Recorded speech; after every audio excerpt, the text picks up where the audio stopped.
Look at that. The cutest Kirsty is in chat. We did it, though.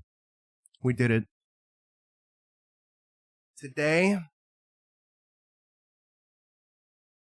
is the 69th day of streaming in a row without a day off. Nice. But more importantly, this means I have tied my previous record, which means tomorrow I'll have broken this record. Good shit. Sorry, I put in the door a bit because it looks like Jojo wants to step outside. I do have Tactics downloaded. Ghoul Guts, or installed anyway. Ghoul Guts bought it for me. We're going to be starting a playthrough of it when he is available, because he's actually going to physically come over to my house and heckle me while I play it.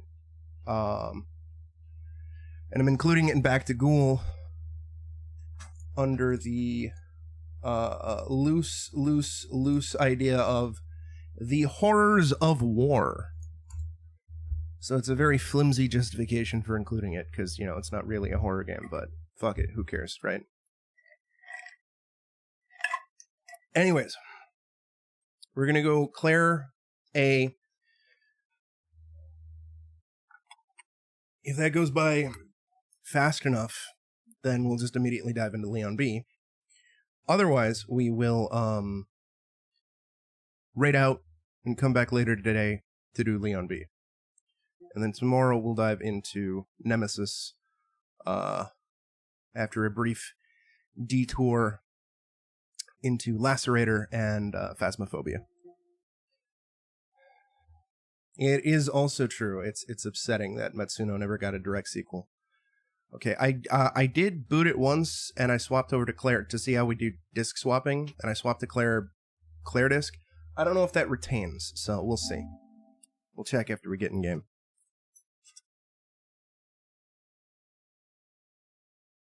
I also forgot to get a G Fuel, but it's fine. I have coffee and water. I thought my G Fuel was full. Before we continue, settings. Okay, good. We booted up into the Claire disk.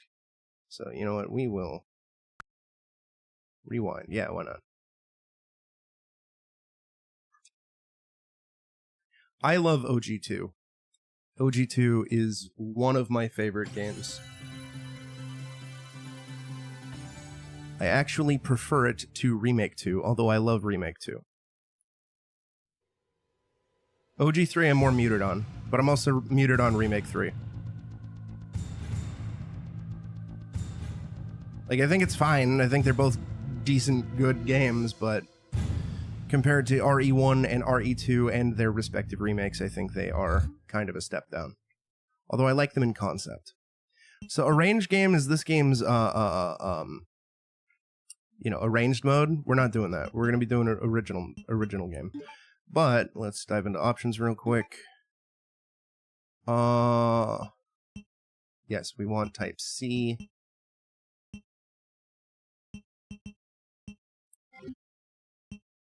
Vibration is off. Exit.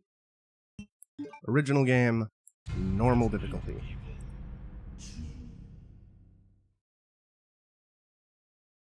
Indeed.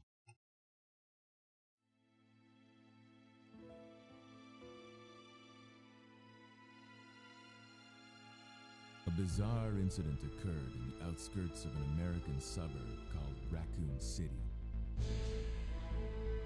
It was later revealed that the terrible disaster had been caused by the T virus, a mutagenic toxin created by the international enterprise Umbrella Incorporated for use in bioweapon experiments. The Raccoon City Police Department's Special Stars Unit immediately began investigation in the affair. The case was apparently closed, thanks to the efforts of STARS members Chris Redfield and Jill Valentine. But the Umbrella Corporation's experiments were far from finished.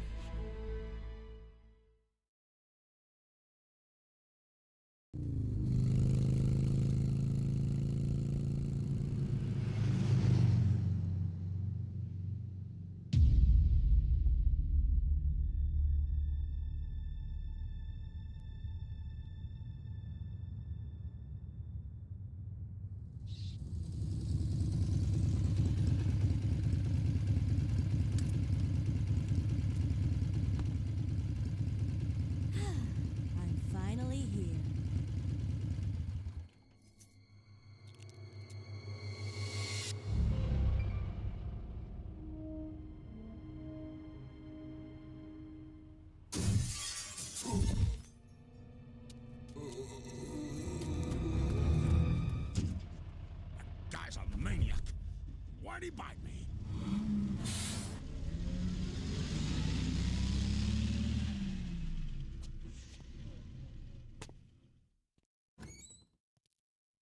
Hello? Is anyone here? Hello?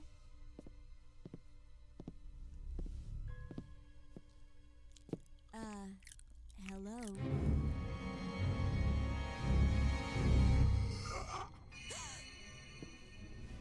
Look, I'm sorry I bothered you, okay?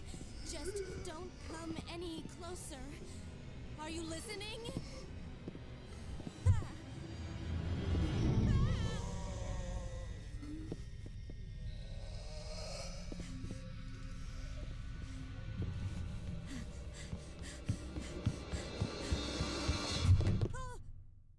Wait! Don't shoot! Get down! We can't stay out here. Head to the police station. It'll be a lot safer.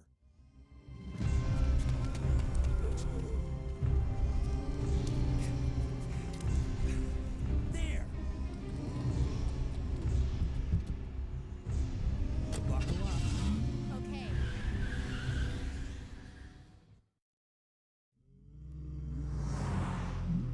What's going on?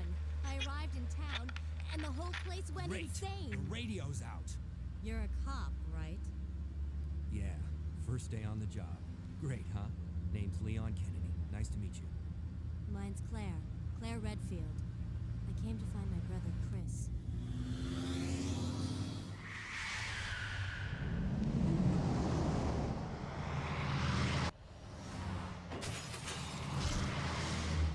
Hey, could you open the glove box? Sure. There's a gun inside. Better take it with you.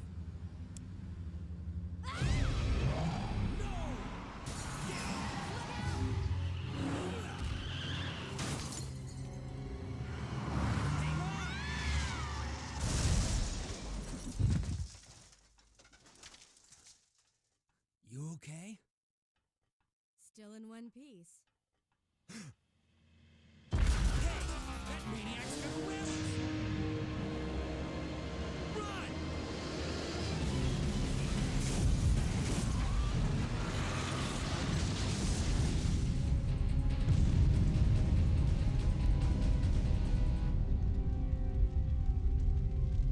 Claire! Leon! I'm okay. Head to the station. I'll meet you there. Okay.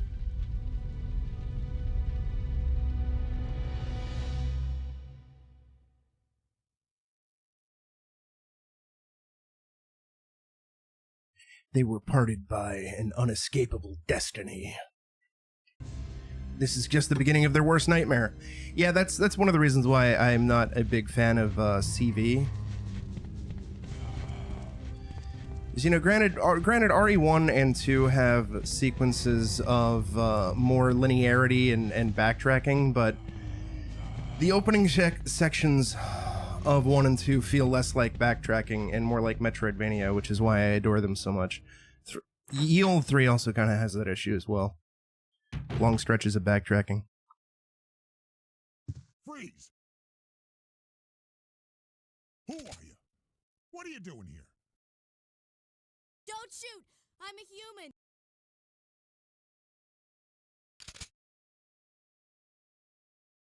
Ooh. Sorry about that, babe. I thought you were one of them. What's going on in this town? Hold on. I ain't got no clue, darling. By the time I noticed something was wrong, the entire city was infested with zombies. All right. But don't you worry, girlie. You'll be safe in here. I'm keeping a close eye. Close eye on things. Yeah, okay, so we're just gonna dip and not get the ammo, even though it would be useful, and not get the early bowgun, even though it would be useful, because we're gonna just say fuck it and go spawn Brad. This is the A scenario. Yeah, this is Claire A. We're doing Claire A, Leon B.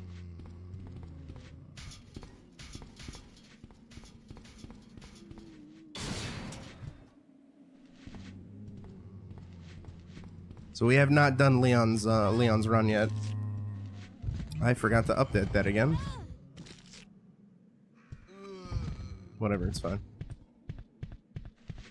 Usually when I replay Resident Evil 2, I go Claire A, Leon B, since that is allegedly the canon path.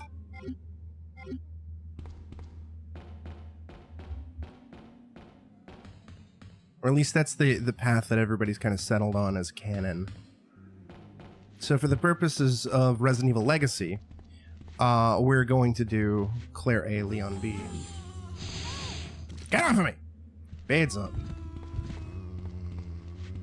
Although, when we get to the remake, we're going to do the opposite. We're going to do Leon A, Claire B. And if there is enough time, this is a big if, when we've finished off basically everything, we're going to go back to RE1 and RE2 and do the opposite playthroughs. So like for RE1, we did Chris's campaign.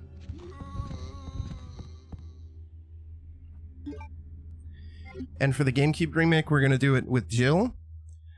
But if there's enough time, we're going to revisit Yield RE1 and do Jill's campaign, and then RE1 remake and do Chris's campaign, and then revisit Yield RE2 and do Leon A, Claire B, and then the remake and do Claire A, Leon B. That is my big issue with Resident Evil 2 remake as well, Cursed. Second run feels less like a proper scenario B, and it feels more like just an arranged mode, which was very upsetting, very disheartening, very disappointing.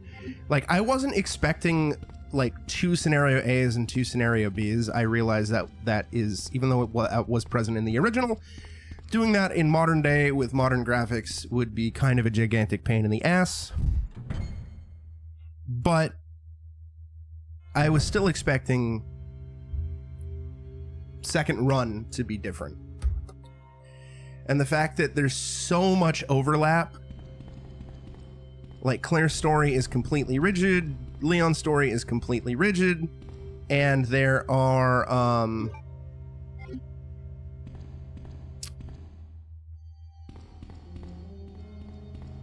there's kind of continuity errors still, and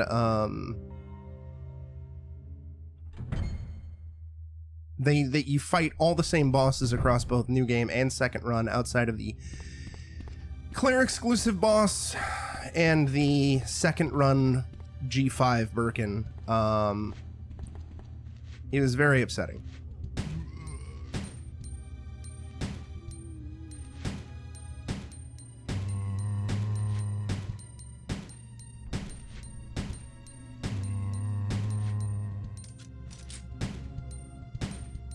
The cut content also bothered me.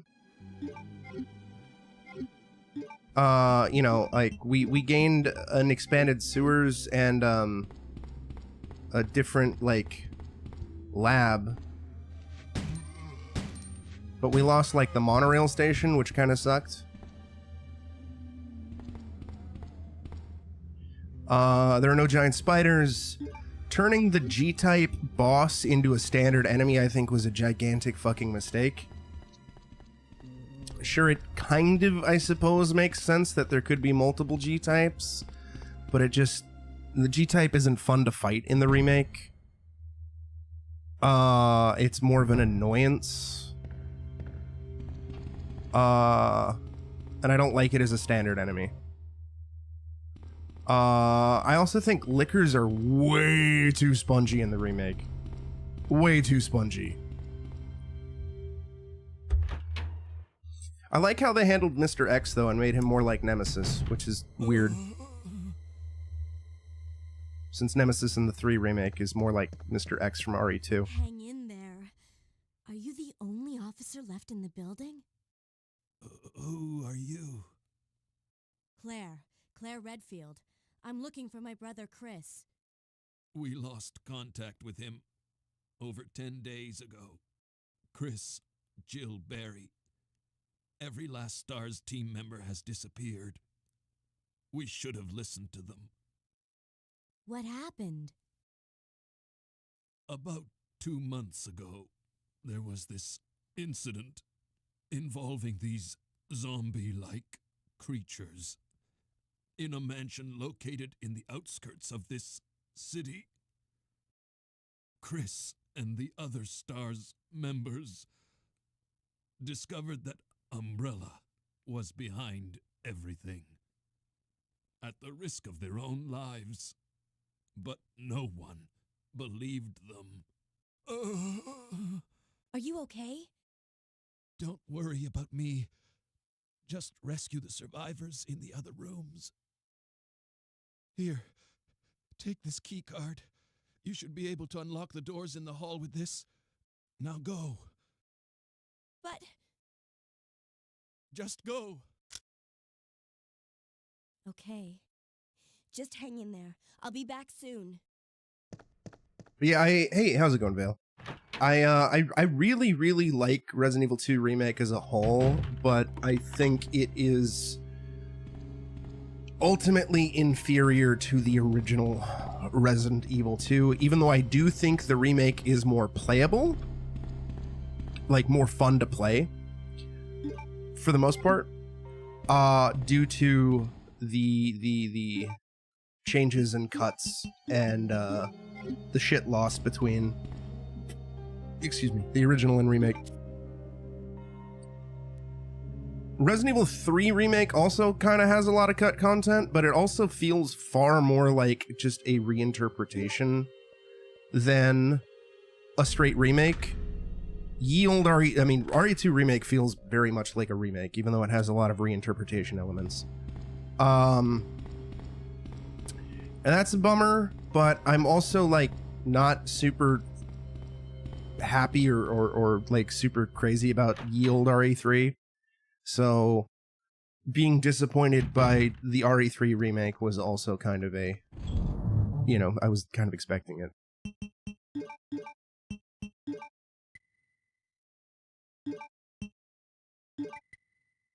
Save that for now.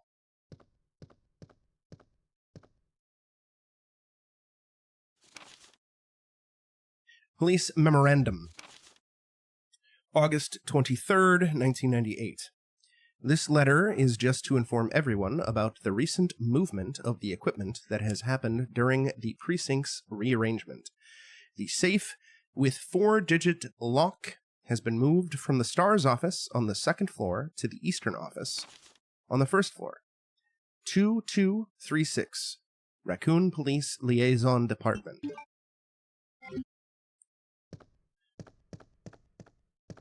Like, ultimately, of the non-remakes in the classic style of Resident Evil, this is my favorite. The desk is locked. Use a lockpick. Yes. But that's in the non-remakes. Because out of all the classic Resident Evil games, the classic style of Resident Evil, Resident Evil 1 Remake is my favorite. You know, fuck it. Give me a second. Where? Yeah, here we go.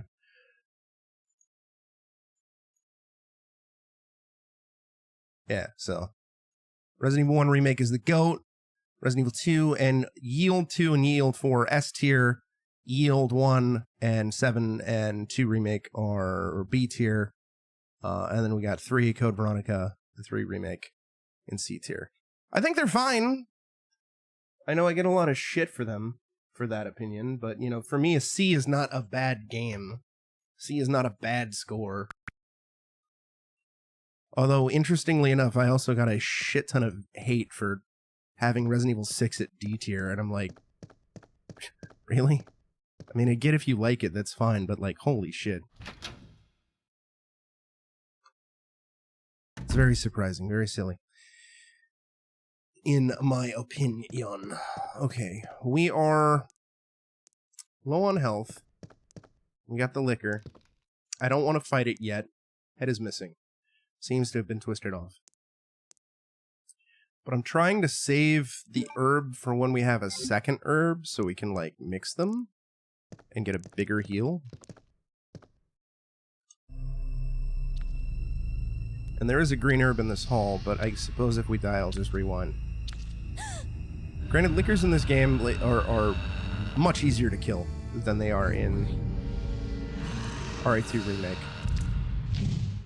And they're much, even though they're effectively this game's hunter, they're actually not nearly as vicious and nearly as difficult to deal with as the hunters in RE1. Okay.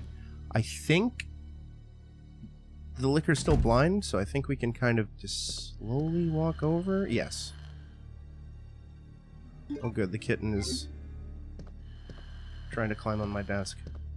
I may have to move her. She's looking outside the window because I think she hears the gardener.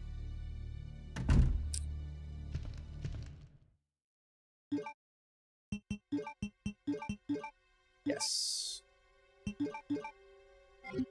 Alright, we gooch, baby! So yeah, we're definitely for sure beating Claire A this stream. And then if this goes by fast enough, then Leon B as well. Otherwise, it's going to be a second stream today. Operation Report. September 26th. Raccoon City Police Department was unexpectedly attacked by zombies. Many have been injured. Even more were killed. During the attack, our communications equipment was destroyed, and we no longer have contact with the outside. We have decided to carry out an operation with the intent of rescuing any possible survivors, as well as prevent this disaster from spreading beyond Raccoon City. The details of the operation are as follows. Security of armaments and ammunition. Chief Irons has voiced concern regarding the issue of terrorism due to a series of recent unresolved incidents. On the very day before the zombies' attack, he made this decision to relocate all weapons to scattered intervals throughout the building as a temporary measure to prevent their possible seizure. Unfortunately, this decision has made it extremely difficult for us to locate all ammunition caches. It has become our top priority to recover these scattered munitions.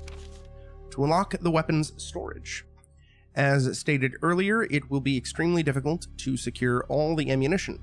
However, a considerable supply still remains in the underground weapon storage. Unfortunately, the person in charge of the card key used to access the weapon storage is missing, and we have been unable to locate the key.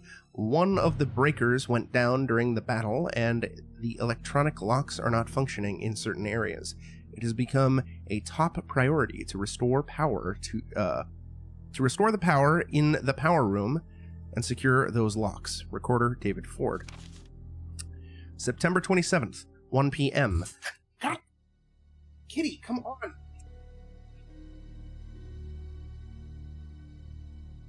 Cat decided to climb up on the desk and bump the mic, and it hit me in the face. Apologies, Chad.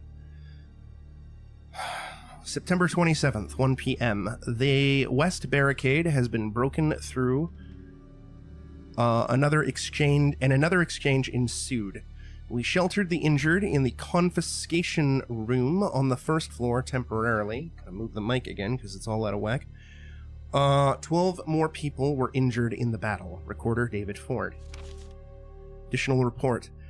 3 additional people were killed following the sudden appearance of an as-of-yet unknown creature. This creature is identified by missing patches of skin and razor-like claws. However, its most distinguishing characteristic is its lance-like tongue, capable of piercing a human torso in an instant. Their numbers, as well as their location, remains unknown. We have tentatively named this creature as the Licker. I hardly know her. And are currently in the process of developing countermeasures to deal with this new threat. Har har, Cal. Also, the kitten jumped on my desk, Cal, and it hit she hit the mic, and it hit me in the face just a second ago before you popped in. So that was fun.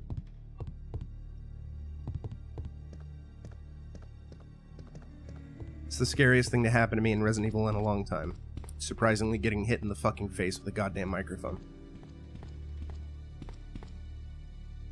And then she dug her claws into... The title is A Sacrifice to Hellfire. Whatchamacallit? She dug her claws into my stomach when I tried to pull her off my desk. It was great. Anyways, Cal, can you quote that about resident good and resident neutral? Please? Although now I put the kitten on her cat tree and she's just sitting there seemingly content. I don't know.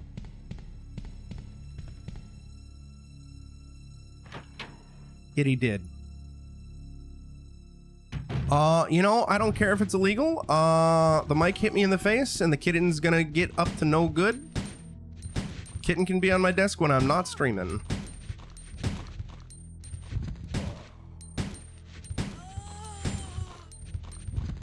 Assuming she doesn't cause too much mischief.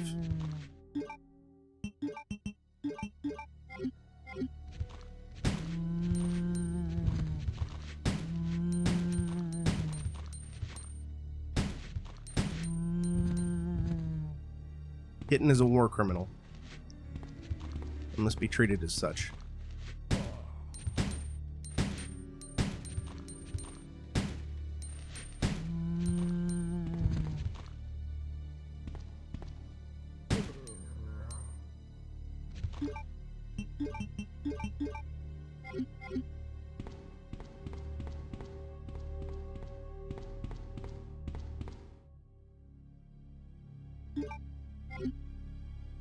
Anyways, Cal, you love war criminals. That's why they call you war criminal, Cal.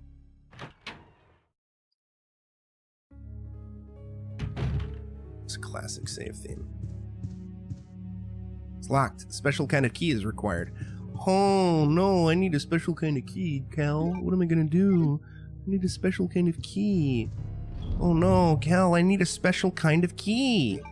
Cal, what am I gonna do? I need a special... Fuck. Cal, I need a special kind of key. Oh wait, here's the special key.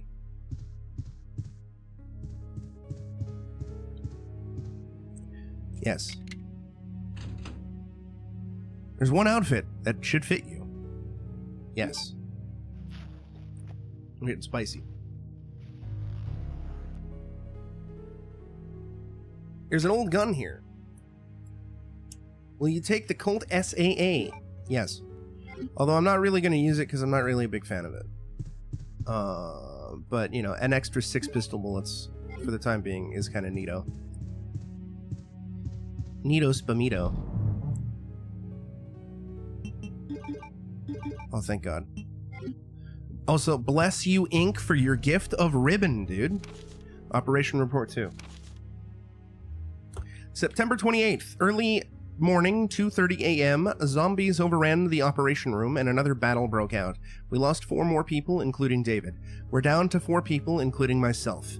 We failed to secure the weapon cache and hope for our survival. Continues to diminish. We won't last much longer. We agreed upon a plan to escape through the sewer.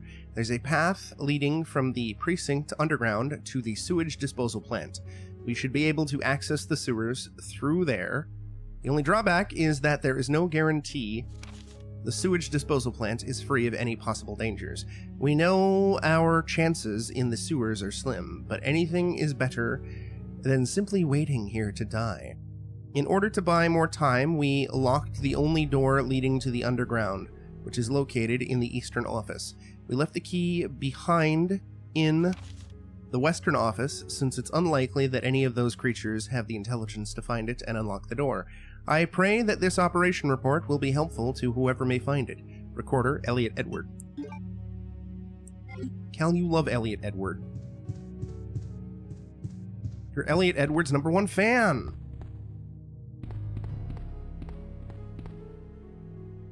Cal, should we get the special photo that proves Wesker's a sex pervert or not? I'm leaving it up to you.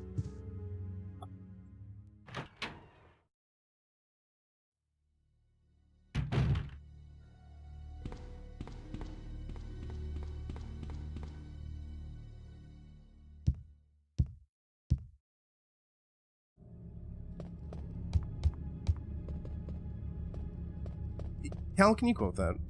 And attribute it to you. I'm just asking because it's going to take a hot second. Usually whenever I replay RE2, it's through an emulator. Which means I can speed up the process. ReactBot, are you a sex pervert? Could you explain this to me like I'm 5? Oh. Cal, can you explain to ReactBot what a sex pervert is?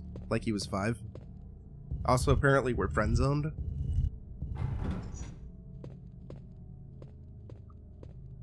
Also, I had somebody pop in who thought ReactBot was a VTuber model.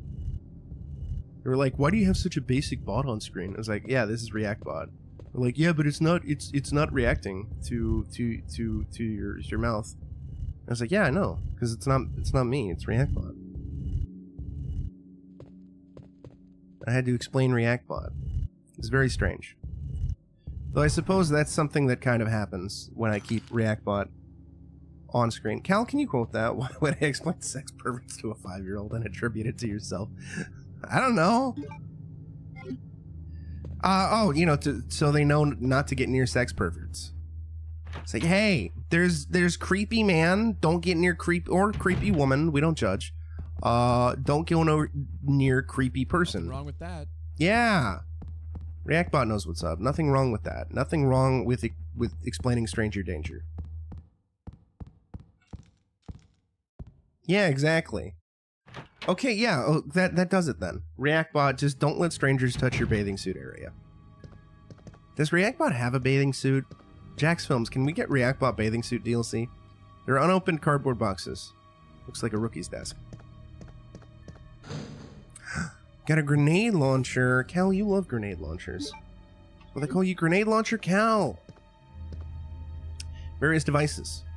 This must be where they gathered information. Is it? I'm not going to touch the plot desk. We're going to touch Wesker's desk. It's trashed. Someone must have searched the desk. Alright, now we gotta fucking just do this like 50 goddamn times.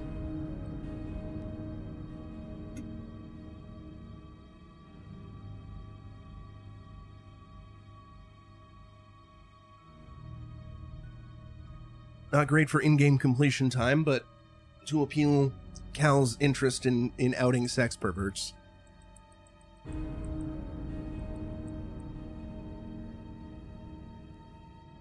Cal, thank you for the quote. I think ReactBot is hyped about the idea of getting bathing suit.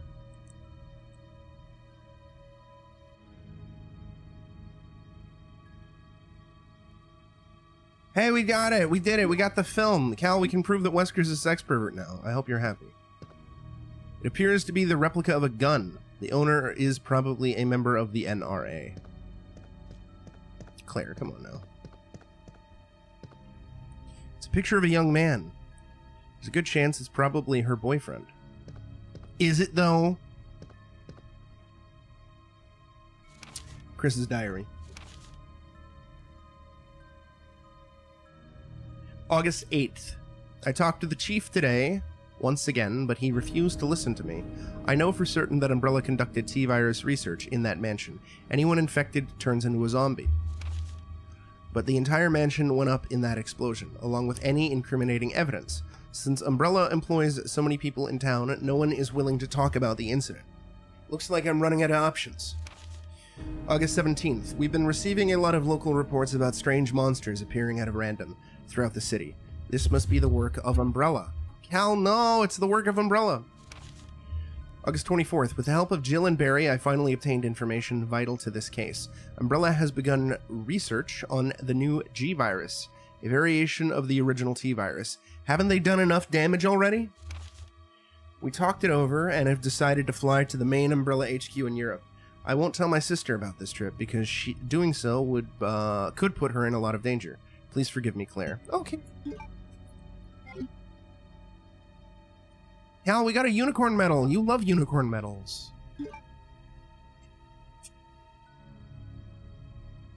Okay, it looks like my new noise filter settings is picking up the dogs now, and also the gardener, which is unfortunate. Oh, well.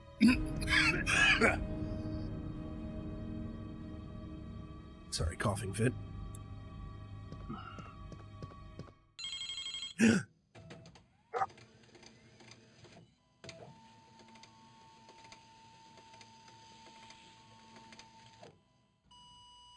It's great when Shadow just barks at the gardener who's here every week. Federal Police Internal Investigation Report. Mr. Chris Redfield, Raccoon City Police Department Stars Division, as per your request, we have conducted our internal investigation and discovered the following information. 1. Regarding the G virus currently under development by Umbrella Inc. So far, it is unconfirmed that the G virus even exists. We're continuing with our investigation. 2. Regarding Mr. Brian Irons, Chief of the Raccoon Police Department. Mr. Irons has allegedly received a large sum of funds in bribes from Umbrella Inc. over the last 5 years. He was apparently involved in the cover-up of the Mansion Lab case, along with several other incidents in which Umbrella appears to have direct involvement. Mr. Irons had been arrested under suspicion of R-word on 2 separate counts during his years as a university student. He underwent psychiatric evaluation as a result of the charges, but was released due to circumstantial evidence, as well as his phenomenal academic standing. As such, extreme caution is advised when dealing with him. Jack Hamilton, Section Chief, Internal Investigations, United States Federal Police Department.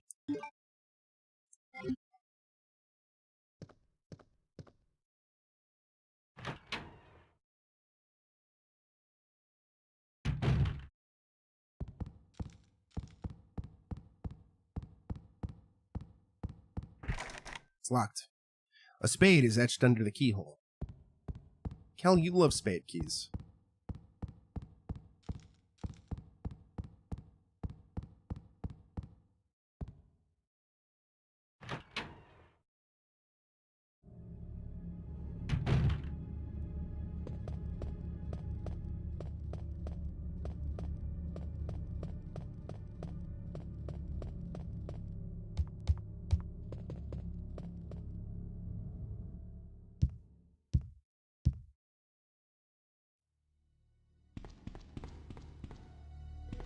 Wait a minute. Cal, we have to appease you. Just remembered. Cal, are you ready for it? Are you ready to see the film that Wesker had on his desk that shows that he's a sex pervert?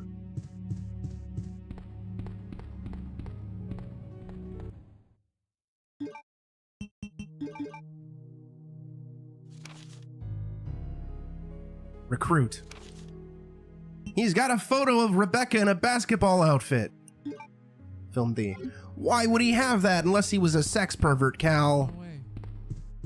Yeah, I know it's heartbreaking, isn't it, ReactBot? Rebecca's 18. Granted, that is the age of consent, but still. Wesker's technically her boss. Why does he have that? Naughty Wesker. Bad. Would you like to see my Ouroboros? I've got a BOW for you. ReactBot's volume has not been adjusted. Nah, I'm good. So I literally do not know why ReactBot is quiet all of a sudden.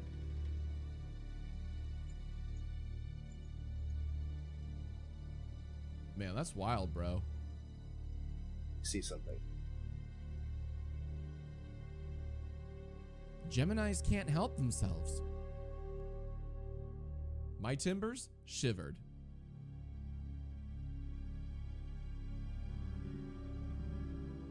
I'm all horned up. No, that doesn't affect it.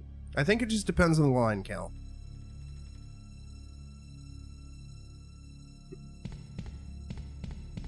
For a second there, I thought, okay, maybe the volume of my computer is impacting it. Because I usually keep the volume of my computer lower while streaming because, you know, I don't want to blow out my goddamn eardrums. But that shouldn't affect the stream. So I think specific individual lines are a little on the quiet side. That is the only thing I can guess.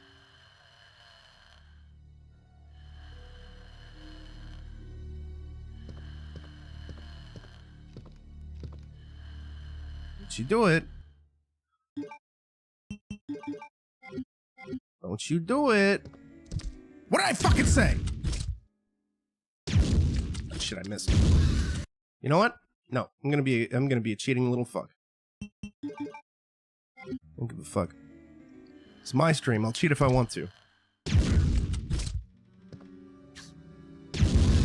Dumb shit.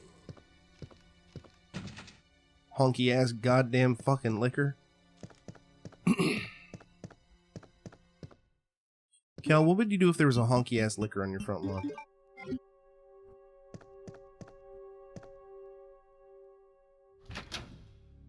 Anyways, Reactbot, are you gonna let Cal loosen you up? Looks so real.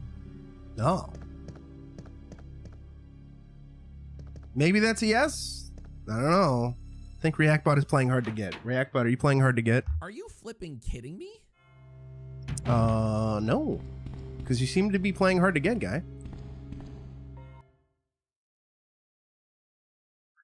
Also, Cal, I just remembered I have to go back and clip a bit of last night's stream because Reactbot was once again hilarious and also self-aware.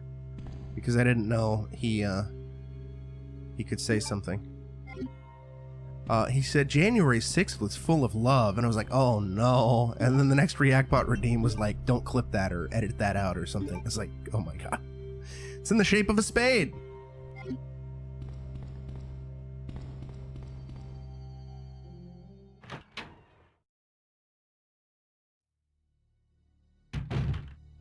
Hell, you love spade keys. That's why they call you Spade Key Cal. Yeah, no, we gooch.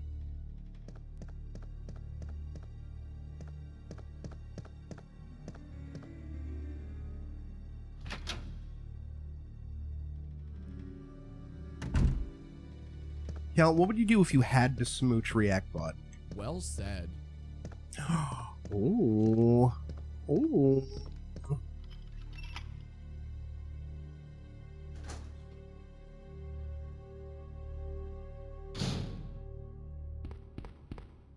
Copy machine. Inks ribbons, dude. Also, there you go. Cal, get in there. Smooch Reactbot. He's there for you to smooch. Isn't that right, Reactbot? Oh my god, he's sleeping! You can cuddle with him, Cal.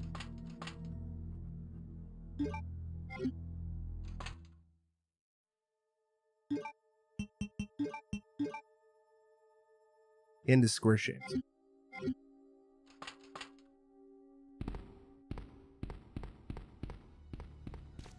Reactbot, are you gonna slip Cal the salami? Bro thought bro thought they were man, bro thought they were bro thought next TikTok. Yeah. Reactbot, say hi to Greedy. This reminds me of epic meal time. Oh. Greedy, why are you dead?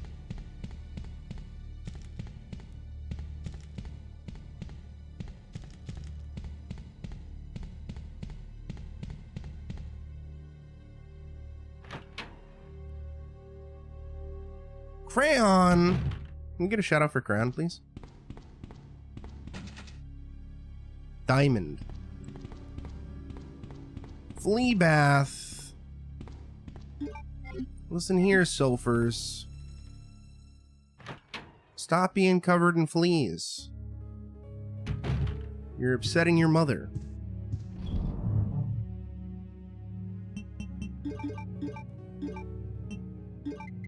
This is when Sophie's just like, give me my kid cuisine, otherwise I will say a swear. Where's she getting him from? Who's giving Sophie fleas?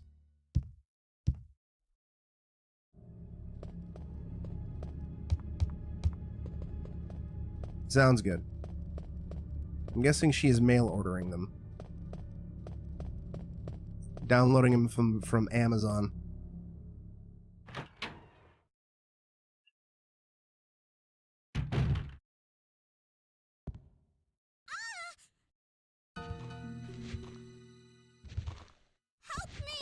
Oh, hey, it's the most annoying character in this game. At least playing as her is annoying.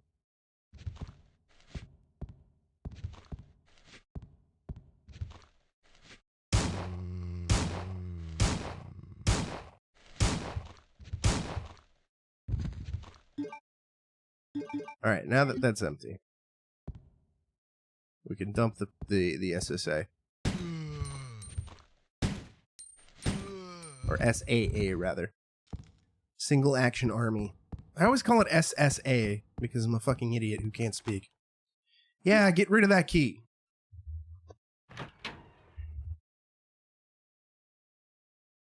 Ooh. Leon, how'd you get up here? Leon!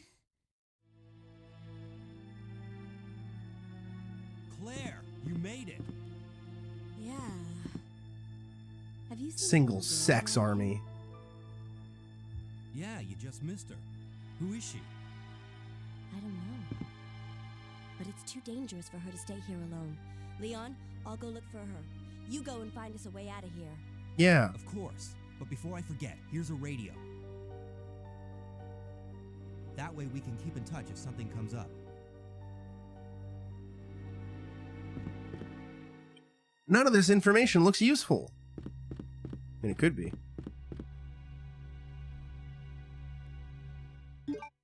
Just think, Cal. Right now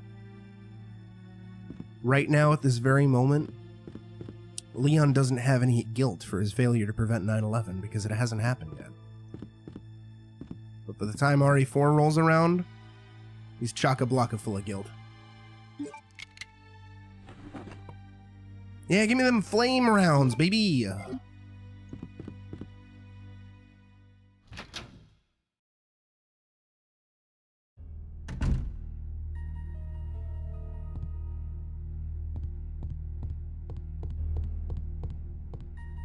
Hell, you love flame rounds. That's why they call you Flame Round Cal.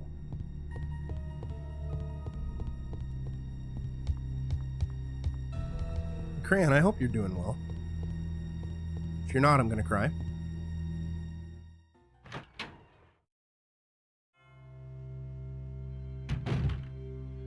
Cal, do you think Mr. Bean has any guilt for failure to prevent 9/11?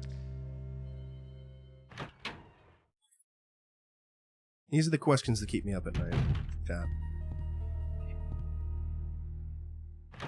There's a liquor at the other end of this hall, but I forgot about him, so that's why we went back inside, so we can kind of maybe try to sneak up on him.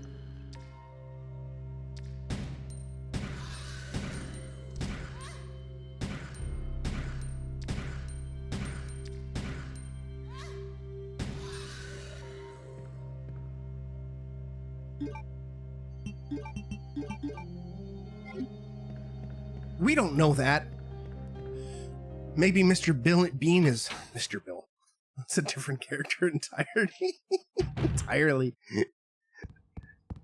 Maybe he's so full of guilt. That's why he is the way he is.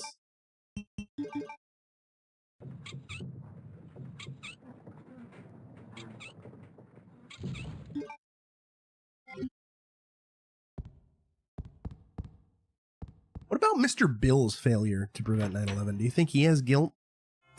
Is that why he's always like, oh? Then again, I might be too old and nobody in chat remembers who Mr. Bill is. It's like some claymation thing, I think, or a puppet. I don't remember specifics. I just remember him getting fucked up every single time he appeared on whatever he appeared on. And he'd always be like, oh, no. Power switch to the shelf. Yes.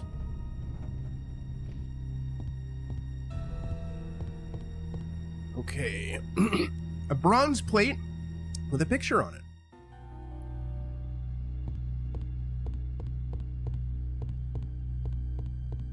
Cal, what about Fantasy China's Cutest Necromancer? Does he have any guilt for his failure to prevent 9/11, or is he just, like, happy about it?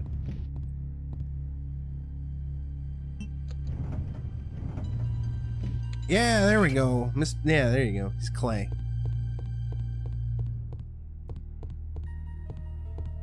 He appeared on all sorts of shit on TV from what memory, but I can remember. How can you quote that? 9/11 didn't happen in fantasy China. Listen, I'm not saying it did. It did. I'm just saying, like, did he have guilt? Ah, shit. Hey, get away from me. He's a necromancer. He still could be alive to this day. Maybe he saw it as a means to, like, get a bunch more bodies to necromance. And by saying it, that way, it sounds like he wanted to romance the corpses. Now, hey, get down.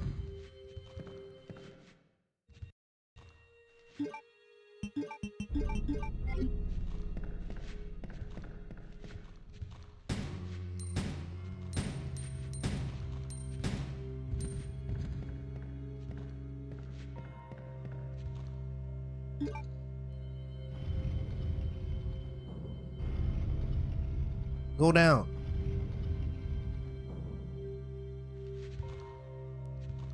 No. Hey, what the fuck? Claire, can you please lock onto the zombie who's, like, right here? Thank you. How bad was that? Oh, we're still at yellow. We're still at piss health.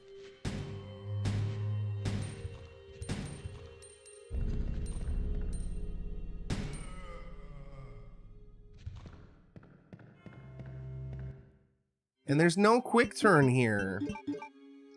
Cal, you love quick turn. That's why they call you Quick Turn Cal. Quick.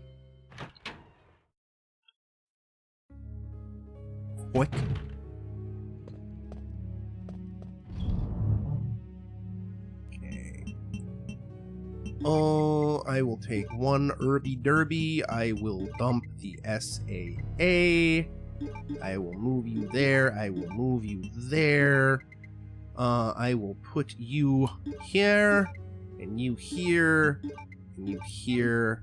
Although in reality, I might need the nade. You know what? Actually, we're gonna take the nade launcher. I know we're gonna get the bowgun relatively soon, but just as a precaution, because we only have 10 handgun bullets. Will you take the lighter? Yes, although I'm immediately going to stash it, because I don't need it just yet.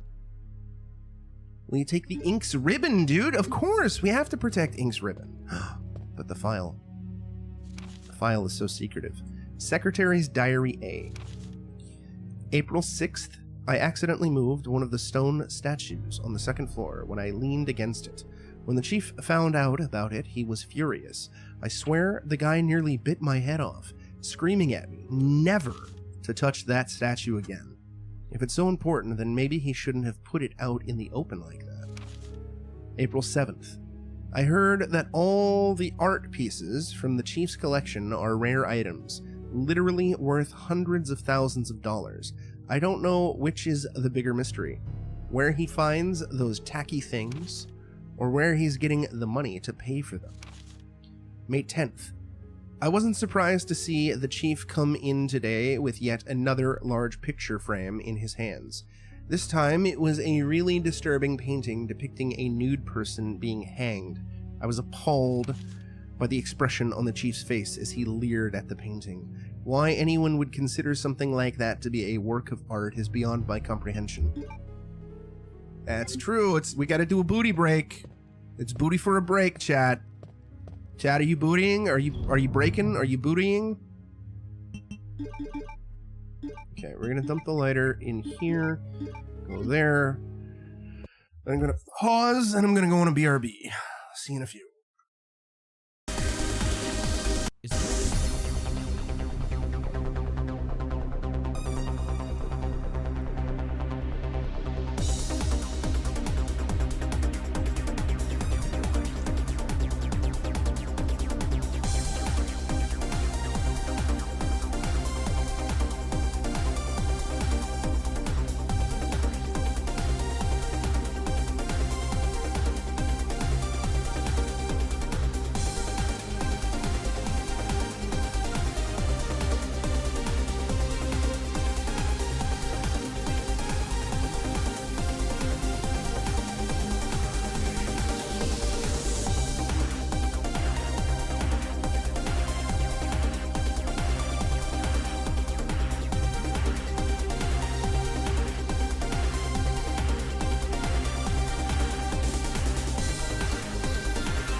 mean, the Chief is a sex pervert, Cal.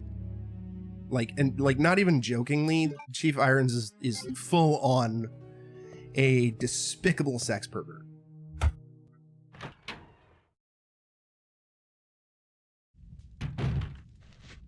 Oh no!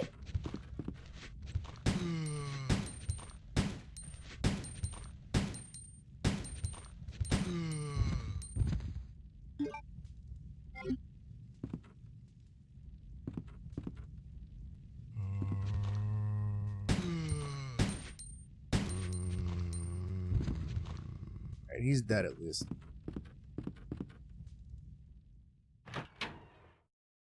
Yeah, they toned him down a bit for the remake. Because of the fact that it's been a hot minute since I've actually, like, read any of the files in this game, I forgot that, he's actually a confirmed, R-worder. Or at least an alleged R-worder.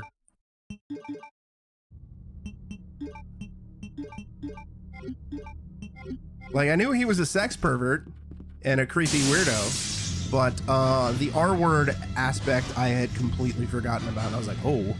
Oh, no.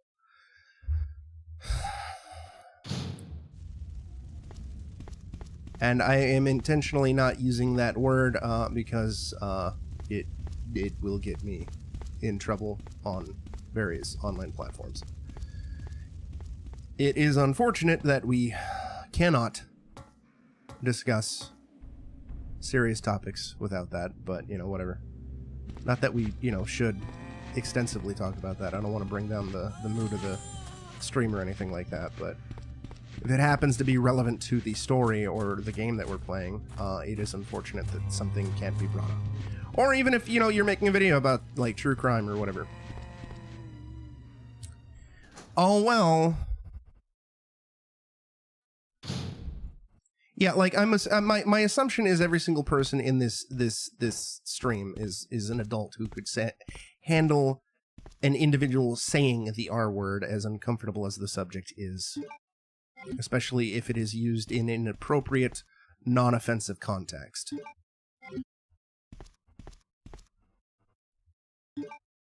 But, you know, I don't want to be shadow banned into oblivion.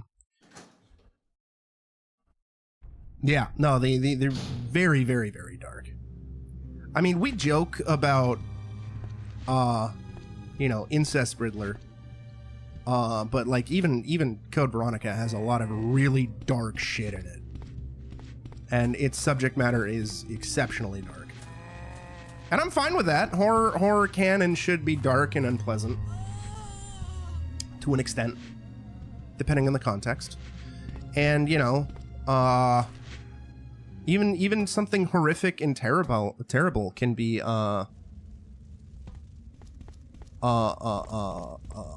comfort media for some people.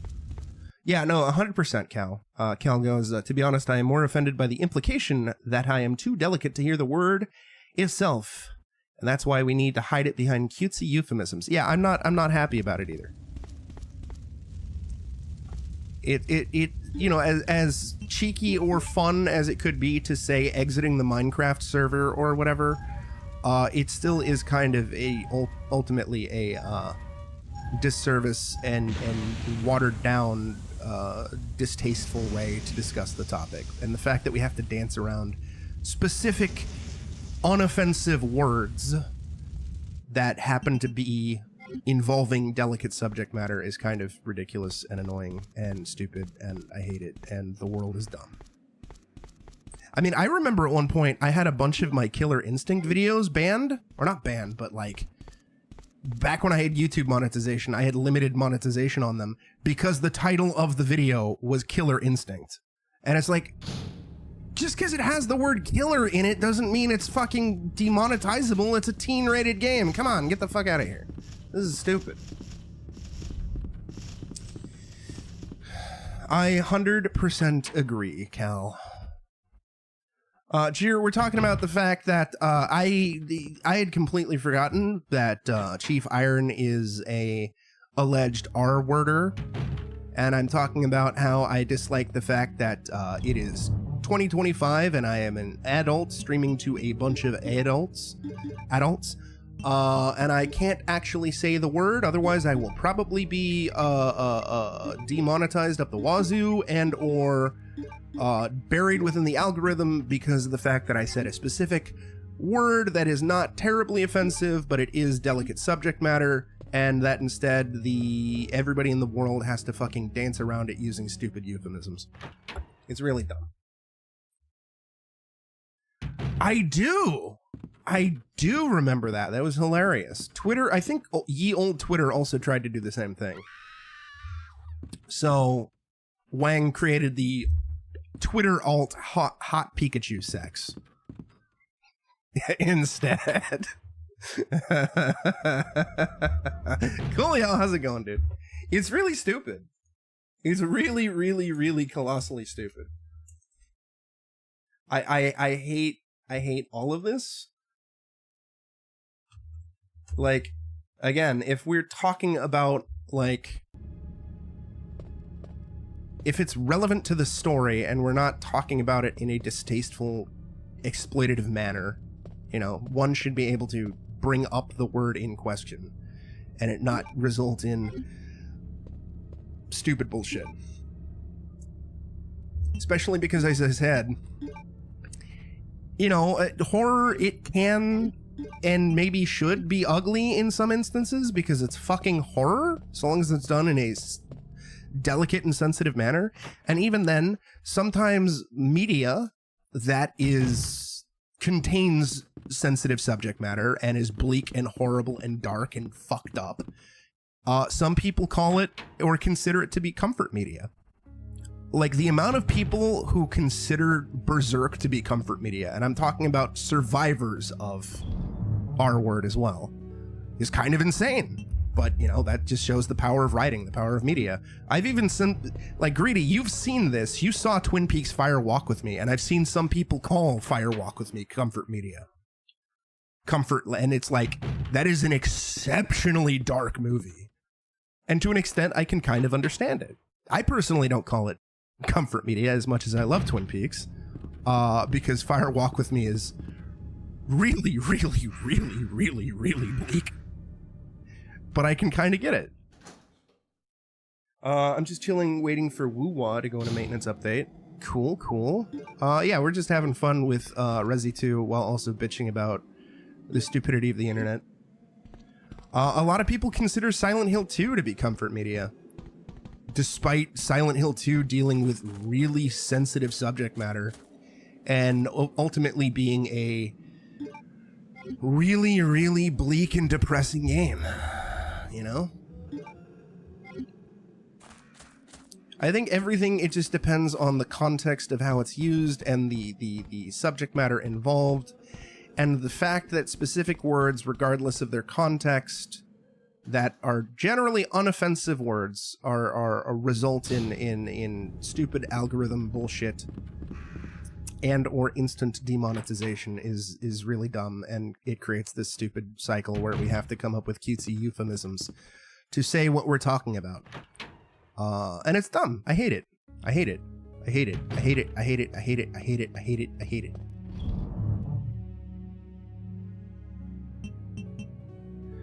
Yeah, Fire Walk with Me was so well written and executed that the subject matter didn't bother you, and when it normally does, mostly due to it being used cheaply it's used so cheaply in a lot of media, action movies, horror movies, etc., etc., etc.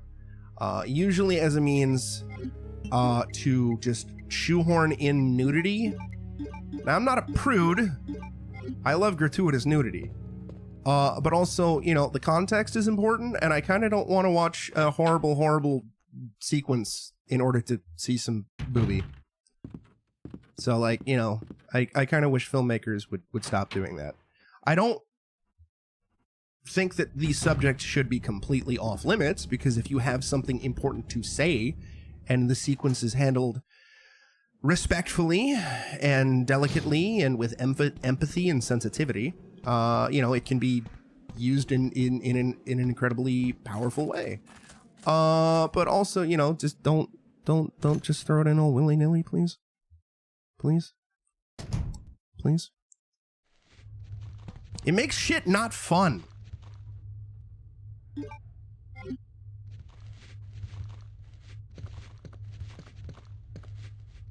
want to have fun, goddammit. Unless, you know, we're intentionally watching something that is not particularly fun.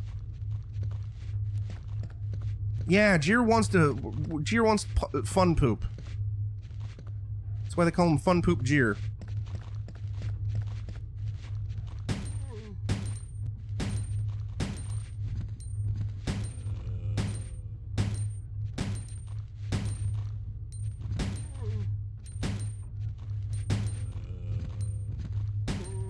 Nice.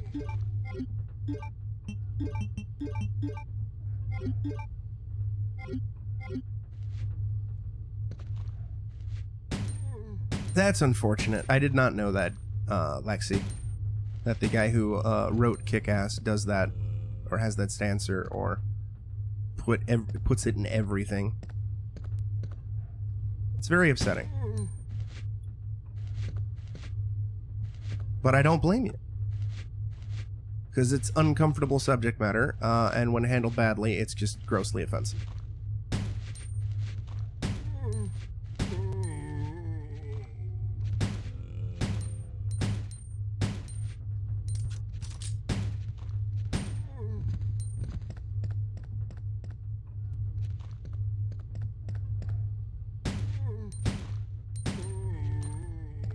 And again, I don't think that these topics should be completely off limits to artists who want to make a movie or a book or a game or whatever. It just needs to be handled in a tasteful, respectful, sympathetic, and empathetic way.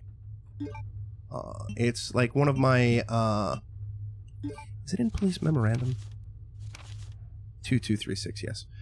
It's like my go-to comparison between, say, Corpse Party, and my stance on Corpse Party versus, say, Silent Hill 2.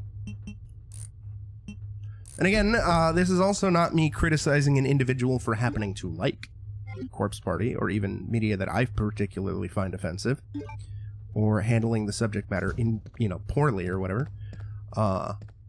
Like what you like. I don't want to come across ever as a dickhead who's giving somebody shit for happening to like something that I don't like, even if I think the piece of media in question is distasteful or whatever.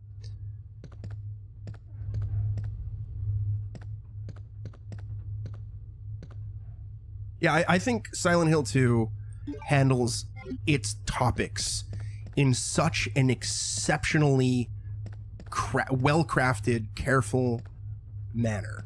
It handles it with sensitivity, delicacy, empathy, especially. Like, you are so, like, it is, the game is so empathetic to Angela. The stuff with Angela is not there strictly for shock value. You know?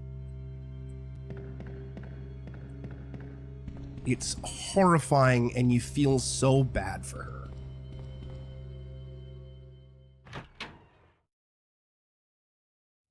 Yeah, exactly. If I think it's perfectly fine to criticize somebody if one thinks they handle it poorly.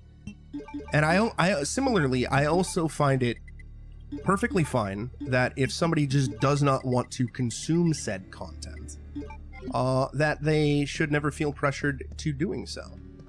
You know? Like...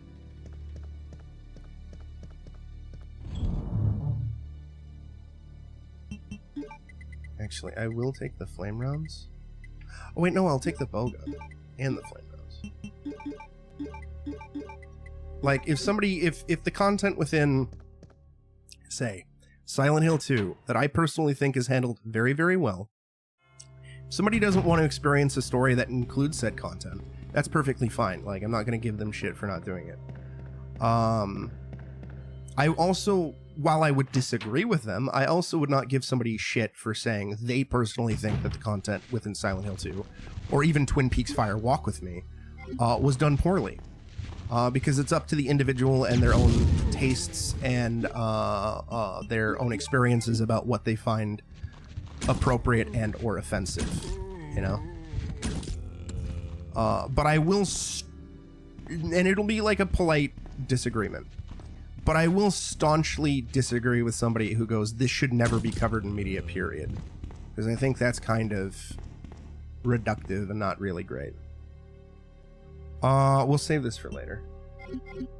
One thing you liked about RE2 Remake, you know how in The Office there's that welcome Leon with the extra L?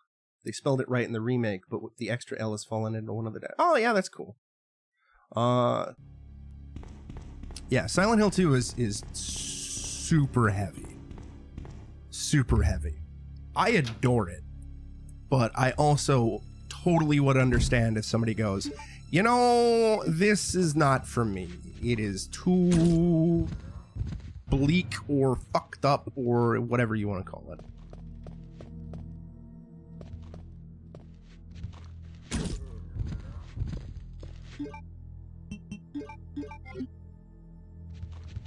But I do hate the fact that it is 2025 and we have to dance around these issues.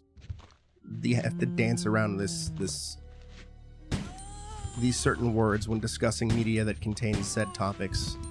When trying to say, have a discussion online about it, because we don't want to upset somebody.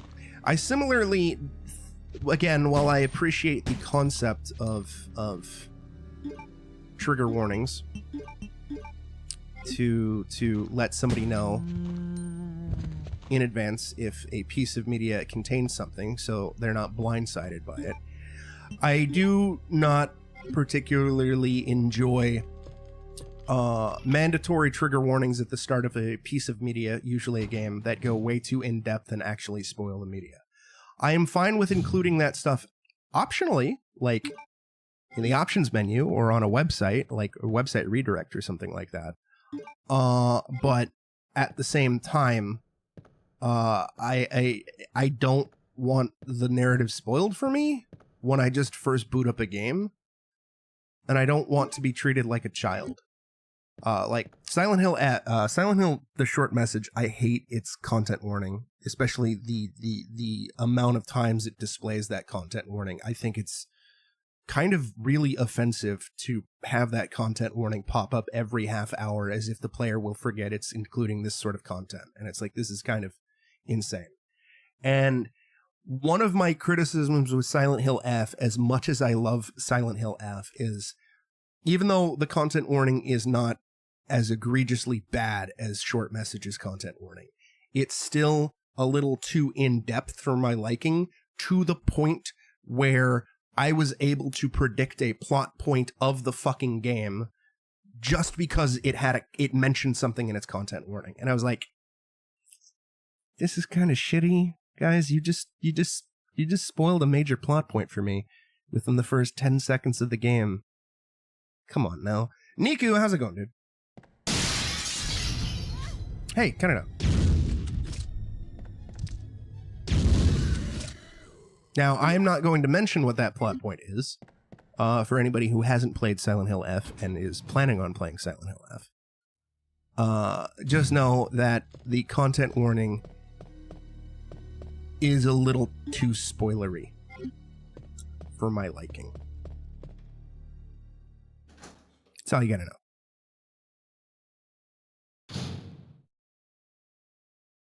Okay, there's nobody in here. Dusty old liquor boy, dude. Licky boy, rather. Okay, we're gonna be back in this hall later, so it's fine if I leave the red herbs here. We do have to dump a bunch of shit, though. Is there anything over here? No. I think that's dependent on scenario.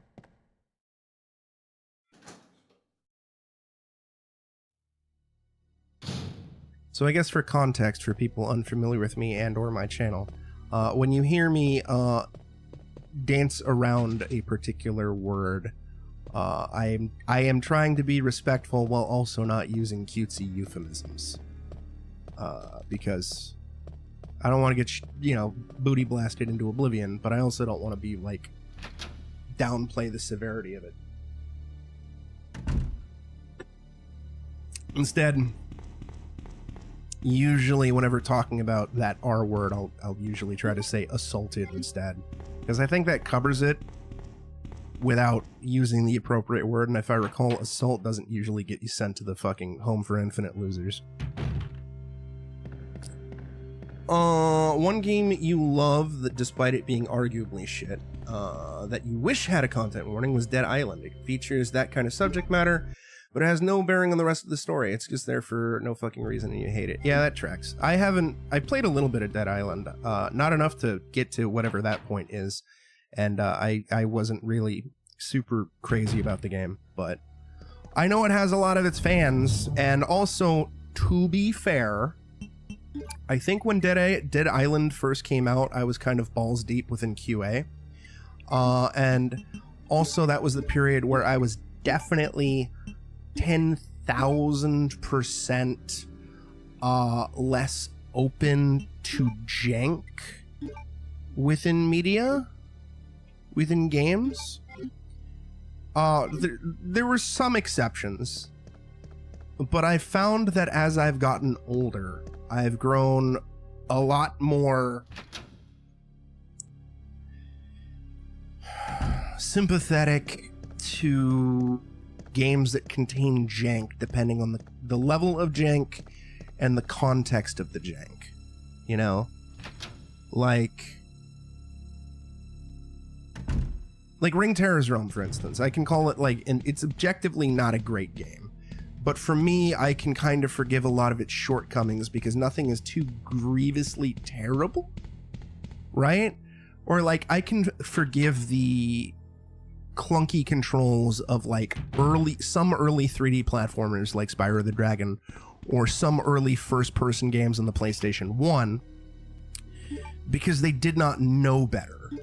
You know, they're trying to do a first-person game on a console that doesn't have dual analog sticks, before the invention of dual analog sticks.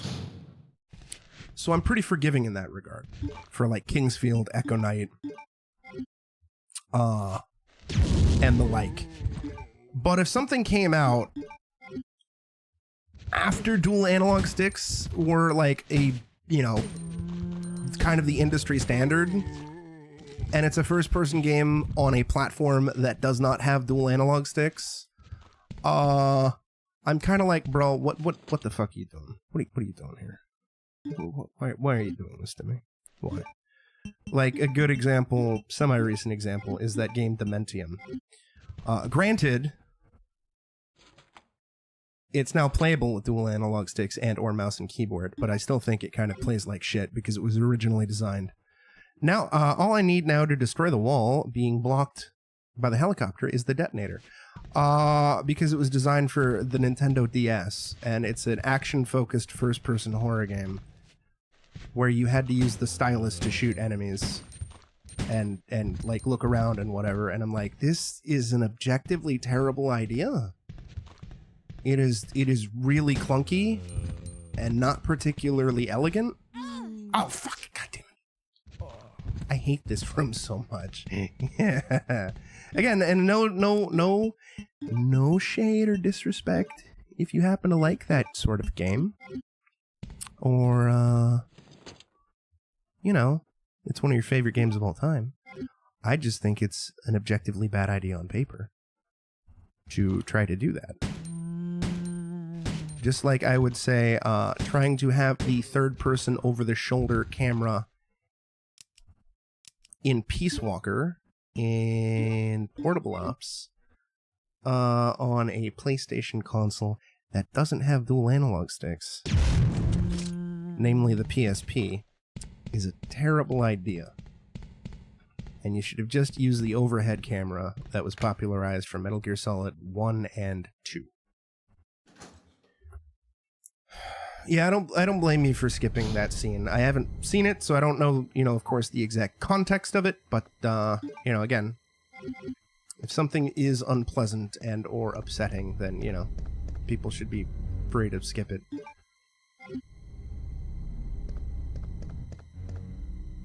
It's also similarly why I don't, there's certain movies that are 100% off limits in Goonflix due to its subject matter or the content within it. Memo to Leon. To Leon S. Kennedy, congratulations on your assignment to the Raccoon City Police Department. We all look forward to having you as part of our team and promise to take good care of you. Welcome aboard from all the guys at the RPD. Some for different reasons. Like, for example, Cannibal Holocaust. We're never going to watch that because there's no reason for us to watch a movie where a bunch of real animals get killed. No reason.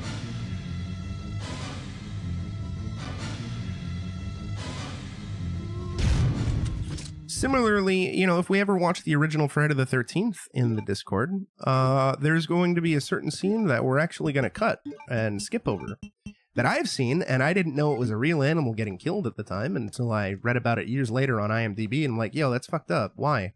Why would you do that? That's fucked up. Especially considering that it was somebody's pet, and it was just this impromptu, unplanned decision to include a snake and actually kill it on camera. It's like, the fuck is wrong with you? Why would you do that? That's such a shitty piece of garbage thing to fucking do. Holy goddamn, dude. Yes, that's a real snake that was actually killed on camera. Gritty.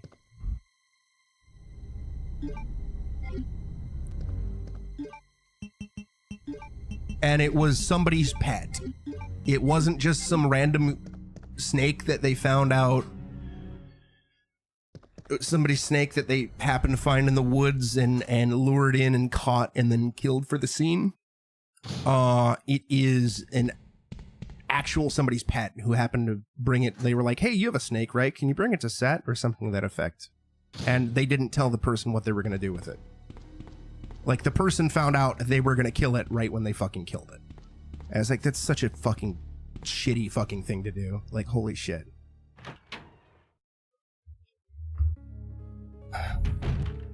So yeah, whenever I want to rewatch Friday the 13th, which I haven't rewatched it in a bajillion years, and if we ever watch it in Goonflix, we are full stop skipping that scene because we don't need to see that.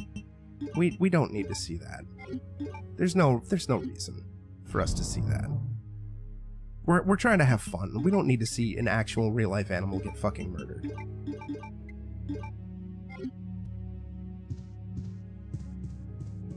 Oh, I know plenty of movies have actually killed animals on screen. Some accidentally, some intentionally. Film A. That's why there's that notification at the end of a lot of films. Code G Human Body Experiment 915-1524. That usually appears at the end of a movie. No animals were harmed during the making of this movie. And that's not even PETA, really. That's, I think it's the ASPCA. I forgot what it is. Because PETA's its own thing. Yeah, I think we're good. Incidentally, I hate PETA. Some of their intentions are fine, but the fact that seemingly they kill more pets than they actually save, and they seem to be actually fucking insane, makes me genuinely hate them as an organization.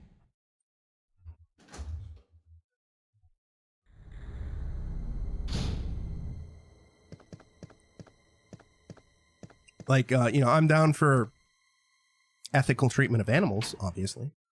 And, you know, if somebody wants to live a vegetarian or vegan lifestyle, I'm fine with it.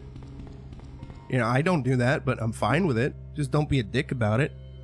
And PETA just seems to be primarily an organization filled with a bunch of really, really unhinged, insane assholes who try to make mountains out of molehills. Like Mario wearing a Tanuki suit, and somehow that's, like, offensive or something. And I'm like, bro, get a life. Cut it out. Get some help.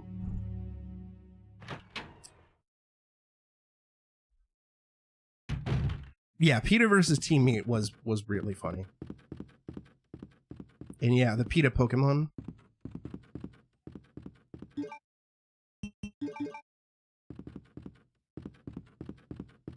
It's great.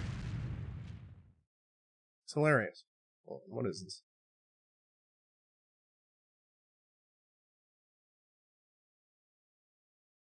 Okay. Alright. Yeah, Team Meat won. In fact, if I recall, one of the unlockable characters in Super Meat Boy is inspired by that controversy. And it's really funny. Oh no. Muting. Oh, I'm terribly sorry. I thought you were another one of those zombies. Are you Chief Irons? Yes, that's me. And just who are you? No, don't bother telling me. It makes no difference. You'll end up just like all the others. That's the mayor's daughter. I was told to look after her, but I failed miserably. Just look at her. She was a true beauty. Her skin nothing short of perfection. But it will soon putrefy and she will turn into a zombie within the hour like all the others. There must be some way to stop it. In a manner of speaking, there is. Either by putting a bullet through her brain, or by decapitating her completely.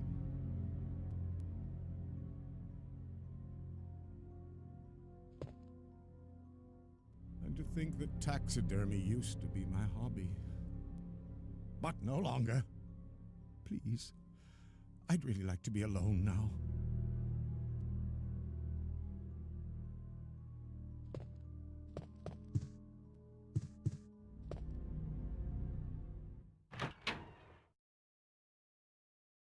Unmuted.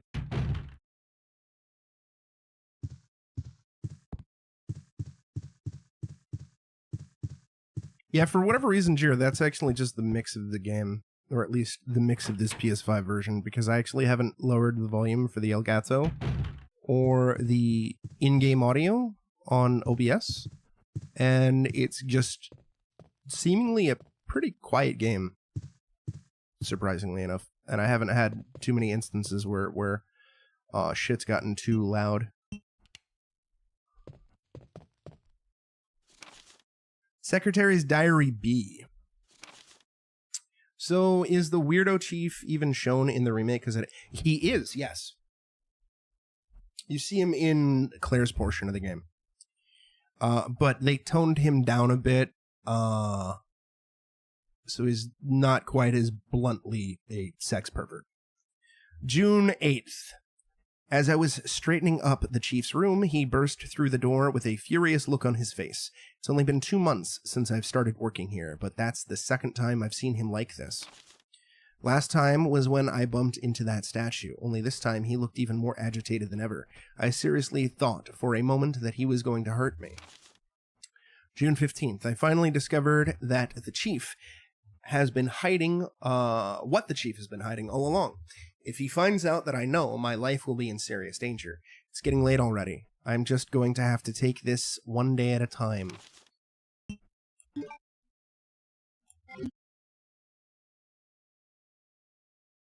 Yeah, he's... The Wait, chief is only in Claire's go! game. Easy, easy there. I'm not a zombie. In this You're and the safe remake. now.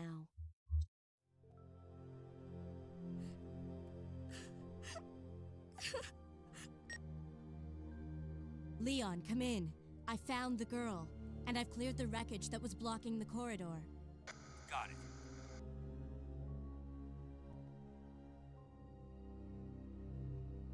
My name's Claire.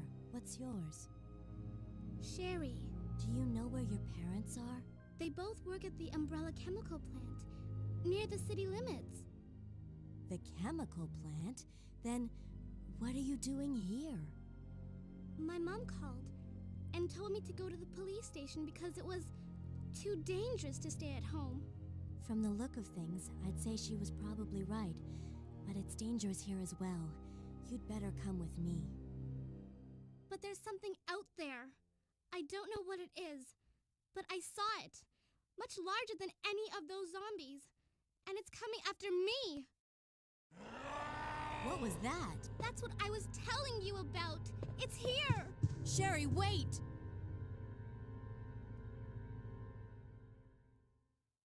All right. Sherry, that's just your dad. Don't worry about it. He's having a rough day. Doesn't look like it's been used.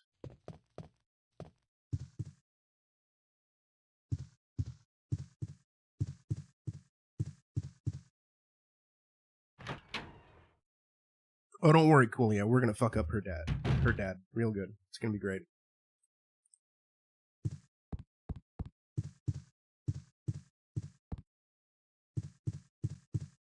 Yeah, see, I've been bitching about Sherry's dad for years. Also, I'm not too keen about Sherry in this game. Sub Santa, how's it going, dude? Chief? More specifically, her playable section. Remake Sherry, though. Remake Sherry is my daughter, and I will die to protect her.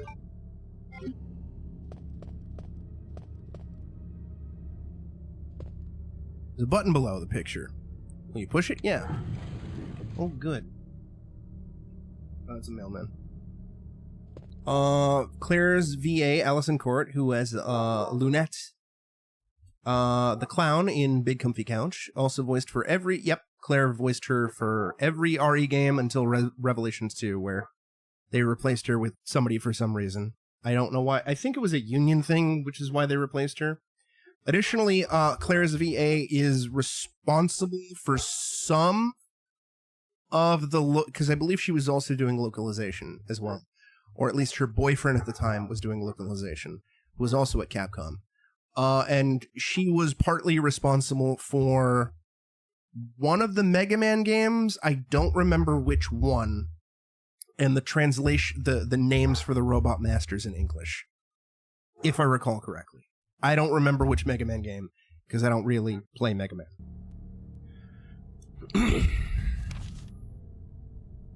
Womp womp. September 23rd. It's all over. Those imbeciles from Umbrella have finally done it.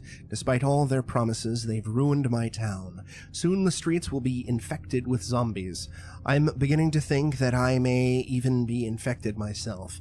I'll kill everyone in town if this turns out to be true. September 24th. I was successful in spreading confusion among the police as planned. I've made sure that no one from the outside will come to help. With the delays in the police actions, no one will have the chance to escape my city alive. I've seen to it personally that all escape routes from inside the precinct have been cut off as well. There are several survivors still attempting to escape through the lower levels, but I'll make sure no one gets out. September 26th. I've had a change of heart about the remaining survivors inside the precinct. I've decided to hunt them down myself. I shot Ed in the back through the heart less than an hour ago. I watched him writhe in pain upon the floor in a pool of his own blood. The expression on his face was positively exquisite. He died with his eyes wide open, staring up at me, as it was beautiful. I wonder if the mayor's daughter is still alive. I let her escape so I could enjoy hunting her down later. I'm going to enjoy my new trophy. Yes, frozen forever in the pose I choose to give her. Yeah, he's a sex pervert.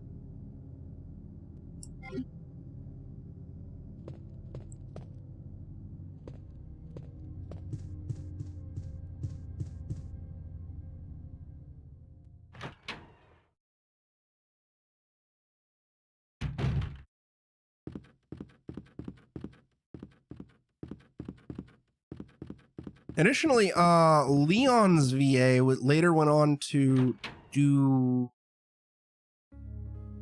a character in one of the Daymare games. I don't remember which one. I never really played much of Daymare.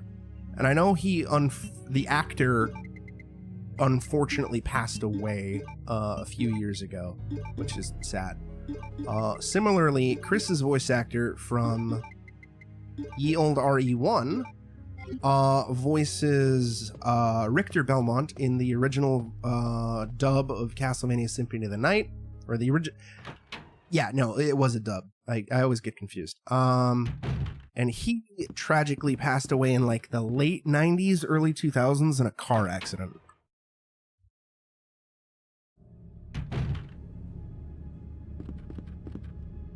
It's very unfortunate. I went the wrong way. What's also interesting is the live action actors in Ye Old Resident Evil are not actually the voice actors in Ye Old Resident Evil. There are two different sets of actors. But yeah, it's real sad, Coolio. Additionally, Ada's voice actress in this game voiced Ada in RE4 original. And then they recast her for 6. And then recast her again for RE2 remake, and then recast her again for RE4 remake. And RE4 remake Ada is the only voice that I actually genuinely don't like. No shade to the actor or actress herself. I know she got a lot of fucking hate online, which I find to be despicable. I just don't think she did a particularly great job. And I don't know if that was her ability as a voice actress, because I think she's more of a normal actress. And just because you can act doesn't mean you can voice act. Or the direction she was given.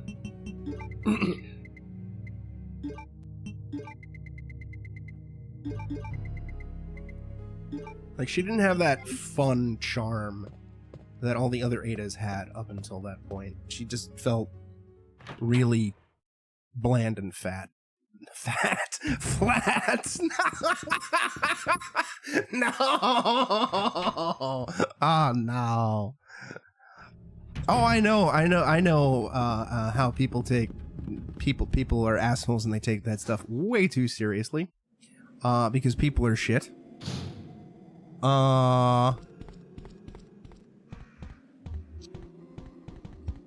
And I have seen it firsthand to an extent, Coolio. Like, within my personal life. For those who are unaware, the face model for Abby in The Last of Us Part 2 is a former Naughty Dog developer who is a friend of mine. In early pre-production, they liked her look, and they were like, hey, we want to use you to be Abby in The Last of Us Part 2. And she was like, oh, yeah, cool, that'd be awesome. So they used her face for Abby. And then The Last of Us 2 comes out. And, you know, she's super excited because her face is the face of a video game character. And I'm not going to spoil it, but her character does a specific action that kind of pissed a lot of people off.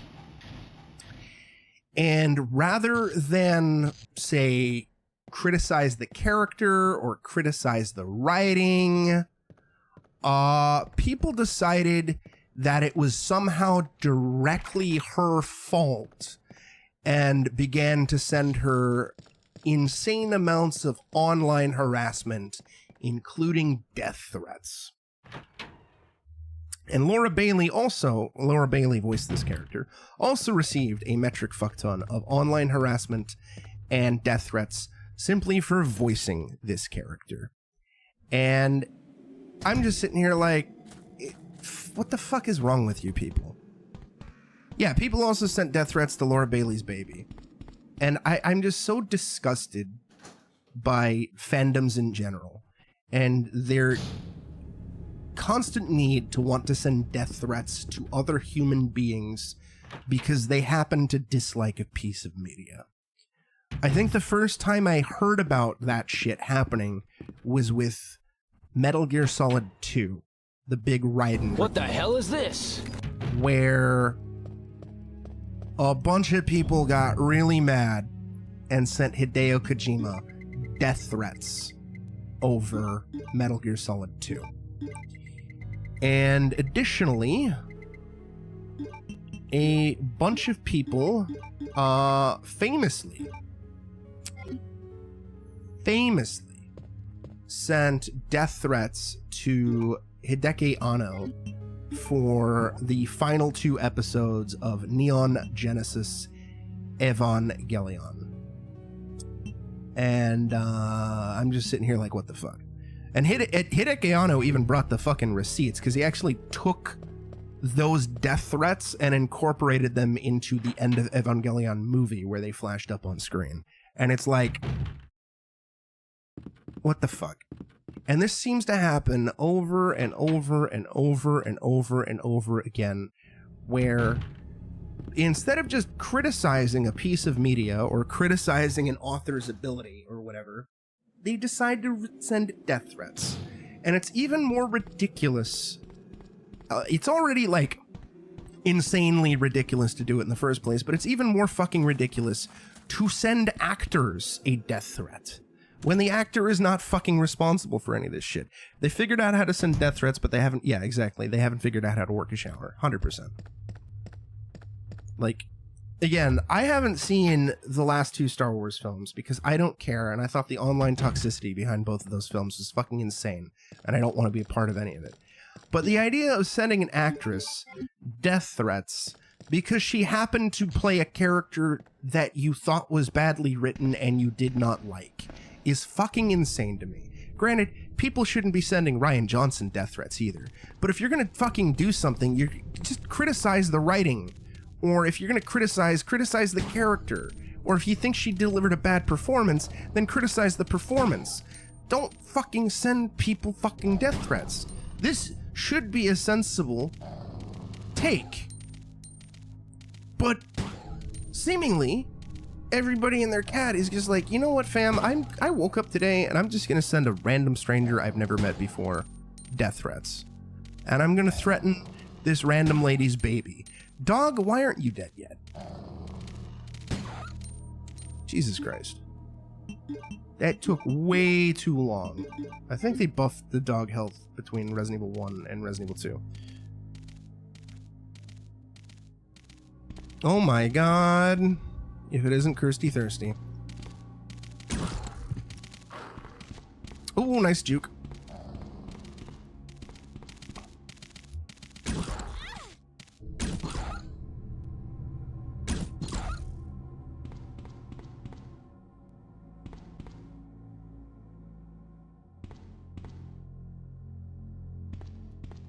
Yeah, like it's a fictional fucking character. Stop doing it. Just stop it. Stop doing it. Stop it. People have forgotten, lost sight of the value of human life, Grady, and also they've forgotten how to appropriately deal with disagreeing with somebody. Did I tell you about the Superman incident, Grady? I know I've told Jack, and I know I've told Cal, but did I tell you about the Superman incident?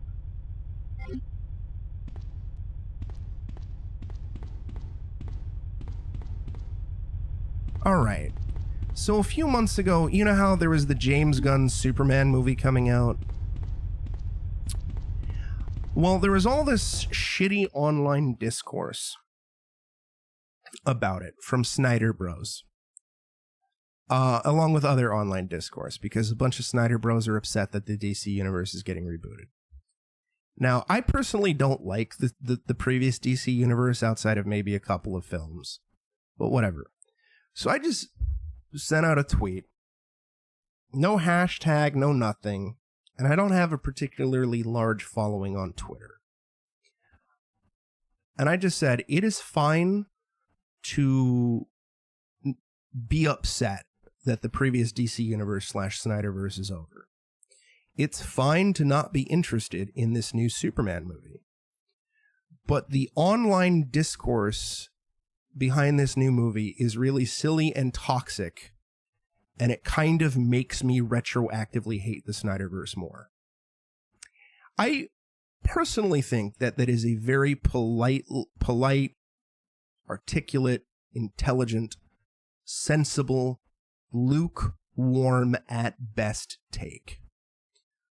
For whatever reason, this tweet popped off for me based off of my online presence, and I got a lot more interaction on it than I normally do.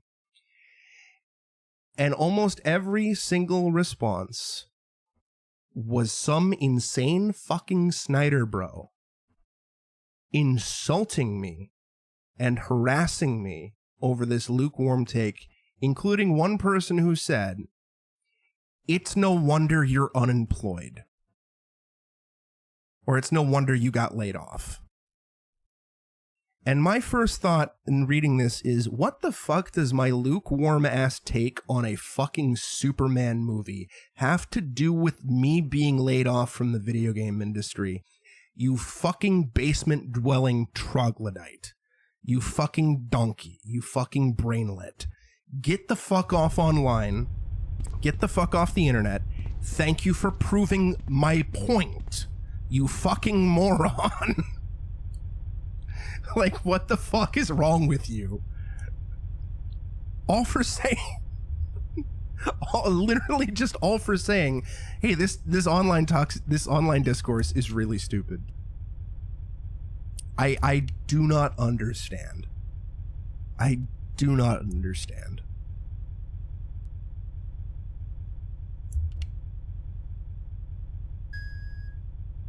Power supply, okay.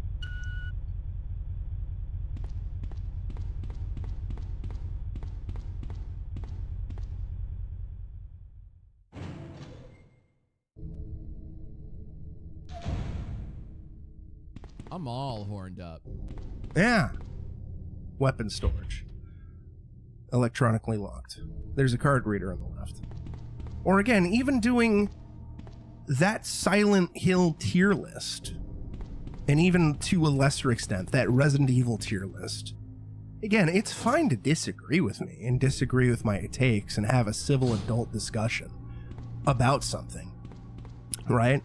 If you personally love Silent Hill 2 Remake and you don't think it's mid, that's fine. Similarly, if you hate Silent Hill 2 Remake and think it's not mid and you think it's terrible, that's fine too. But why do you gotta go onto somebody's YouTube video and then skip to the end of the tier list? Because it's pretty obvious that that's what these people do. They skip to the end of the tier list just to see the final rating and skip over anything that they have to say explaining their rationale as to why it's rated. They're rating it the way they're rating it. And then go and actually send slurs to the person who made the tier list. Oh, just because they thought a game was mid. Like, what the fuck is wrong with you? Again, if you love Silent Hill 2 Remake, I'm not attacking you. I'm not attacking your opinion. I'm not trying to convince you that what you like is actually secretly dog shit. And if you hate Silent Hill 2 Remake, or anything that I happen to like, or whatever, or think is mid, or whatever, I'm not trying to convince you that you're wrong. Stop sending people slurs. Stop it. Niku, there's been no Ada slander outside of the fact that I don't particularly think her Resident Evil 4 Remake voice actress did a good job. That said, even though I don't think she did a good job, I don't want to see the woman get death threats. I think that's disgusting and despicable, and we need to stop this. Please? Please? Please? Can we stop this? Can we stop it? Can we stop sending people death threats? It shouldn't be that hard. Just don't do it. You know? All right. Okay, it's been about another hour. That hard jorkin, yeah. I'm gonna take another BRB, get your stretches in, all that fun stuff. Yeah, it's great. BRB. This one's for the ladies. Yeah. This BRB is just for the ladies. Oh, sweet. You ladies get Mole Music 3.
and those who don't. Yeah. Yeah, I never played... I briefly played the first DS Zelda game, and I hated the controls, so I stopped playing it. And if somebody, you know, likes the game and thinks the controls are fine, that's cool. I just don't like touchscreen controls, and I think they're bad for a Zelda game. Sherry, Unless it's inventory stuff. I've been looking Thanks, everywhere Niku. for you. I was so worried. We've got to go now, honey, okay? If we stay here, that monster will find us. Let's go. No, I won't. What's the matter? Don't you trust me? It's not that, Claire. It's because of my daddy. He's over there. I heard him call my name. Daddy must have been attacked by the monsters. I have to help him. Wait, Sherry, don't go alone. Sherry! Sherry!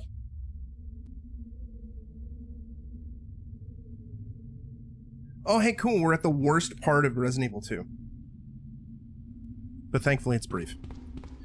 I mean, that's fine too. I can't really call either DS game a piece of shit because I haven't really played them to completion. Or played much of them. I can say that I really did not like it, what little I did play. But I try to personally refrain from giving something extreme hate until I've actually like fully played it to completion or watched it. Like the Twilight series, I've seen all 5 films, so I can actually criticize it and into like detail and stuff like that. Not saying that, you know, somebody can't be like, hey, this doesn't seem like it's for me or whatever, but I personally, if I want to criticize something, I try to play it through to completion or watch it to completion or whatever, or experience a sizable portion of it anyway. It's one of the reasons why I never gave up on Balan fucking Wonderworld. So I could have a really in-depth opinion as to why I hate it. Not saying everybody needs to do that, obviously. But that's just me.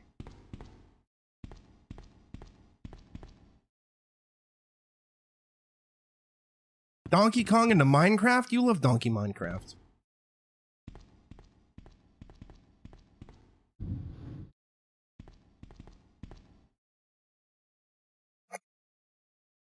Yeah, I don't like wasted potential either. I think that's kind of like the thing that stings the most about certain games. Like, that's one of the things about like Balan that pisses me off the most, is again, I went into that game really with no expectations outside of hoping to have a funny bad time because Donkey's review looked funny. And I had no expectations. I have no nostalgia for like Nights into Dreams because I never played that.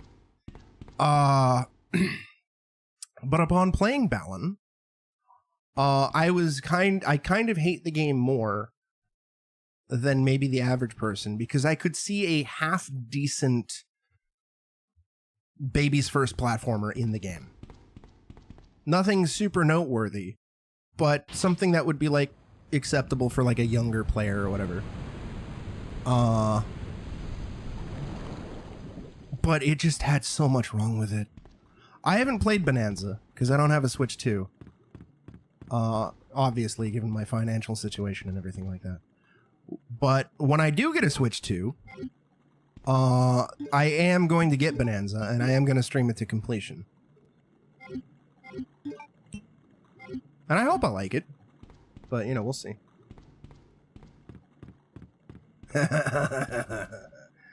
Markiplier F. Yeah, I heard Markiplier got married. Good for him. I didn't even know he was in a long-term relationship with somebody. Granted, I haven't really kept up with Mark. I only really hear about him when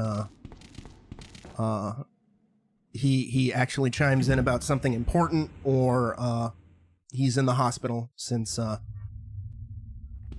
He seems to get sick a lot. Claire, are you there? Sherry, are you okay? Did you find your dad? Yes, I'm okay. But I couldn't find him. But I did find something else for you. Here. Here's another. This right here is my favorite thing ever. In the history of forever. Thanks, sweetie. I think about this every day. Why don't you I think come about over this here? all night long. I stay awake, not sleeping, because I'm thinking about this. Claire, I can't reach the ventilation hole anymore. But don't worry, I'll find another way. I can take care of myself. Wait, Sherry, come back. Sherry! Oh my Sherry! god. You know, if I recall correctly,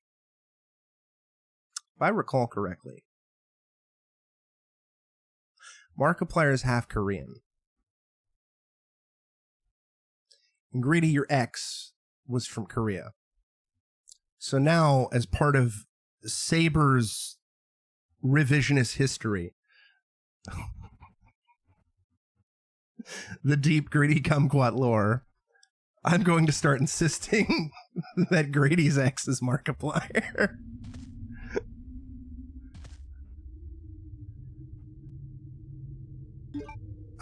Yeah, you know, Greedy, you can tell me you can say whatever you want. It doesn't change the fact that Saber lore, Saber revisionist history, the deep lore that I provide on Saber 0307 tends to stick. So.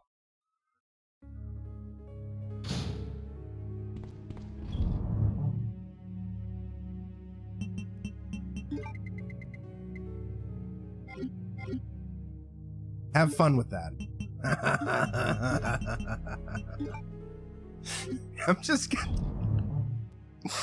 I'm fucking crying at how stupid this is. But in my headcanon now is that you broke up with him because of his crippling addiction to Five Nights at Freddy's.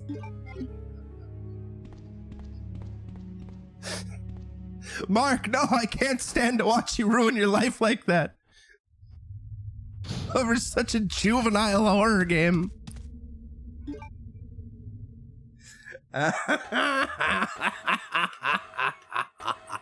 Oh, bad dog, get away from me.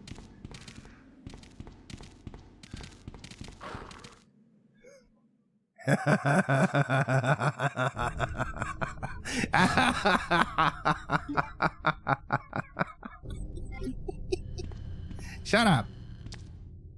Huh? You wanna fucking be a licky boy? You ain't doing licky shit. Huh? Wanna fuck? You wanna fuck? Get out of here, you're not fucking with me. Bad licky boy, get out of here.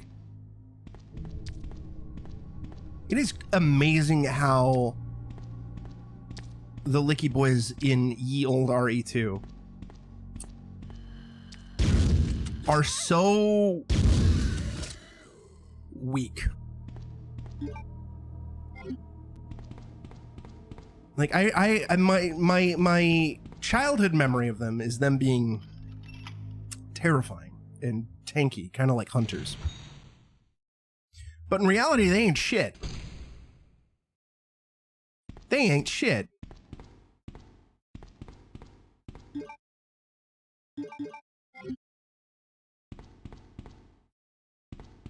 Hunters, they're still tanky and fucking hit hard. But they ain't shit. Especially in RE5. RE5 licky boys, holy shit. RE5 licky boys are a fucking joke, my guys. RE2 remake licky boys, though, holy shit. Those things are, I hate them. They're too spongy for my liking. We have one pistol round, great.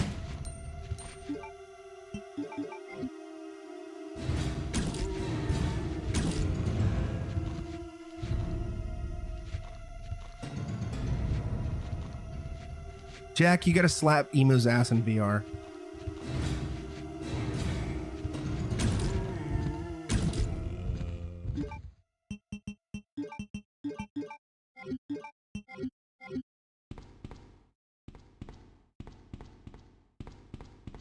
Additionally, Gritty, I do have to break it to you. I do have to be the bearer of bad news, but in the event that I ever were to eat Emu, I cannot promise that I won't immediately go in and hug him and then whisper into his ear, "Our balls are touching."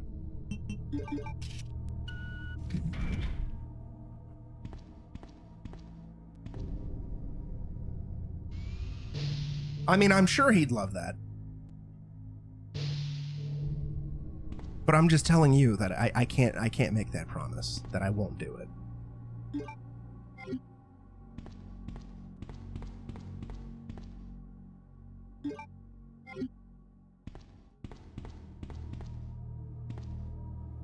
Look at them bowgun bolts, baby!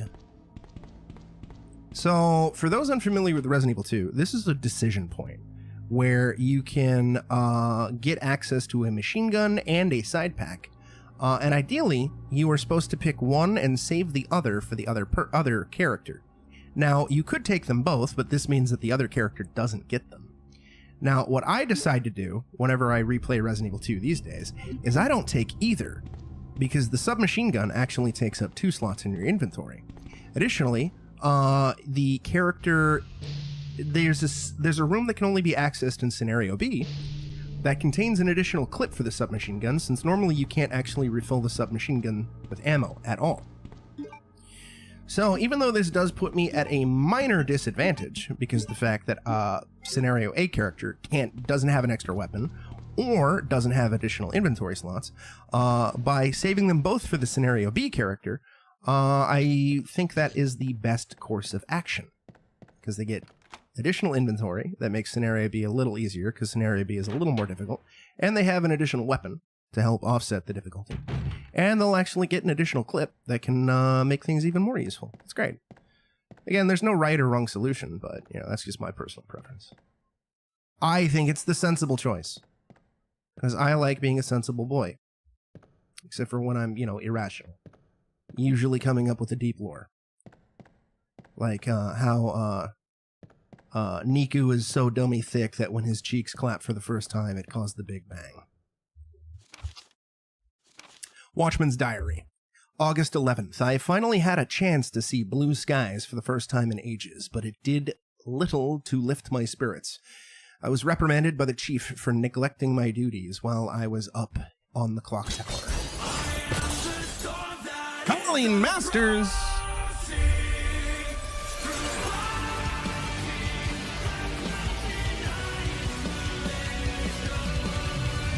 Colleen Masters is the storm that is approaching. Holy shit, thank you so much for the raid, Colleen. Ashiwa, can we get a shout out for Ashi as well?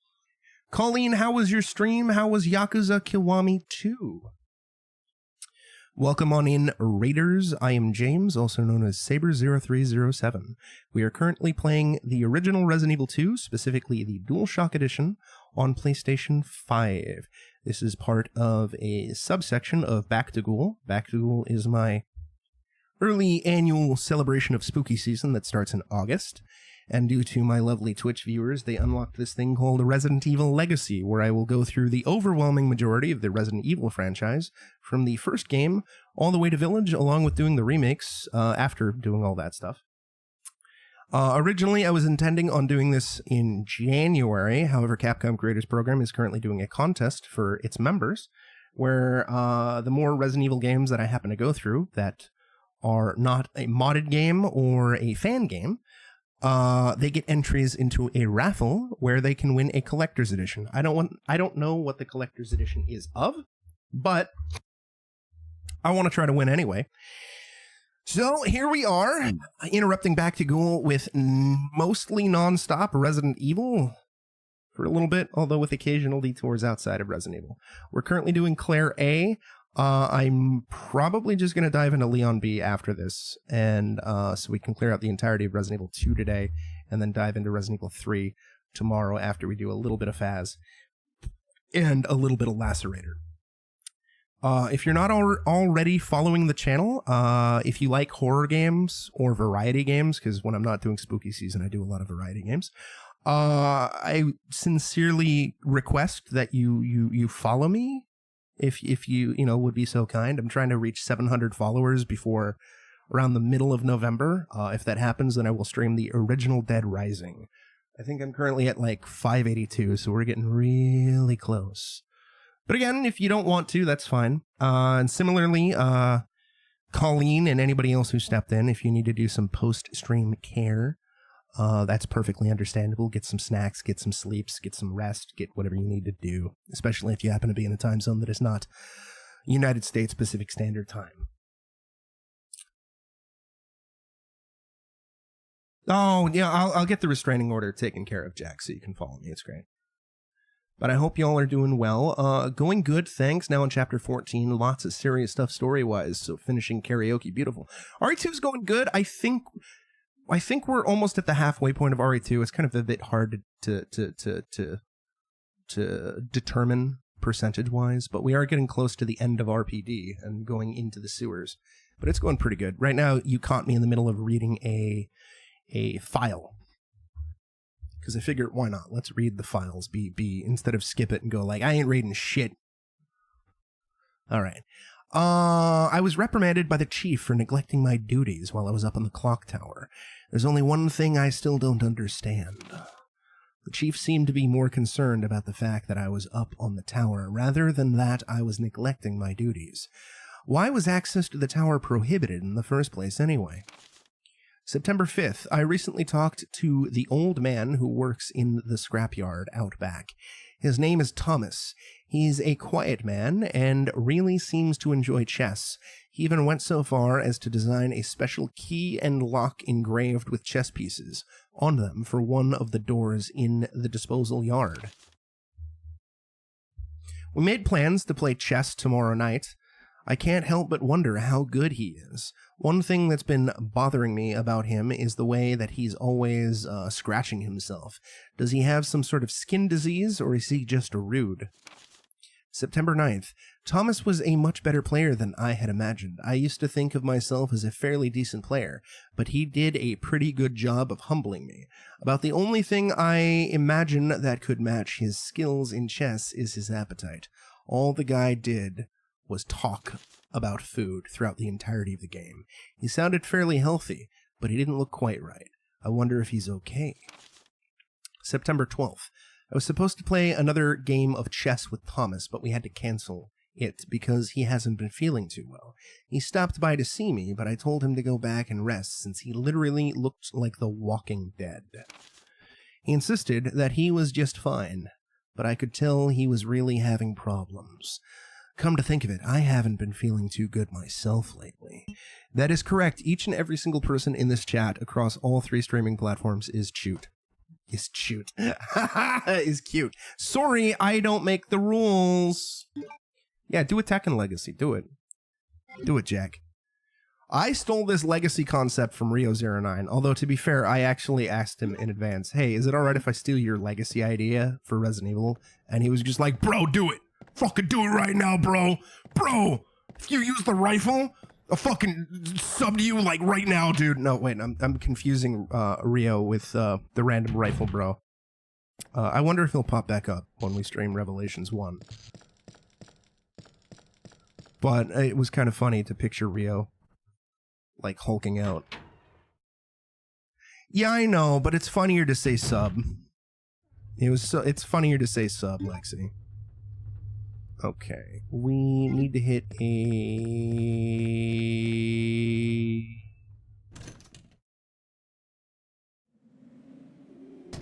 We need to hit a storage box.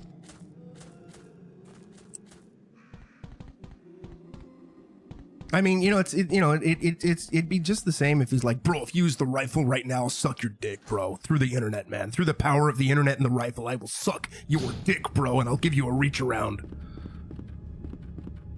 Full disclosure, when I played Resident Evil Revelations, some dude was heckling me to use the rifle because it's, quote, so OP. And then I politely explained to him, I did not like the rifle. But he was insistent. So I intentionally avoided using the rifle. Even when I was completely out of ammo, and I only had rifle ammo left. Because I'm a spiteful little shit, and I already explained that I don't want to use it. But he would not back down. And then Greedy banned him. I think Greedy banned him. I don't remember. Somebody banned him.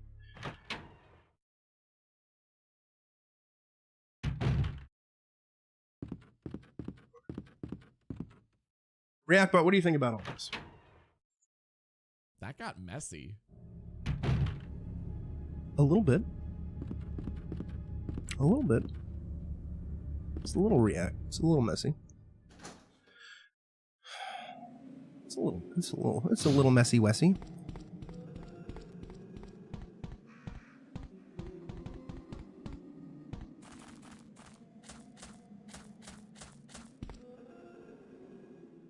Either way, I don't like the rifle in Revelations. I also don't like Revelations in general, so when I actually get to Revelations, I'm going to be very sad. Especially because now that I think about it, going based on going on release order, Grady, that means I have to basically do Revelations and Resident Evil 6 back to back. That very much upsets me.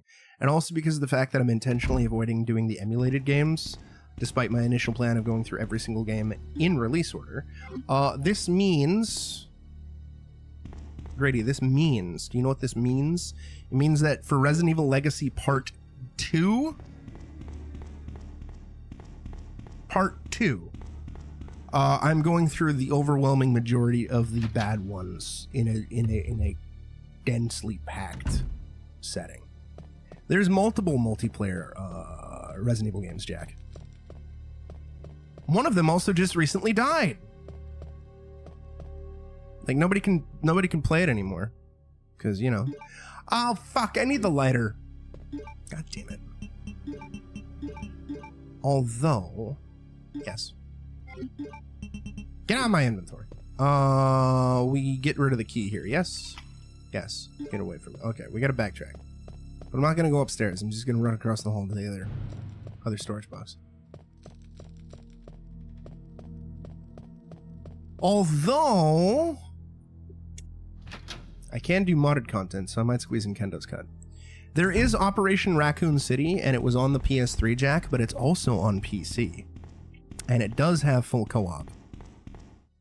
I think it's available. I know it was removed from Steam at one point because of a security vulnerability or something, but I think it got put back up on Steam. I do want to go through it at some point in multiplayer.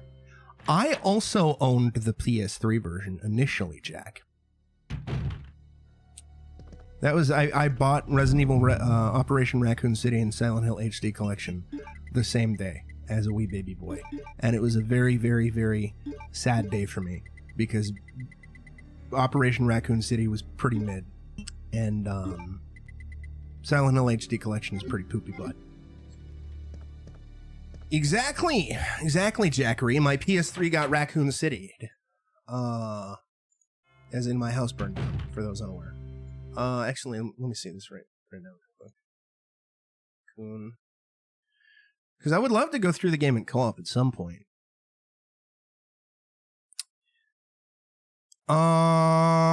Yes, it's no longer available in the Steam store, which is unfortunate.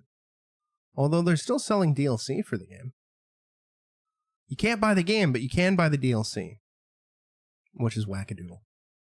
$35 for some $35 of DLC for this fucking game. Let's fucking go, dude. The balls, dude. The fucking balls. Resident Evil Operation Raccoon City, Ashy. It was basically SOCOMsies. It was like SOCOM, but zombies. It's a non-canon Resident Evil game that was developed by a Western developer because Capcom wanted to appeal to a Western market or something.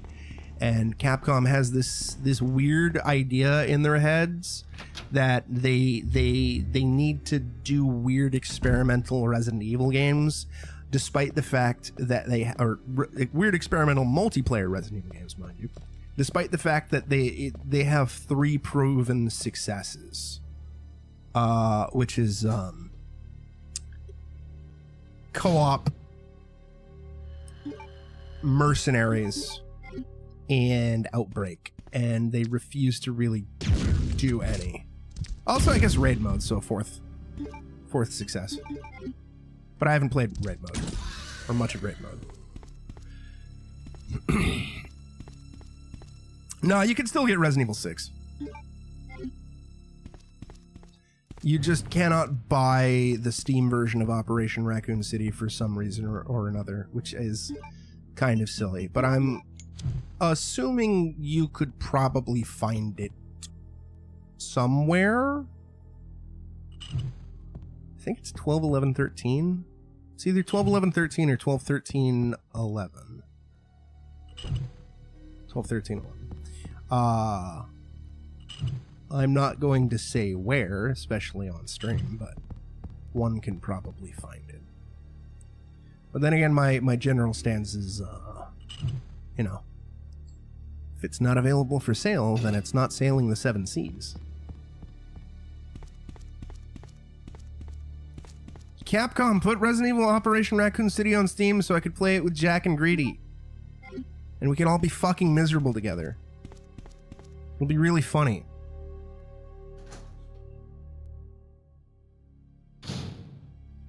There's also Umbrella Corps as well, Jack, which is another one. I think that's more of a deathmatch game. Greedy, you love Resident Evil 6. And I still need to finish my Resident Evil 6 playthrough with Saru. Like, the upcoming one that I'm going to be doing is going to be a solo single-player affair. But similarly, I know you were Resident Evil 6'd out after going through it with Mumquat and Mock, but we got to do it at some point. We got to do it at some point. We got to rip the Band-Aid off, go through it with infinite ammo, and just get it done. Let's throw it on easy for the content. Otherwise, Jack's gonna cry.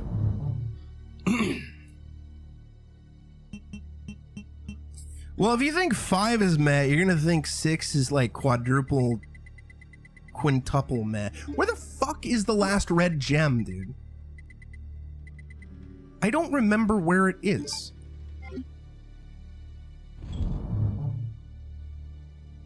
Where's the second red jewel?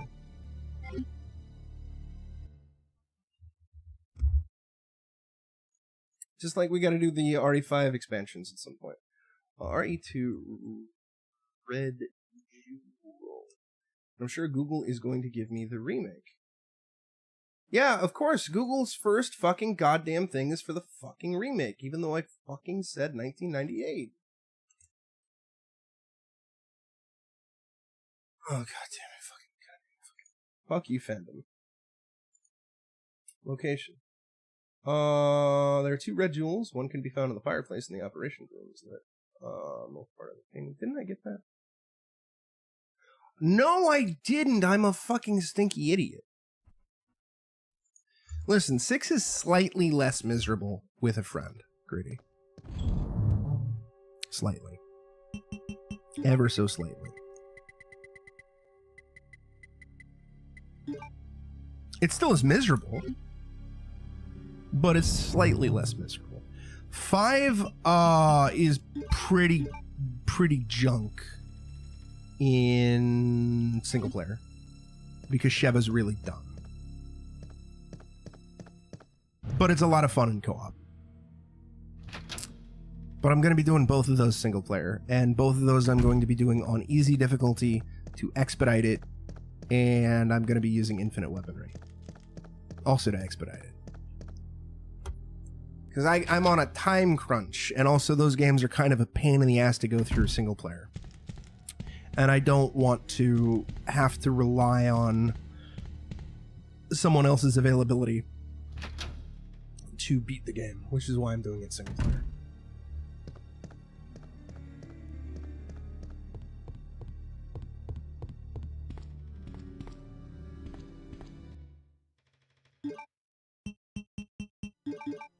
There we go.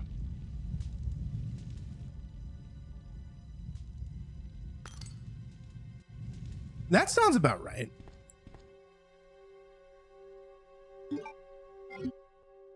I remember your playthrough with Mock being really terrible. With a lot of stupid shit happening.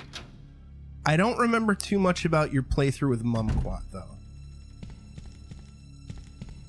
I more remember bits and bobs of your 5 playthroughs with Mumquad, because y'all did a shit ton of playthroughs with 5.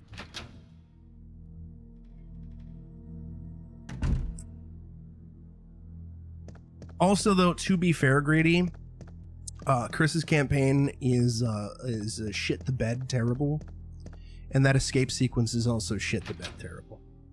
Leon's campaign is also pretty terrible. Ada's campaign is mildly better. The only campaign I think that it's worth its salt is the Jake and Sherry campaign, and that's also not saying much because it's also pretty terrible.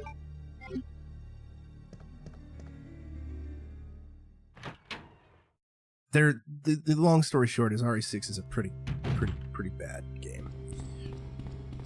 Yeah, it is really funny, Coolio. Chris is going through the exact same character arc as he went through in Resident Evil 5, except for it's stupider. It's like he's acting more upset about a bunch of fucking red shirts that the player has never met before than he did about Jill. I don't remember Ada's campaign. I always block it out. I know it's really janky in co-op because it wasn't designed for co-op, even though hypothetically speaking, it should have been designed for co-op. Like, just make her co-op partner Hunk and flesh Hunk out more. You know? But no, why do that? Everybody hates Jake and Sherry, or Jake Wesker. Personally, I think he's the best new character in that game. And his chemistry with Sherry is pretty strong, and he and Sherry are the only characters in the game who actually go through a character arc. And, like, there's some narrative and emotional weight. And it's really, really, really cheesy and dumb and stupid, but I kind of adore, in a stupid, schlocky Resident Evil kind of way, that Jake and Sherry defeat the final big bad with the power of love. I wouldn't want it any other way. It's amazing. Well, it's also really funny that Leon seemingly has forgotten what a zombie is in Resident Evil 6. Yeah, storyline-wise is why I think their campaign is the best. Gameplay-wise, the entire game is pretty miserable, with each campaign having unique moments of misery. But again, to reiterate, because this is the year of our Lord, 2025, if you happen to love Resident Evil 6, and it's your favorite Resident Evil game, I'm happy for you. This is not a direct attack on you as a human being or your opinion. I just don't like it. And I realize, to my longtime viewers and to sensible people, that what I'm saying sounds really redundant and stupid, because obviously it's not an attack on somebody in their opinion.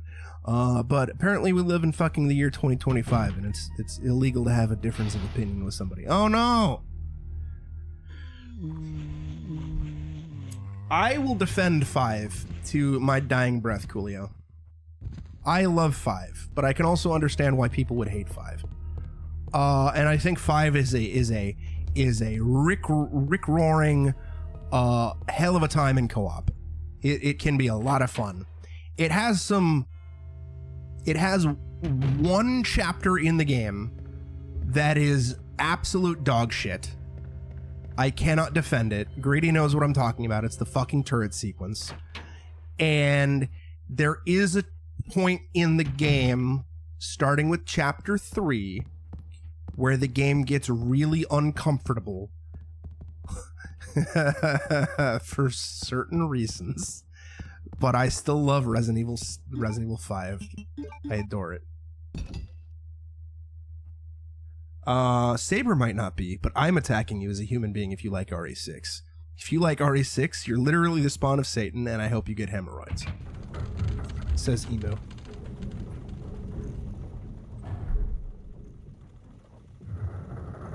Yes, please direct all hate mail to emu@hotmail.com.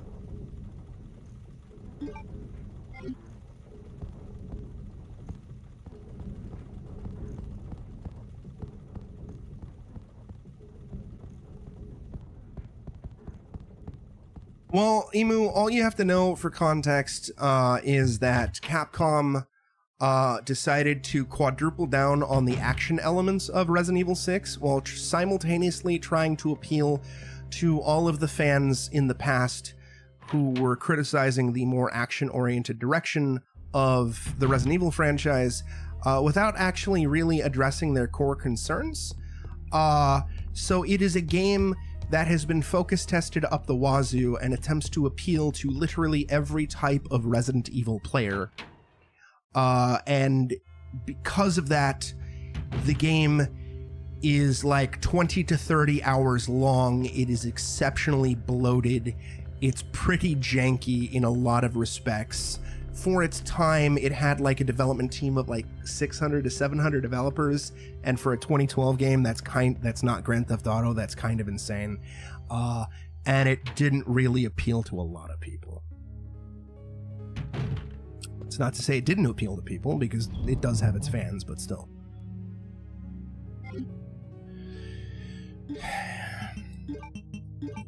Probably. I mean, they might, you know, honestly, again, as I was saying, I think it was last night, of all the Resident Evil games that need a remake, Resident Evil 6 would be one of them.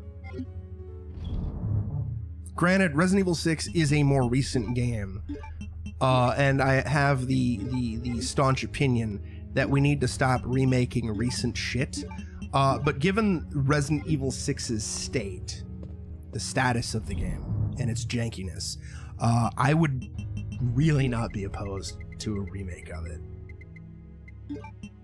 Truthfully.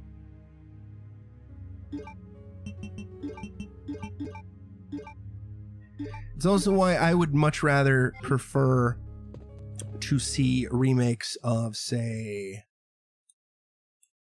Resident Evil Survivor, Resident Evil Dead Aim, Resident Evil Gaiden,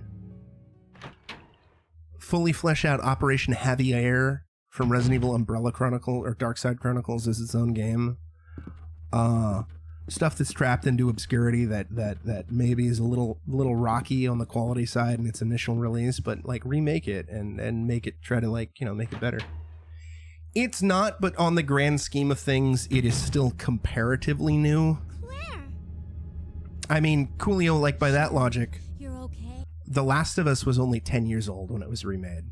And for me personally, I think The Last of Us remake is one of the most pointless remakes to have ever been done in video games. Similarly, I think the Horizon Zero Dawn remaster that just came out, like, what, last year, is one of the most pointless remasters to be done in video games. I'm glad to see you're safe,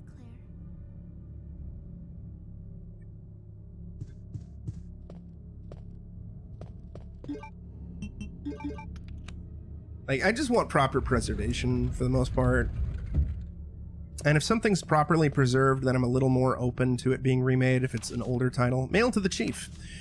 To Mr. Brian Irons, Chief of the Raccoon City Police Department. We have lost the Mansion Lab facility due to the actions of the renegade operative Albert Wesker. Fortunately, his interference will have no lasting effects upon our continued virus research. Our only present concern is the presence of the remaining STARS members, Redfield, Valentine, Burton, Chambers, and Vickers. If it comes to light that the STARS have any evidence as to the activities of our research, dispose of them in such a manner that would appear to be purely accidental. Continue to monitor their progress and make certain their knowledge does not go public. Annette will continue to be your contact throughout this affair. William Birkin. To Mr. Brian Irons, Chief of Raccoon City Police Department. I have deposited the amount of $10,000 to the account for your services this term as per our agreement. The development of the G virus scheduled to replace the T virus is near completion. Once completed, I am certain that I will be appointed to be a member of the Executive Board of Umbrella Inc. It is imperative that we proceed with extreme caution. Redfield and the remaining STARS members are still attempting to uncover information on the project. Continue to monitor their activities and block all attempts to investigate the underground research facilities. William Birkin. Mr. Brian Irons? Yeah. We have a problem. I have received information informing me that Umbrella HQ has sent spies to recover my research on the G virus. There are an unknown number of agents involved. They must not be allowed to take this project away from me, as it represents my entire life's work. Search the city thoroughly and use any suspicious persons. Search the city thoroughly for any suspicious persons. Detain any such individuals by whatever means deemed necessary, and contact me immediately through a net. With these precautions, any possible threat should be eliminated. I will not allow anyone to steal my work on the G virus, not even Umbrella. It's just because I'm being dumb comparing it to me, how it was 12 versus 24, I can't forget. Yeah, you know, things happen. You know? And again, everybody has their own different opinions about remasters and remakes. I will say, I think the amount of remasters and remakes we're getting is kind of ridiculous. Claire! Especially if shit that doesn't I'm need going it. down there. Stay here and wait for me, okay? Time do be linear. There's a lot of stuff that is like, why is this getting a remaster? Why is this getting a remake? Now, if something is not playable on modern hardware, I am much more forgiving of a remaster. And if something is playable on modern hardware and it is old enough... Help me! Depending on the title, I am a little more forgiving of a remake. Like... Resident Evil 2 and 3 getting remakes, although they are not in the style I would have preferred. I'm kind of okay with them getting remakes. On the flip side, I personally think that the Resident Evil 4 remake is entirely unnecessary, even before it was announced. I similarly think the entire Silent Hill 2 remake is unnecessary. Muting because we're in a cinematic with the sex pervert.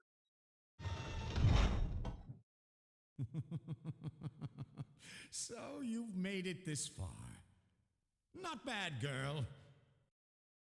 But I'm not letting anyone leave my town. Everyone's gonna die. Calm down, Chief. What happened? Shut up. You couldn't possibly understand what's happened. Those monsters from Umbrella have destroyed my beautiful town. How could they do that to me after everything I've done for them? So it's true. You have been working with Umbrella. Then you must know about the G virus. What is it? Tell me! If you must know, it's the agent that can turn humans into the ultimate bioweapons. Superior to the T virus in every way. Dr. William Birkin is the genius behind the project. William Birkin? I'm sure you've already seen his little girl running around here somewhere. Sherry, isn't it? In case you haven't already figured it out, the monster that's been tearing my precinct apart is yet another product of the G virus. An ultimate bioweapon. Umbrella must be trying to cover its tracks. But if I have to go, I'm going to take you with me. My chest can't take the pain.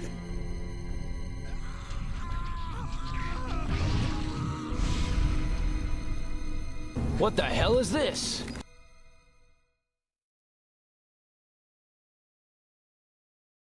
But yeah, I was reminded that Hausu exists, and I've never seen Hausu, and I hear Hausu is fucking insane.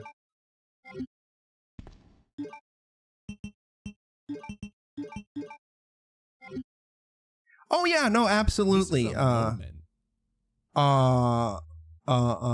Emu.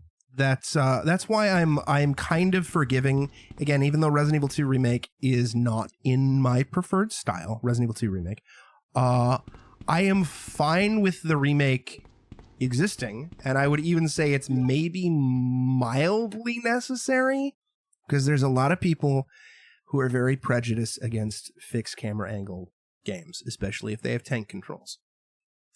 And if Capcom wants to make a game that appeals to the widest possible market, it needs to be third person over the shoulder. Even though I think at this point in time, with every horror game basically being third person over the shoulder, it's kind of a little stale.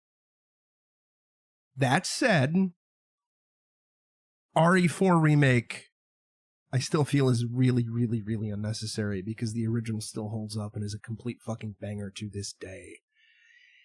Like, if they had done something more with it, like maybe made RE4 Remake a first-person game similar to Resident Evil 7 or Village, that would at least give it a different perspective. But at this point, we're now just comparing a third-person over-the-shoulder horror game to yet another third-person over-the-shoulder horror game. It's also kind of why I think the Dead Space remake is super unnecessary, because Dead Space is also pretty recent, and it plays like almost any modern game, so there's really not much you can improve outside of visuals. I just realized I did not bring any healing items, so this is going to be fun.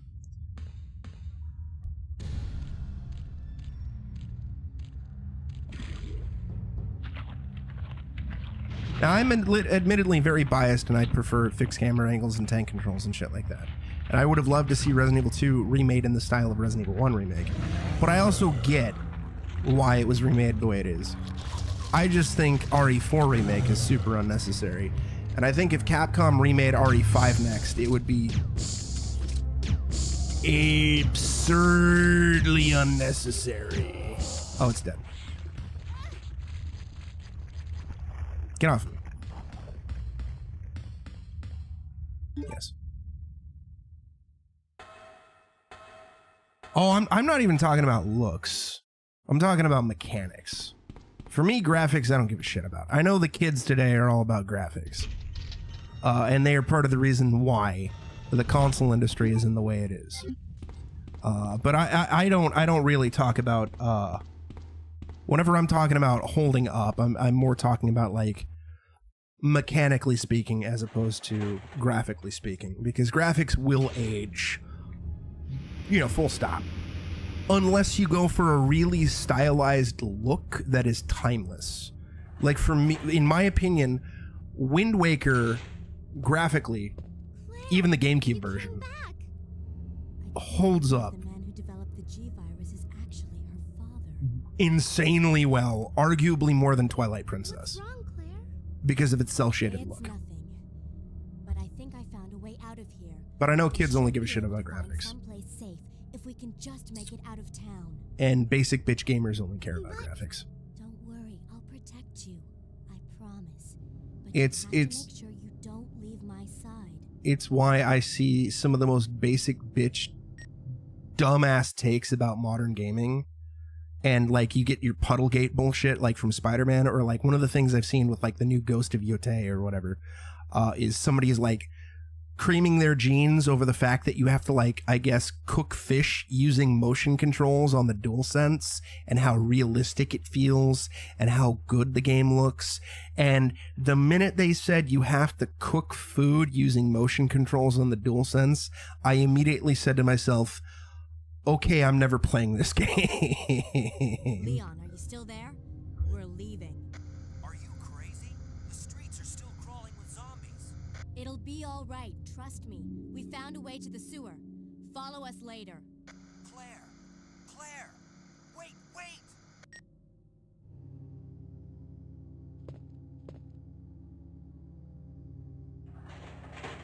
It's also why you get the most idiotic shit where, like, people are looking at, like, Horizon Zero Dawn or Forbidden West or whatever, and they're actively, like, counting the pores on Aloy's face and like, oh, it doesn't, you know, this doesn't look real enough. Game is dog shit. And it's like, guys, do the pores on a character model really make or break a game for you? is that really what we're going with now? Like, sure, I would like it if a game was visually appealing, but there's plenty of visually appealing games that are complete shit. You know? I don't care how realistic the character model is and if it has peach fuzz or not, or if it has pores or not. I just want the gameplay to be really, really, really fucking fun. And I think modern gaming has lost sight of that. And we're just doing this graphical arms race bullshit. That's why you will, outside of the fact that I'm unemployed, but even before I was unemployed, I didn't really do too many AAA games. I'm mostly doing older retro type shit. Because I think modern AAA gaming is this homogenized, boring mess. There's exceptions. If something looks cool enough. Or if it's for a franchise I genuinely give a shit about. But, you know. Hey, get out of here, Birkin. You smell. I, too, do not want to see anybody's pores, Emu.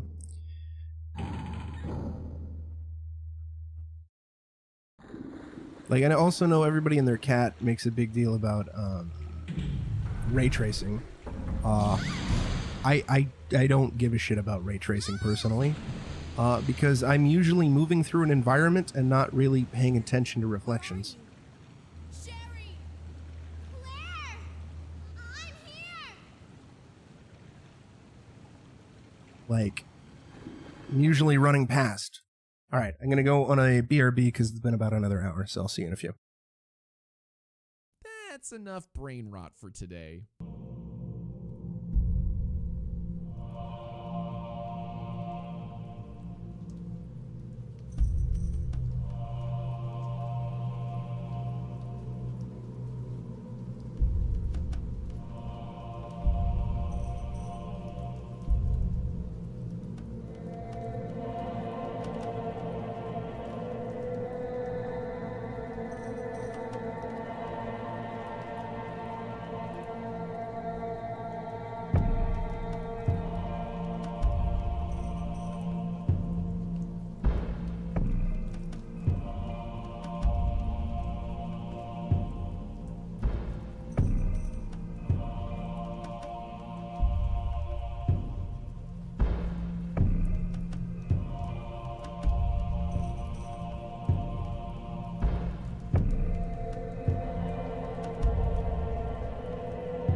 Hey, thank you for the subscription, Mario, on YouTube.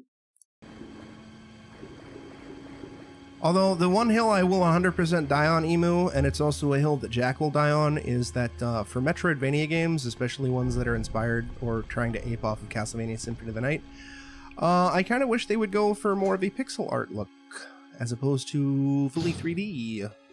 It's kind of one of my bigger criticisms about Bloodstained Ritual of the Night.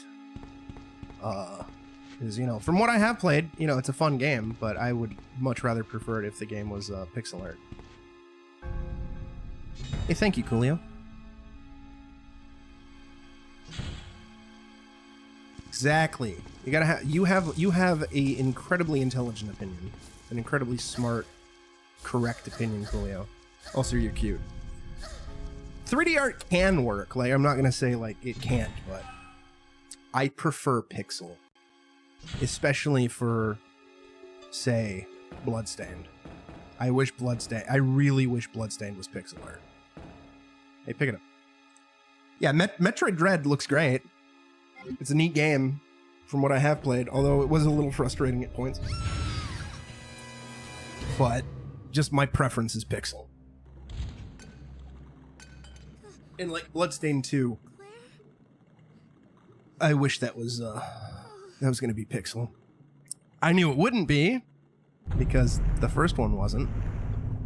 But still.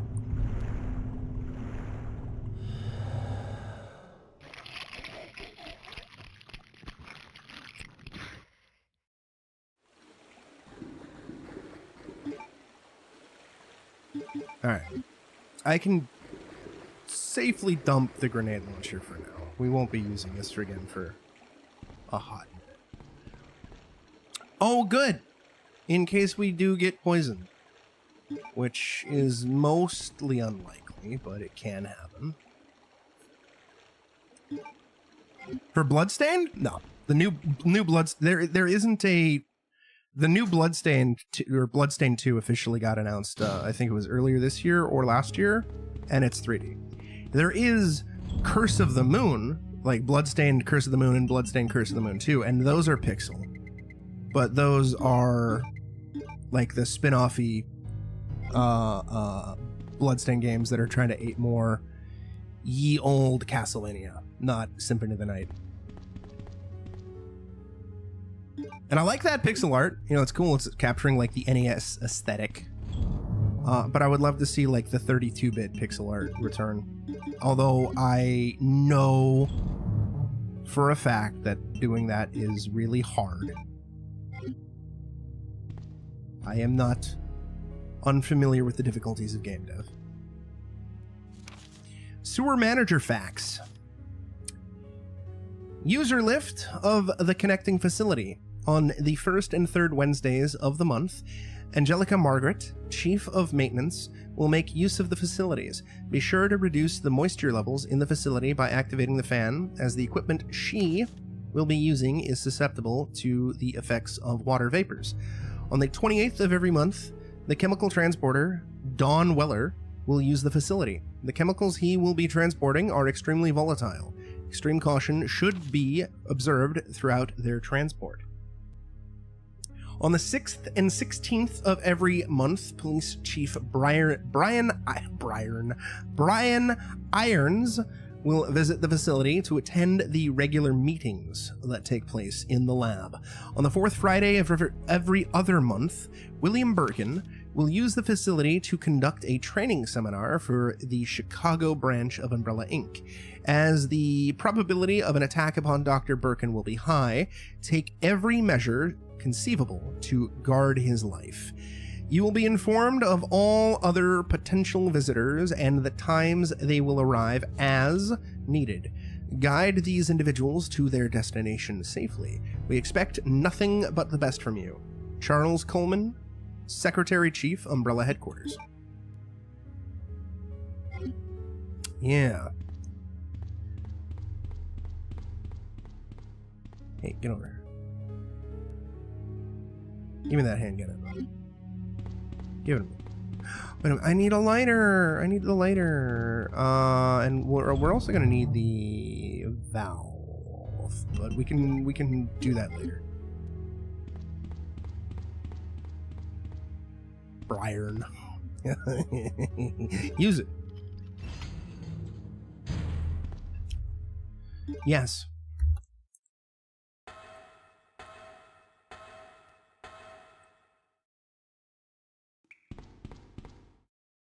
Various cords and meters are placed in order. Where's the item in here? I know there's an item in here. Hey, get away from me.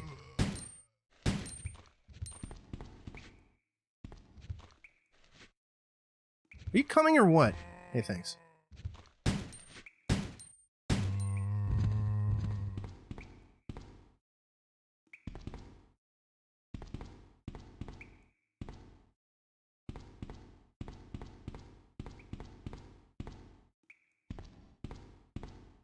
Wait, is the... Oh, there it is. Jork it, dude. Oh, wait, the lighter's used in the other room. Never mind. Never mind. Chat. Never mind. Never mind, chat. Never mind. Chat, are you minding? Don't mind. Okay, we're gonna dump the grenade ammo. And get the valve. Chat. Chaticus.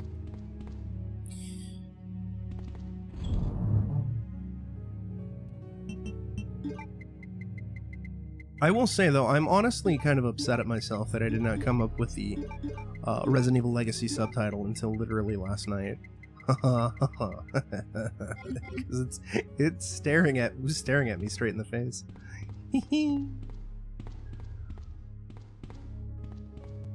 Get in there. Chat. Why is mommy kissing Santa? What the hell? She's not just kissing Santa, she's eating his ass. Oh no, the lighter's pointless! I was thinking of Clairby. Fuck. Whatever. Chat, it's fine.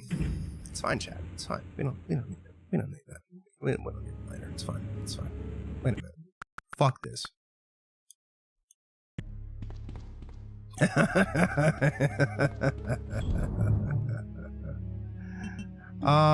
out of my inventory. I can't wait for another Randy to pop in and accuse me of cheating and needing to be banned off of streaming platforms because I use an emulator function. Or a cheat in a single player game.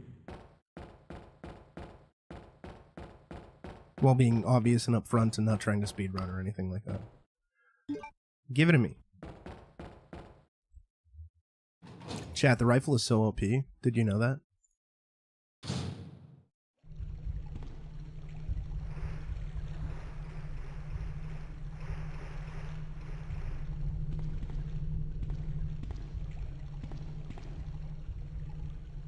Gimme. I don't really need... I mean, flame rounds are cool, but...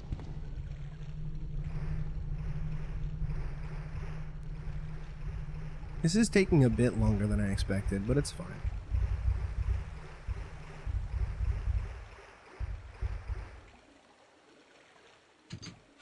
I think just before I do Leon B, we'll do a slightly extended BRB, so I can get some food and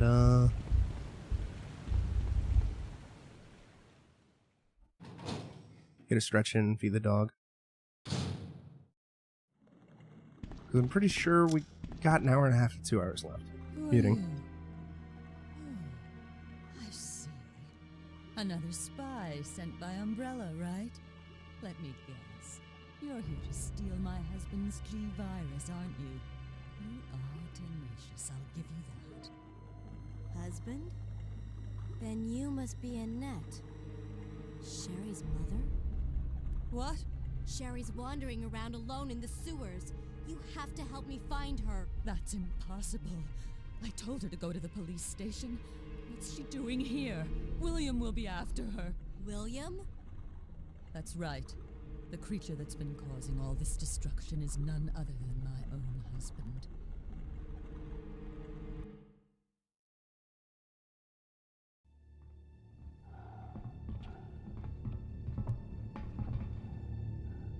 This way. It's sheer perfection. My precious G-Virus. No one will ever take you away from me.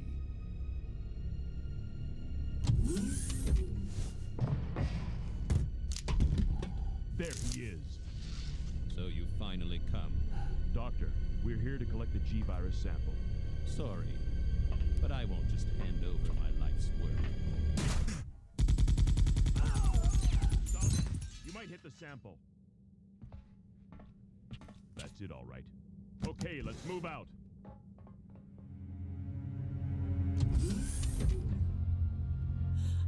William. Oh my. Hold on, darling. I'm taking care of that bullet wound first. Stay here.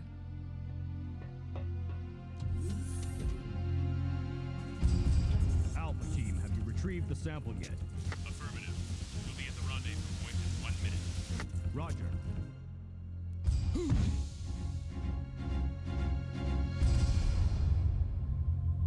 Are you telling me that he injected the G-Virus into his own body? The G-Virus has the ability to revitalize cellular functions. What was that? Something's wrong. Let's check it out. Over there. Shoot it! Eat this, you freak! I'm stopping it! What is this thing?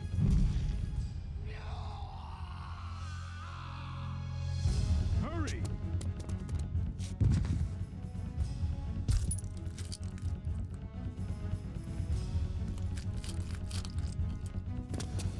What is this thing?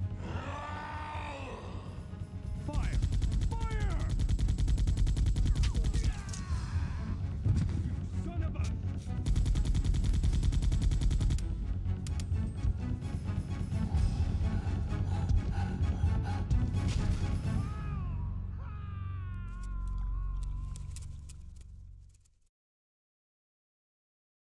So those rats were the carriers of the virus? As a result of his virus-induced transmutation, William should have lost any prior memories he had as a human by now.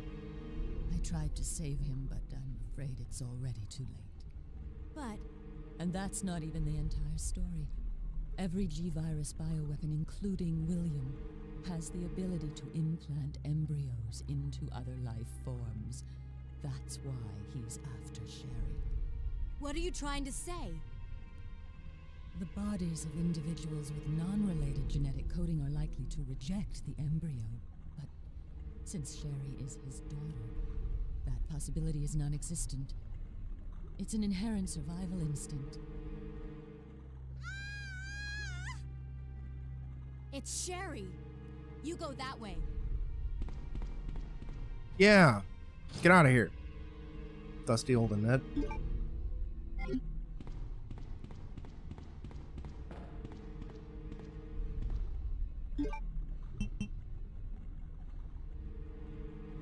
Chat, I'm really upset at myself because I said, oh, I don't need to get the valve handle now. I'll just get it when I come back and dump the lighter. And then I forgot to get the valve handle. Can somebody in chat redeem Guts theme, please? Because that's basically me right now. I am an embarrassment to everyone I've ever known and loved. I should retire. I am the worst gamer.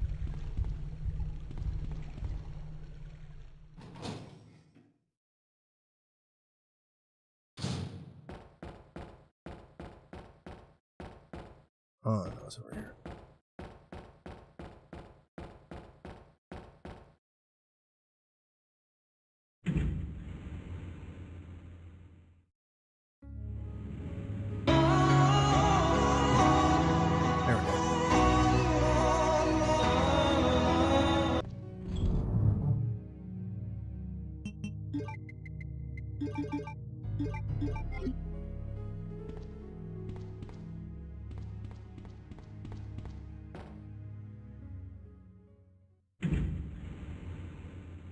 Reactbot, what do you have to say about this embarrassment? What a bozo.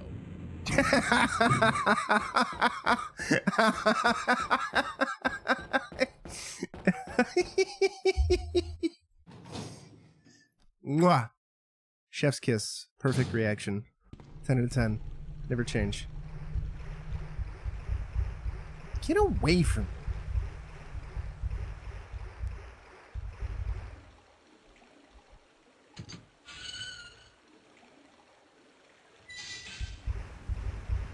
Don't spit on me, please.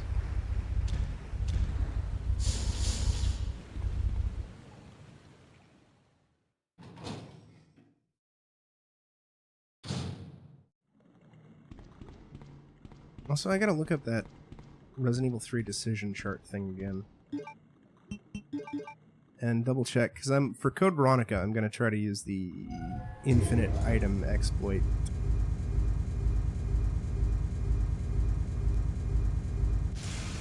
Make that playthrough a smidge easier and faster. And we will hopefully have infinite, excuse me, explosive bolts.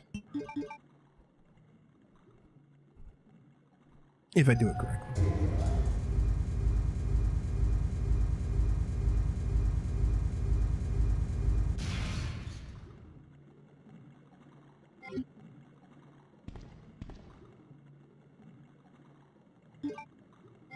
I forgot that there wasn't an item box here.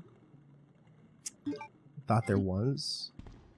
And we unfortunately... I also always forget that in Resident Evil 2, you can't have all of the arrows in the bowgun like you can in Code Veronica. So we are unfortunately having to leave behind some ink ribbons. Ink, I am sorry. I will do my best to continue to protect your ribbons, though. Although, to be fair, we actually haven't used an ink ribbon yet. We are playing fast and loose, but I did make that emulator save, so it's not too bad. Oh, my door's shut. Sherry! Oh no! You know, I've never done it, and I'm not going to do it here. But apparently you can drive off the alligator with enough ammo, and then Leon will actually have to, or the Scenario B character will actually have to deal with it. And doing that results in the Scenario B character, I guess, getting additional items or something.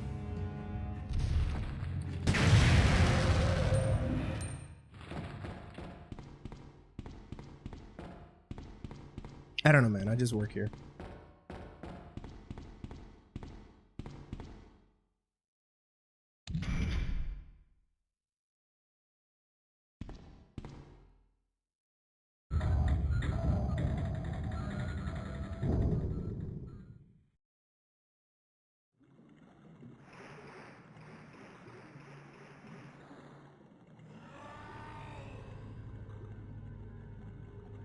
Come on, wake up, Sherry. Oh no!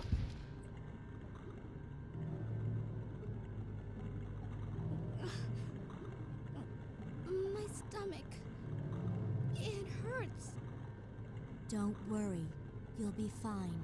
Come on, let's go.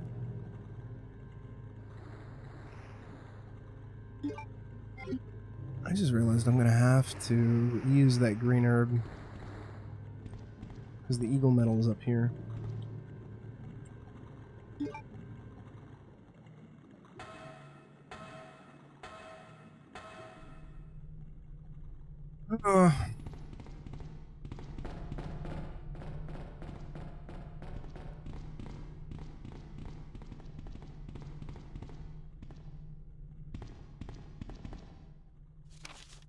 Sewer Manager Diary. June 28th, it's been a while, but I saw Dawn today and we talked after completing our work. He told me he had been sick in bed until yesterday. Really doesn't come as much of a surprise given how long he's been working here. He was sweating like a horse and kept scratching his body. While we were talking, I asked if he was hot, but he said he just looked at me funny. What's wrong with him anyway? July 7th. Chief Irons has been visiting the lab quite often lately. I don't know what he's doing over there, but he always looks grim. The expression on his face has been even more unsettling than usual. My guess is that it's because of Dr. Birkin's impossible requests. The chief has my sympathies, though. After all he's done for the town, he doesn't deserve this. July 21st. I rarely drink because I'm on the graveyard shift, but I don't suppose I have much to complain about. I just had a brain fart there. Much to complain about, since this is how I make my living. August 16th. Chief Irons came in late today, looking grimmer than his usual self.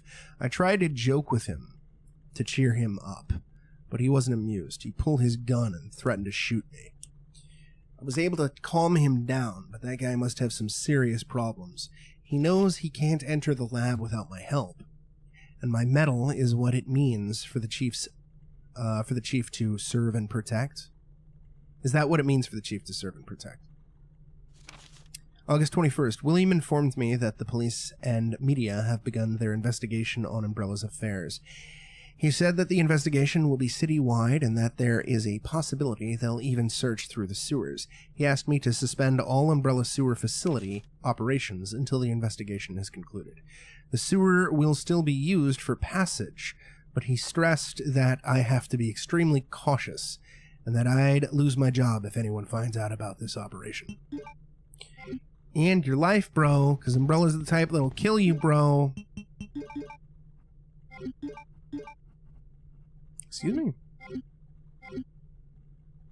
There we go. Anything in here? New.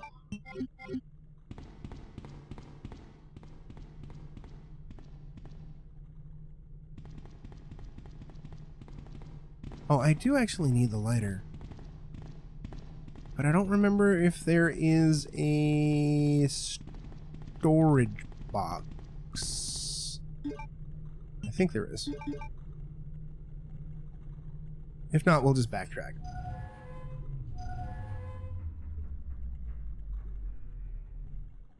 Not now, but later.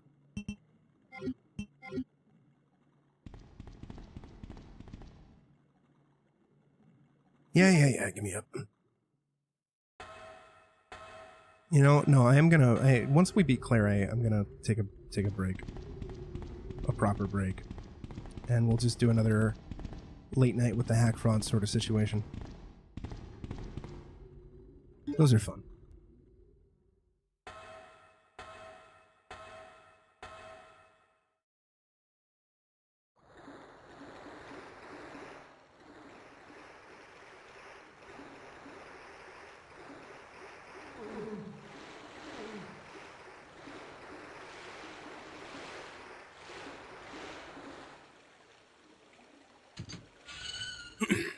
Excuse me.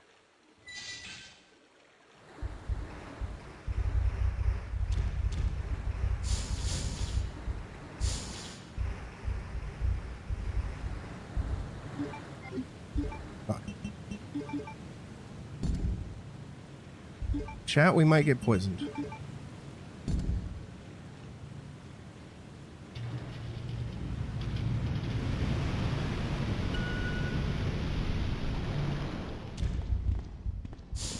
Oh, thank God.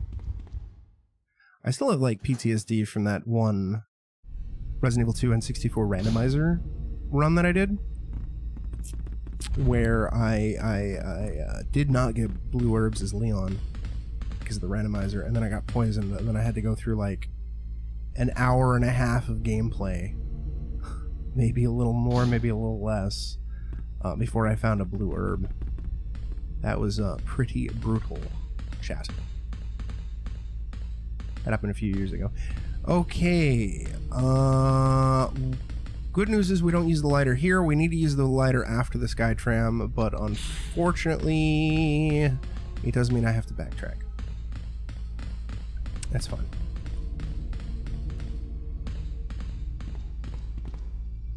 We also got the William G2 coming up. That's gonna be fun. Chat, you love William G2. That's why they call you G2 Chat.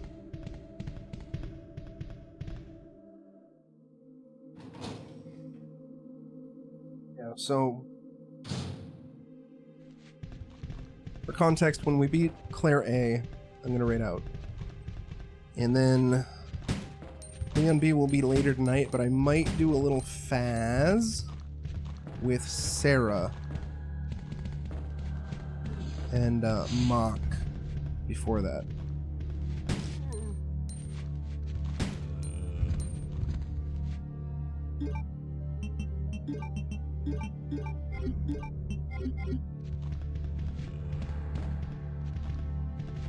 Uh-oh.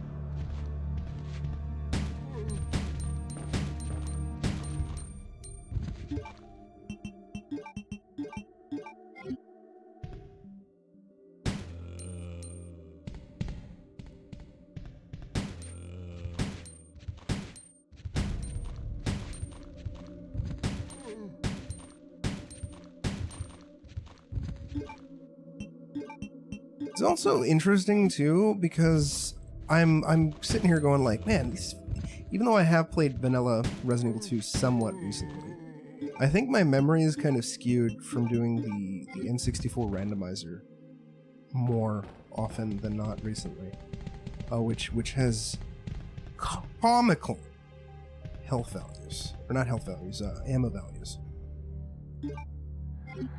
So I'm sitting here like, damn, dude, we have like less ammo than I thought in some cases. And it's like, it's because we're not doing the N64 randomizer. Like, for real though, chat, the fucking ammo values in that game on that randomizer are absurd.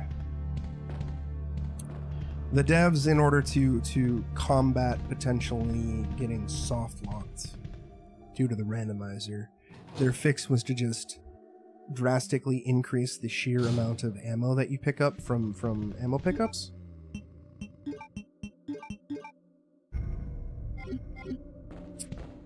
And because of that, you will have ridiculous ammo quantities at the end of the game.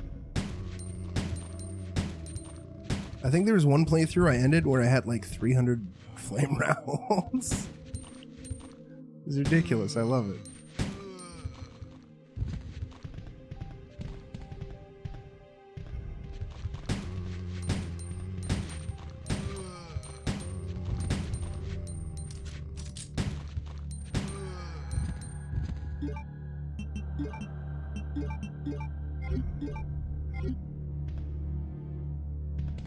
Remember if there's a spooky boy over here? There is.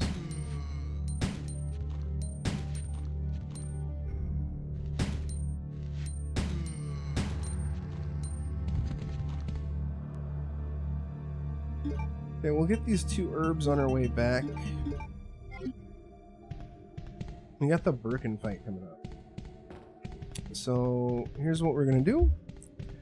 We're gonna go up. We're going to dump a bunch of shit so I can, and get the lighter, so I can use the lighter on the thingy thing. And then we'll backtrack to the safe room and go on another BRB, which will probably be the final BRB, if not close to the second to last BRB.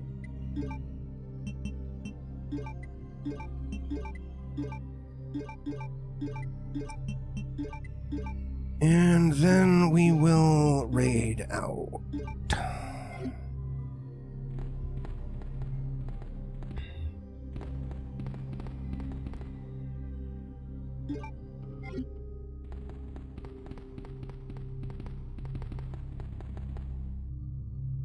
And then I'll be back in a little bit. After I double check to see what time Sarah and Mock are doing their thing. Inks ribbons, dude. See, one of the things too about this contest is like, even though I'm like, this is like, I love Resident Evil, and it did feel a little weird to not do anything Resident Evil related this back to GHOUL. But one of the things that is mildly annoying about the contest and doing Resident Evil now with all these restrictions is I wanted to do the vanilla version of RE1 and the vanilla version of RE2, as in like 1996 Resident Evil, not Director's Cut, and the 98 version of Resident Evil 2, not DualShock. But those versions are not really available on modern hardware. So I can't do shit about that. I could emulate them. And explicitly, Capcom Creators Program didn't mention anything about emulation games, but they did explicitly call out mods and fan games. And I think just to be on the extra safe side, I'm just like, okay, I'm not going to do any emulated stuff. Even though I'm fine with emulation and I do emulation shit all the time. So in order to just maintain structure, I just had to compromise and do Director's Cut and DualShock instead. I mean, granted, they are arguably the objectively better versions of the game, but for the history's sake, I kind of wanted to go through like the first release. Like, I also wanted to go through Vanilla Code Veronica, even though we went through Vanilla Code Veronica last year. And I was even half tempted to emulate the GameCube version of Resident Evil 4. Resident Evil 5 and 6, I don't really have much of a say in the matter. Outside of, like, I think maybe the PC version could kind of sort of count as close to the original release. But I don't know. Revelations, though, I sure as shit was not going to try to emulate a 3DS game just to do Resident Evil Revelations. I was just going to do the PS4 version. But this does mean that my personal crap favorite Resident Evil game, Dead Aim, is on hold until post Back to GHOUL. I'm going to have to look at the list to explicitly determine what is where. Alright. I'm going to BRB. See you in a few.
Hey, Ali, how's it going, dude?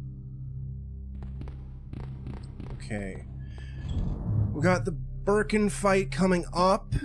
So, dump you, dump. I'm an idiot. Dump you, dump you, dump you, dump you. Take you, take you.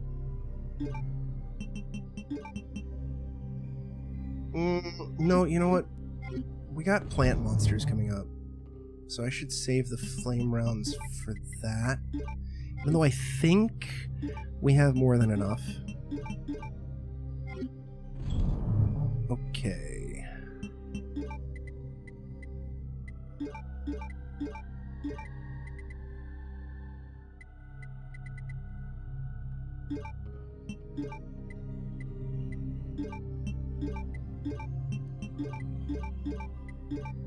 Got 9 pistol... Fuck. 9 pistol bullets. 1 healing item should do. I'm gonna just leave that gap there for now, because I don't want to do the entire inventory mambo again. Yeah, I think we're set. I think we got more than enough for G2. I think there's also some pistol ammo outside. And we don't need the weapon box key right now.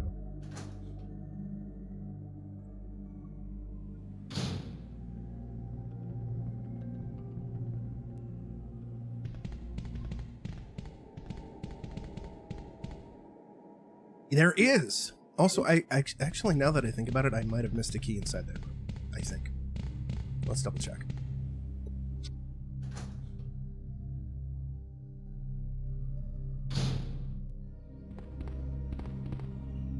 Machine the control panel. Factory managers doesn't look like it's been used. No, I guess I was mistaken. I always think that there's supposed to be a key there to access the turn. Oh wait, no, here it is, I think, right? No! No, okay, so I'm just stupid and misremembering. It's fine. It happens. I think the turntable key is inside the actual turntable. I think. Oh, hello. The map placement for some of this is always really stupid, I will say. Like the caves map in RE1 being at the end of the caves. This factory map being at the end of the factory. Like for this, by this point of the game, you don't need it because you've already just you're exiting it, you know. Oh god. Oh, flame rounds. Too bad I'm gonna try to not use them.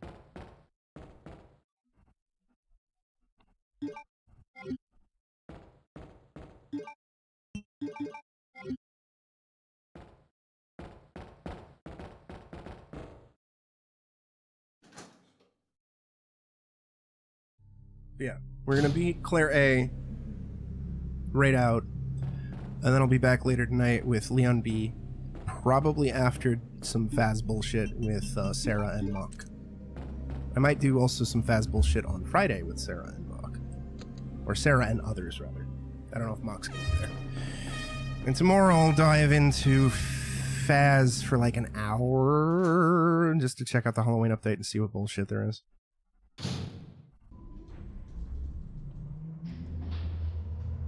But the priority is going to be Resident Evil 3.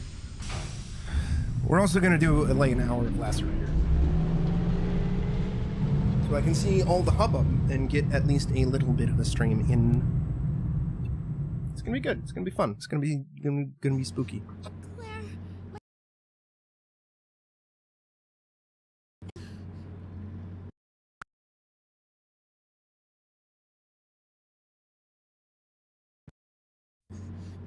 Claire, my stomach hurts.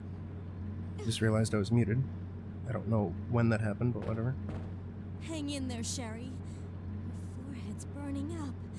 I've got to hurry before the embryos pupate. I pressed a key on my keyboard by mistake when setting my phone down, and it somehow muted the game, so we rewound to get all the voice acting. Alright, G2, baby! Security panel. In case of an emergency, the red light will turn on, and access from the outside will be prohibited for a limited time. So yeah, beat this, raid out, come back with probably Faz with Mock and Sarah. Unless that got postponed or canceled. I don't know. We'll see. Hey! Hey, that's rude. Why would you do that?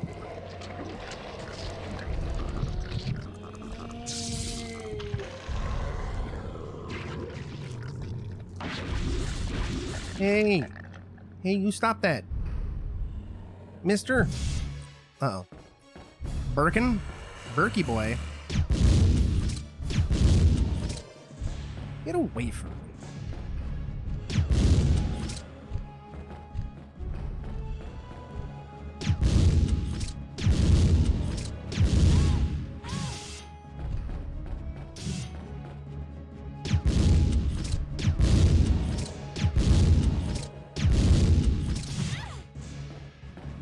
This would maybe be a bit easier if I was using acid rounds, but I'm trying to save all that for G3 and G4. We're actually out of grenade rounds? Holy shit. I think he's not dead. Yeah. Now he's dead. Get out of here. Get out of here. Fucking stinky B2, or G2 rather.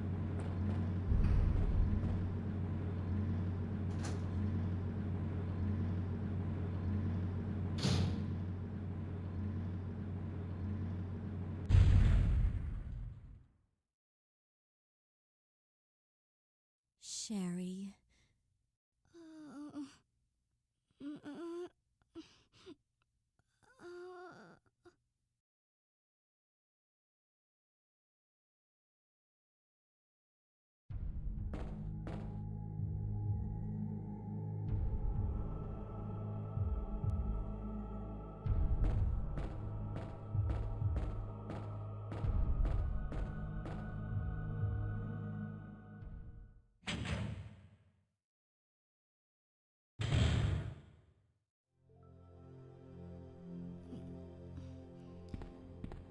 Claire? Oh, you're finally awake. Isn't this... That's okay. You keep it. I'm sure it'll keep you safe. Thank you, Claire. Even though I'm an only child, neither of my parents ever spent much time with me because of their work.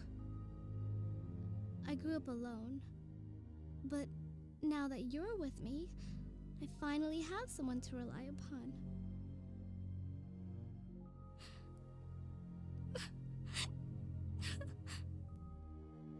Sherry. Rest here for a bit. I'll be right back as soon as I found the antidote for you. Yeah. Give me that acid rounds.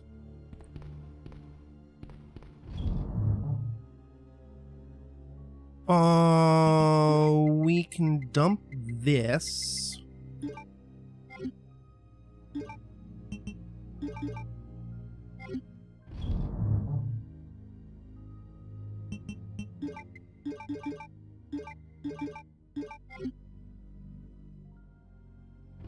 No, there's plant monsters. We'll take the flame rounds now.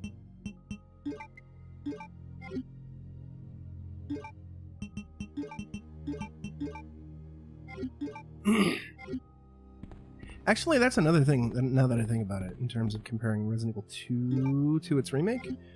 I don't like that the plant monsters in 2 remake are one-hit kill. Unless you have a whatchamacallit, a self-defense item, like a knife or flashbang.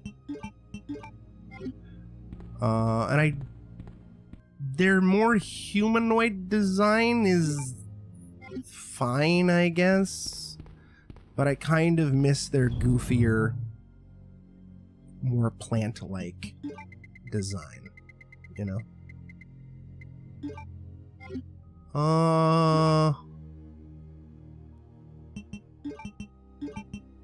You know what? I'm gonna leave the pistol. Would I like many viewers? Let's make me popular. Oh, cool. I would love to be popular and get a lot of viewers, but not through some stinky-ass bot scam. Get the fuck out of here. Thank you for the comment.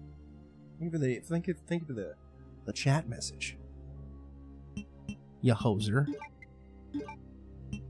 I think... Jeer, no, you stay. I wasn't gonna cry. You don't want me to cry, do you? That's me crying.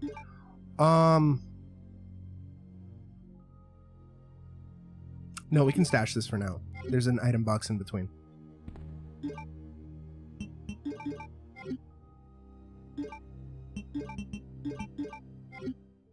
Okay, we're just gonna use bowgun rounds for the standard zombiesies. And flame rounds for plant boys and licky boys.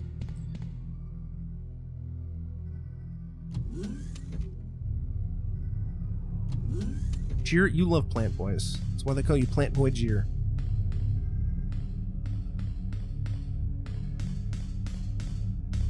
Unlike Rency, who loves licky boys. Rency's just like, tee-hee-hee, Mr. Licky Boy. Tee-hee-hee, hee-hee-hee-hee-hee-hee-hee-hee-hee-hee. No response, fuck you. Doors open with a card key, fuck you.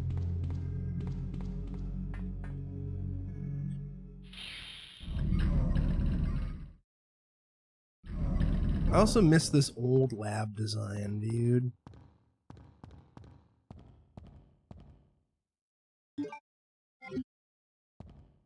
I wonder if, like, presumably people fall for that, right? The many viewers stupidity bullshit that they keep doing. Control box used for super low temperature experiments. Set the superconductor fuse here if I had a fuse case. Like, presumably somebody's falling for that. That's why they keep doing this shit, right? I don't know. To me, whenever I see that shit, I'm just like, who's falling for this shit? Whomst is falling for this? Who's clicking on this link, dude?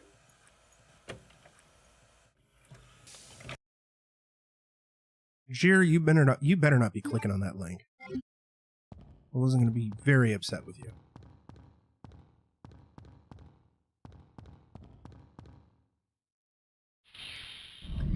I mean, but those are usually boomers, right? Like clicking an email where they're like, you won a phone, or, you know, you won money, we're gonna send you money. Like, boomers I can kind of understand, but I don't know. I would assume that if somebody is streaming to Twitch, that they're somewhat savvy enough to not click and realize not to buy viewers, but I don't know. I know people are stupid, and as stupid as you think somebody is, there is somebody who is far stupider. Joke's on you, my grandparents are dead, Jer. They ain't on Twitch. And even if they were alive, they would not be on Twitch. Not on file. Yeah, that's right. We gotta register first. That's right. I mean, technically, I think my parents are boomers. I think that's when I think they'd be classified as boomers. I don't know. Yeah, but it's funny to misuse boomer, dude. But I'm not talking about the misuse of the word boomer. I'm talking about like old folks. Like, yeah, sure, grandma or grandpa. They get an email. Oh, I want a phone. This seems perfectly legit.png. Yeah, okay, you know, I can get that. But I don't... There's very few grandmas who are streaming to Twitch, as far as I'm aware. And I just don't think... Oh, fuck, I needed the lighter. God damn it. Laboratory security menu. I don't think they'd be clicking on a link but to buy viewers, but I don't know. Laboratory security manual. Security measures in case of an emergency. And also, as few grandmas are streaming on Twitch, I think there's probably even fewer streaming on Kick. In the instance of an uncontainable biohazardous breakout, all security measures will be directed toward the underground transport facility. In the instance that any abnormalities are detected among cargo in transit, all materials will automatically be transported from the loading zone to the designated high-speed train, at which point all materials will be isolated and disposed of immediately.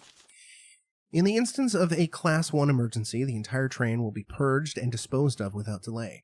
In the instance that the lab itself becomes contaminated, the northernmost route currently used to transport materials to and from the facility will be designated as the emergency escape route. This route will secure passage to the relay point outside the city limits. Disclosure about any information regarding research conducted here or the existence of this facility is strictly prohibited. Since its top priority is to keep all research classified, escape access may be denied under certain extenuating circumstances. I have to go back and get the goddamn lighter. Jeer loves lighters. That's why they call him Lighter Time Jeer Dog.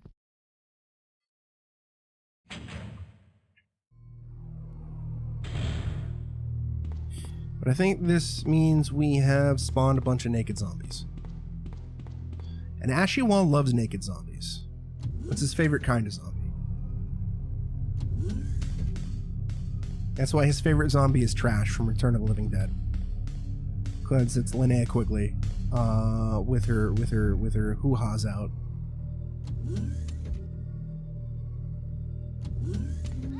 Fuck! I just said there were gonna be naked zombies, and then I was like, I just ran out right into a goddamn naked zombie. I hate the naked zombies. Get out of here. Get out. No.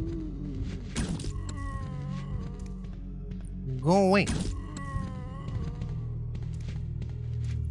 No, I'm not killing you.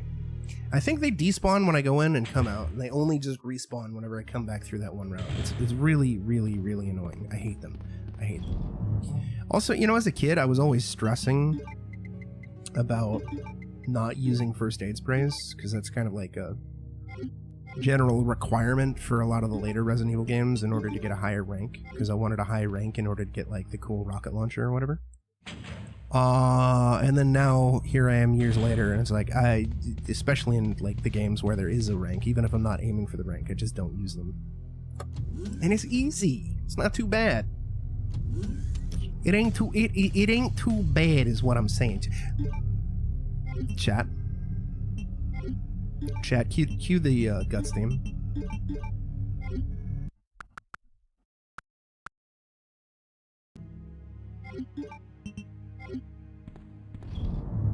Forgot the lighter.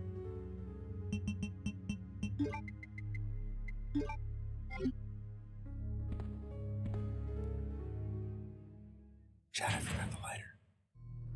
Chat, I forgot the lighter, and I'm very upset.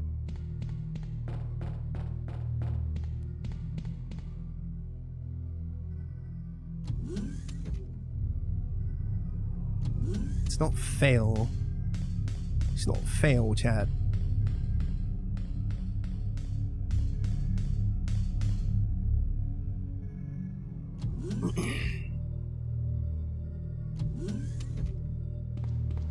But you know what? We're gonna blame Greedy for leaving and starting stream.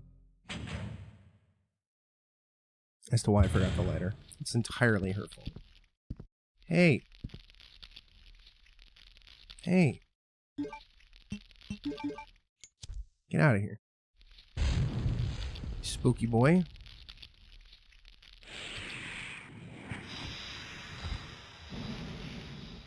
No, no, Claire's wet and wild. No description for the corpse, eh? It's fun. User registration. Temporary user registration for culture experiment room.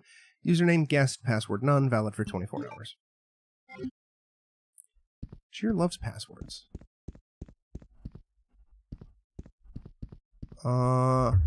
Anti-BOW gas sprinkler. No. I don't even really know what that does. I think I usually just save it for playthrough B, scenario B, even though we're kind of in this area for even less time.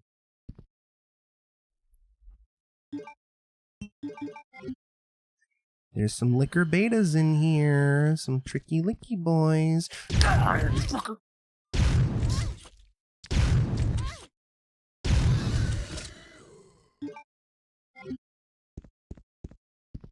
Goddamn fucking tricky licky boys. That's the other thing. Liquor betas aren't even in 2 remake either.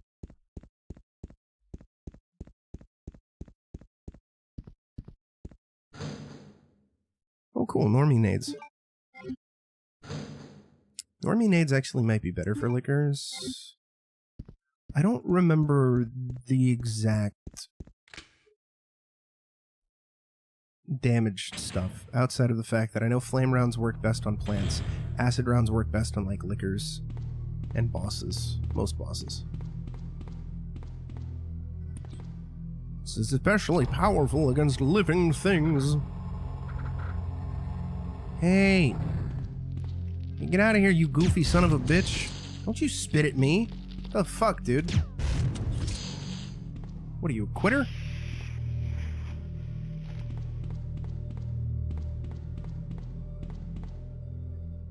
Yeah, it's true. Stretch your booty, chat. What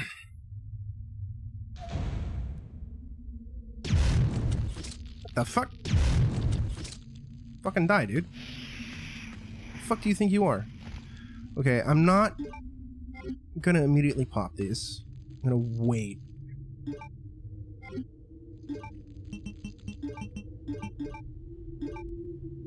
I think maybe the flame rounds work better on zombies than liquors. I think. I don't remember.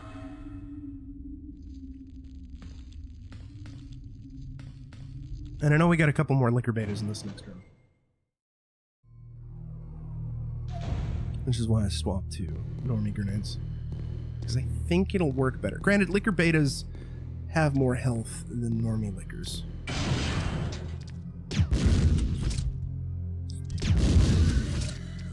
Yeah, normie grenades work better. I'm not using acid, because that shit's far more powerful, and I need that for G3, G4.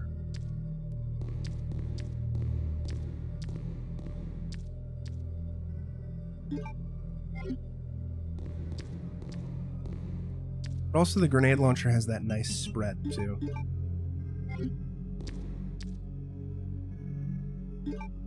Normie grenades, I mean.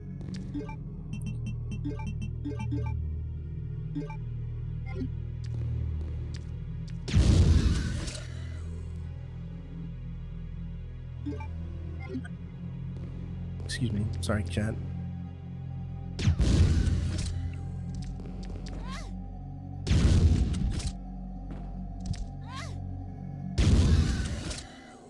It made that noise, so I thought it was dead, but that was stupid of me. Because we only hit it with one stinky fucking grenade. So it was really dumb. Cheer, why didn't you tell me how dumb it was? Cheer, how could you? Map of the lab is available here. Yeah, give me the lab map. Okay.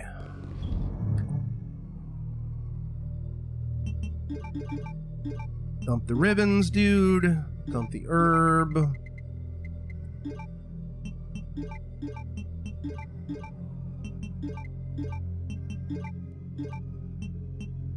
Well, you know what, Jeer? You're bliss. What do you think about that, huh? Nothing! You don't think about it at all, because you're a cute fuck. Fucking got him, dude. 69, nice.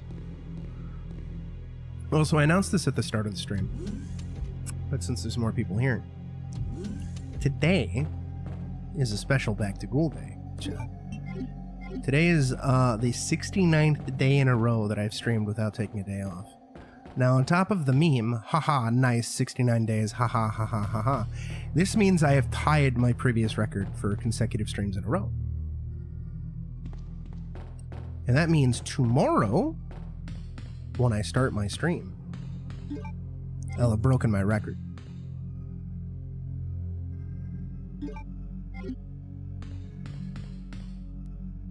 Very insane. Granted, you know, some days the stream was pretty short, but I'm still proud of this little milestone.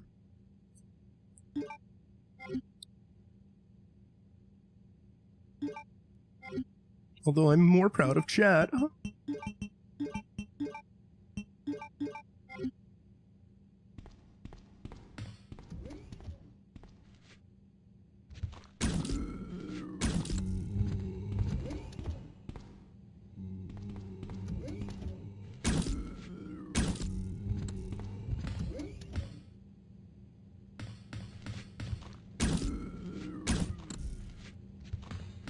I don't like that that missed. Oh shit.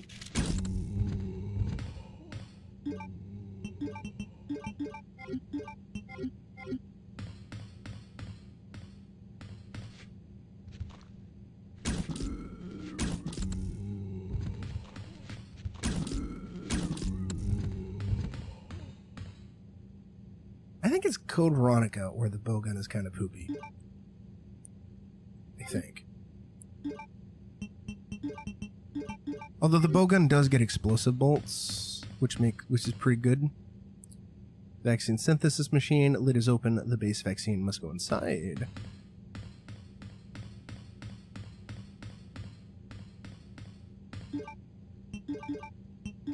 I think flame rounds would be good for the stinky moth. I think. I do not remember. Reactbot, what do you think? Reactbot. They need to touch grass. Yeah. You killed William. I'll never forgive you for that. Yeah, fuck off. He's a monster. I've just prepared a sample of the G-Virus. And this time, no one will take it from me. This is the most significant piece of research my husband has ever left in my hands. Stop it! Sherry's in serious trouble. William implanted her with his embryos. There's no telling when they'll pupate. And if that happens, then Sherry won't... What? William.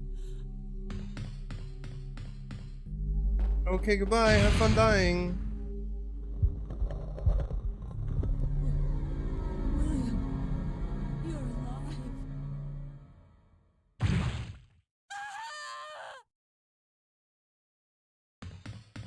And that, why are you so dumb, dude?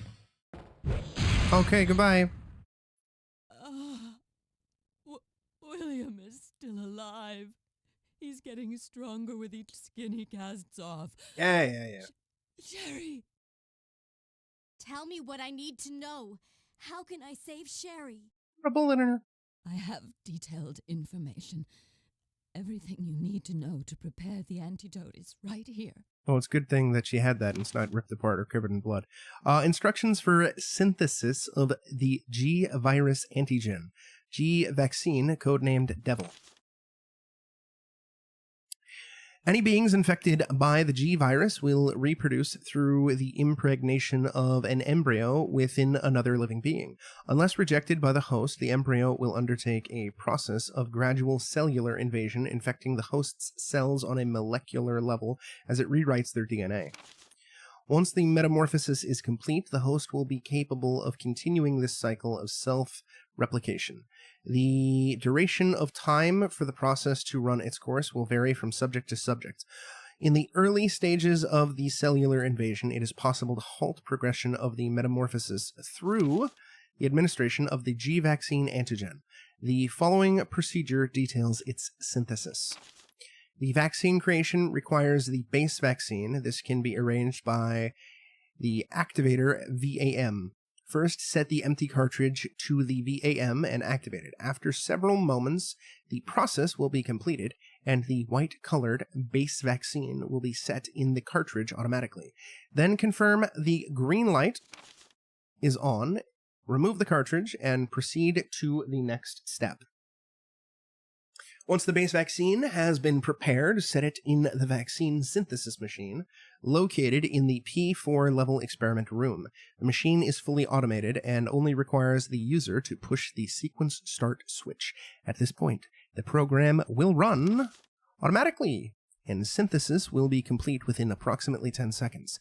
As the synthesis of Devil is an extremely delicate process, the quality will vary with slight shocks or changes in temperature. Careful handling is required for proper results. Save my daughter. No. And tell her I'm sorry I wasn't a better mother. I ain't telling her a goddamn thing. Nope. I'm going to tell her that you left Tijuana with a bunch of hookers. The self-destruct sequence has been activated. Repeat, the self-destruct sequence has been activated. This sequence may not be aborted. All employees proceed to the emergency car at the bottom platform. You know, I've mentioned this on stream before, but when I was a wee baby boy, I always misheard the self-destruct announcer where they were like, proceed to the bottom platform. And I always heard it as quantum platform. Because I'm a big, stupid, stinky idiot. And then when I realized they said bottom platform, I felt really stupid. But also, I wish there was a quantum platform. Operate the computer, yes.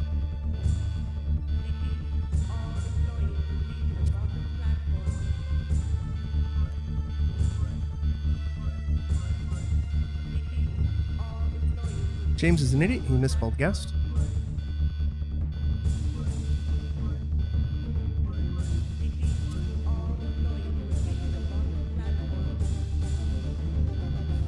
Here's Wayne. Guest registration is valid for 24 hours. So this is something that we will not revisit until the end of Leon's scenario. Scenario B. Although we do have to do one more thing with this. We have to interact with something. Because the room requires 2 fingerprints. That's where we can get the second submachine gun clip, along with, I think, a couple other things. In the N64 version, I think there's also an EX file in that room. And then they also, the devs at Angel Studios, who, fun fact if you were unaware, later went on to become Rockstar San Diego and make Red Dead Redemption and Red Dead Revolver. They added a dead hunter corpse to the room to really sort of add in the connection between Resident Evil 1 and Resident Evil 2. Uh-oh. Whoa, what did I just witness? None you.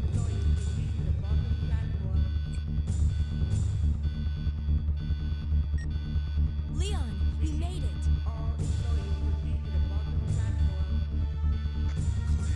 Is that you? Where are you? I can see you on the monitor. But never mind that right Sherry for me. I left her in the security office. Please, you must save her. Wait a second. What are you gonna do? Where are you going? I still have a few loose ends to take care of. I'm counting on you. Hey, Magoop, thank you for the lurk. I think when we go through, if we're able to go through director's cut Jill scenario and Leon A. Claire B, I'm not going to bother reading any files to sort of expedite these things. Oh, I already had grenades, normal grenades. Okay, never mind, I'm done.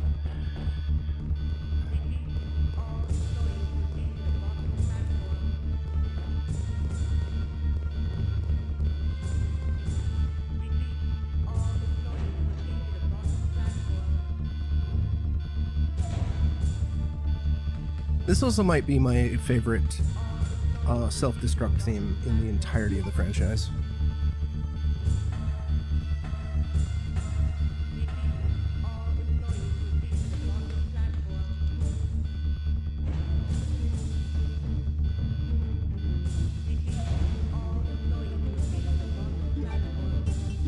Yeah, I figured there was a fucking goddamn plan.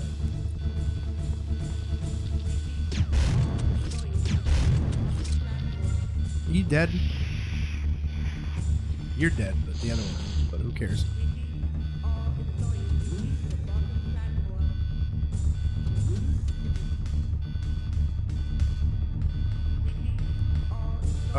Yeah, it's over here. Y'all better be proceeding to the quantum platform, okay?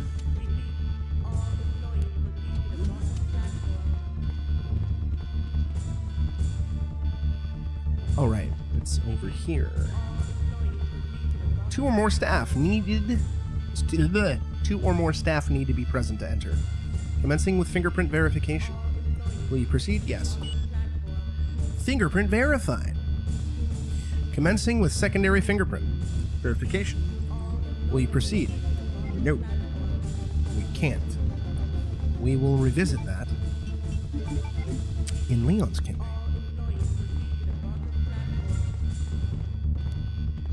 Oh, wait a minute. No, it's not in here. What the fuck am I doing? Saber, you fucking moron. It's over here. Yeah, discard it.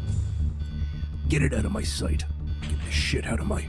out of everything. I hate it. Get it out of my life. Give me that. Hey, give it to me. Go away.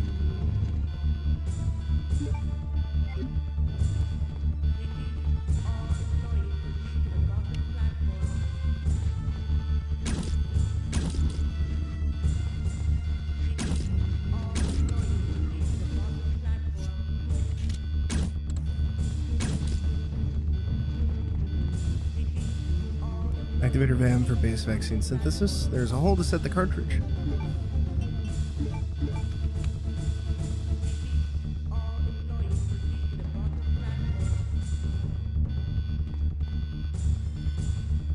Yes.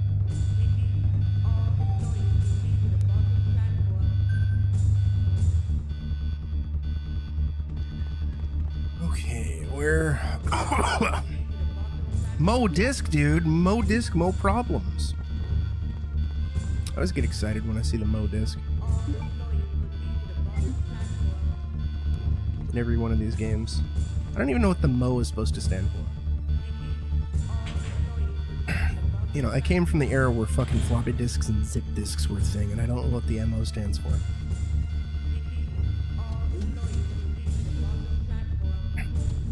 And I've never bothered to look it up. Modus operandi? Yeah, probably. Multiple orgasm discs. There we go. That's what it's gotta be. Oh, fuck. No! Bad plan. No! Get off of me. Don't spray acid on my titty. Now, if that was RE2 Remake, I'd actually be dead. Unless I had a knife. Or a grenade. Because RE2 Remake be silly like that. Yeah, here's a monster with an instant death kill attack.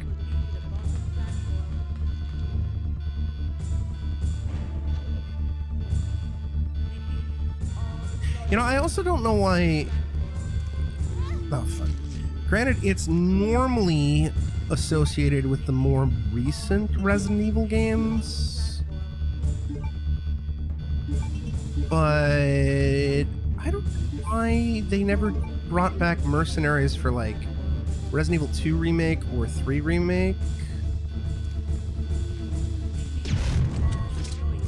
I mean, if you want to get technical, mercenaries did originate with ye olde Resident Evil 3. Operation Mad Jackal. Granted, it was a much different mercenaries mode, fuck. But still. I think that would be cool. I'm not even talking about multiplayer, although ideally it would be best if it was multiplayer co-op mercenaries, because that's the best type of mercenaries. But they would be better off spending their resources on that than, say, I don't know, Reverse and Resistance. They do, because they keep doing the stupidest shit, Jer. Now, granted, it's entirely possible, to be fair, that including a Mercenaries mode, Mercenaries co-op mode, within modern Resident Evil would also fail financially, especially if it was to the scale of Resistance or Reverse. But seeing as how that's sort of the experience that Resident Evil fans prefer, and that's the sort of mode that Resident Evil fans want on top of RE Outbreak, I would like to think that at least initial launch day figures, launch day numbers, would be stronger than, say, Resistance or Reverse. I think. It also doesn't help that, like, Resistance, a lot of people didn't even realize it was a thing. And I'm assuming the same thing happened with Reverse. Reverse I just kind of fucking ignored, and I shouldn't have. I should have at least played it once on stream. And I regret that. I really do. And I wish Capcom did not kill it. Especially considering that Resistance, as far as I'm aware, is still a thing. Yeah, that's also something they could do. I mean, it would be a bit skeezy, but they could do it. But that's also similar, like what I was saying too, is like Mercenaries seems like, because again, Capcom wants to create some sort of live service multiplayer experience. Because every fucking studio wants to create some live service multiplayer experience, right? And they want to be able to repeatedly monetize it so they can make a shit ton of money constantly, right? Now, I'm not an advocate for aggressive monetization. I don't like it in video games. I want to make that abundantly clear. But it seems to me, chat, that the most you could probably very easily monetize Mercenaries. Even in some of the most basic ways. Like, I'm not even talking about characters, because I think ideally what you would want to do is have characters be free and maps be free. So that way you don't fragment the community and you don't make the game feel like it's pay to win. Instead, what you do is you monetize cosmetics, which is a simple thing. And Resident Evil characters have had so many alternate costumes that they could easily do it. Especially with RE Engine, like, you could have so many different characters as playable characters, with so many different costumes as playable characters. 5 minutes until detonation. But that's just me. Now, ideally, Capcom would, if they were to do this, they would ideally monetize it in an ethical and responsible manner that is not way too aggressive and predatory. But let's be real. As much as I love Capcom, we live in 2025, and corpo ghouls rule the day and rule corporations. and they always push for the skeeziest, shittiest monetization options available, and that is their go-to. That is their preferred.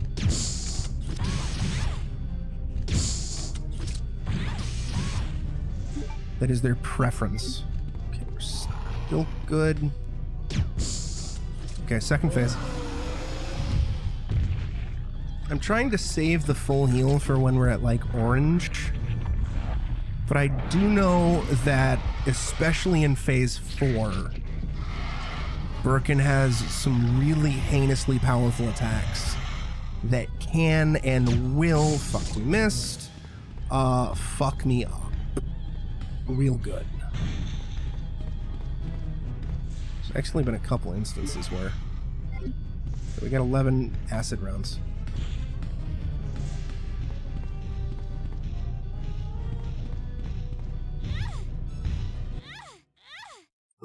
Like, what did I say?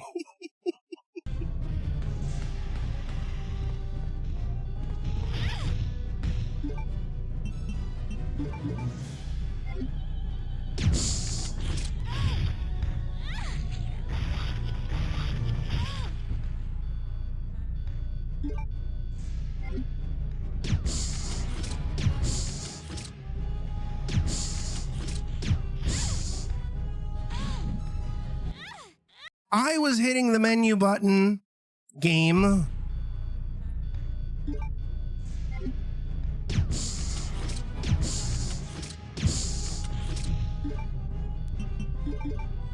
Just to be on the safe side.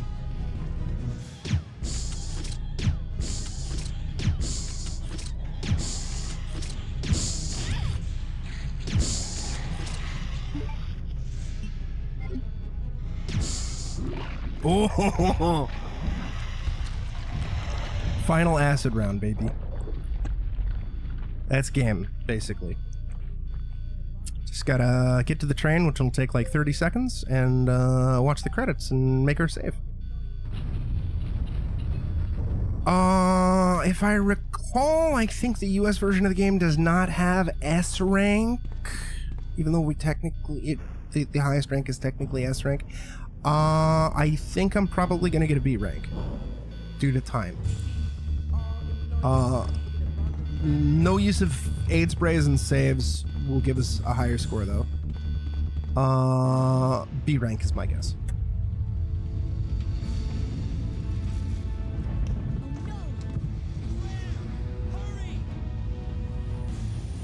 Because I think for highest rank you have to get under 2.5 hours.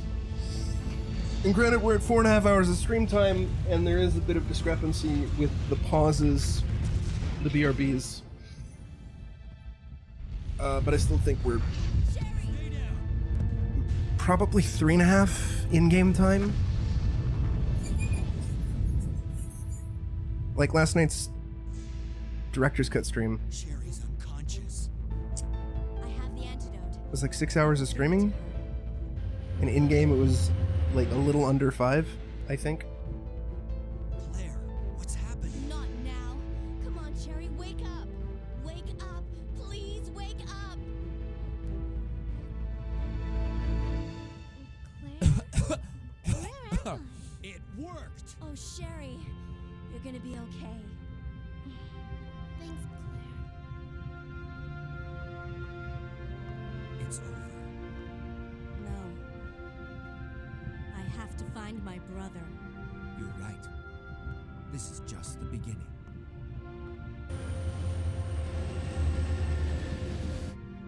Ah, my God has protected you. It will always be with you.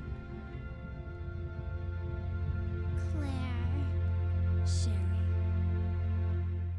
Womp womp. Alright, credits time, baby. What am I doing? What is this? What is happening?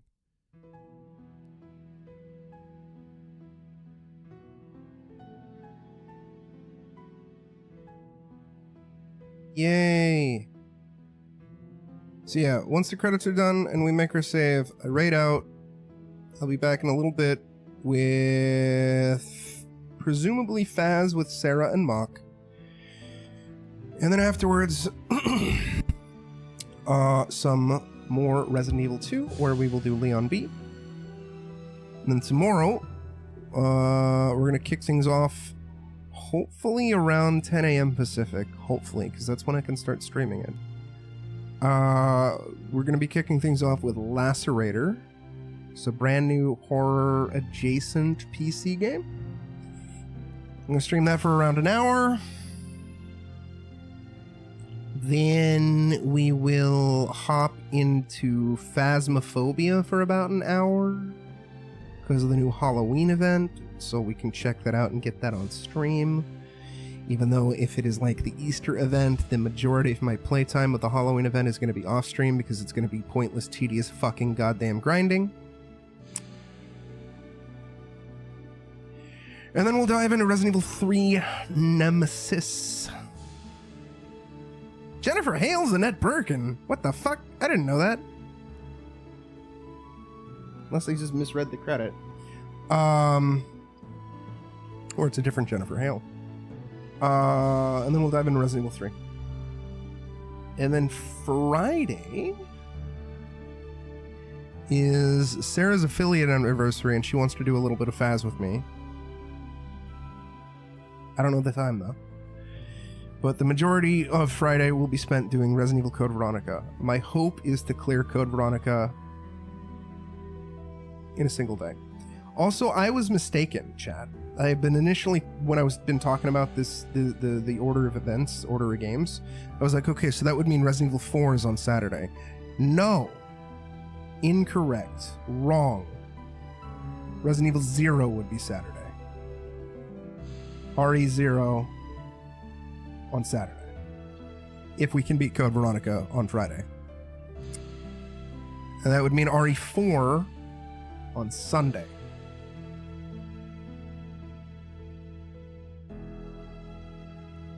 So neat.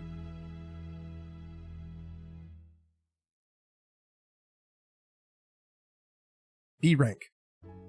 3 hours. 3.5 hours.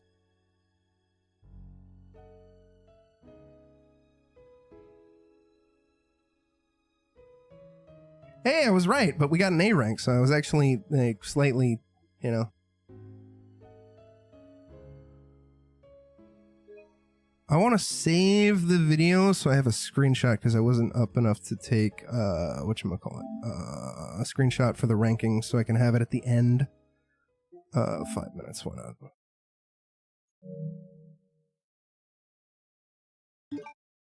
Maybe RE2 does have an S rank. Or maybe A rank is still the highest, but it's just under 2.5 hours for the rocket launcher. I don't know. Scenario A is finished. And I'm going to raid out now. I'm going to call stream for now, like I said. If all goes according to plan, I will be back in a little bit. Colleen, thank you again for the raid. And Mario, thank you for the subscription on YouTube. I'm going to send y'all on over to Greedy Kumquat, who is also doing Back to Ghoul. And she is doing Vile Exhumed. So, y'all take care of yourselves, stay safe, be excellent to each other, and I will hopefully catch you all on the next stream. Ta-ta, farewell, goodbye! They should be in jail.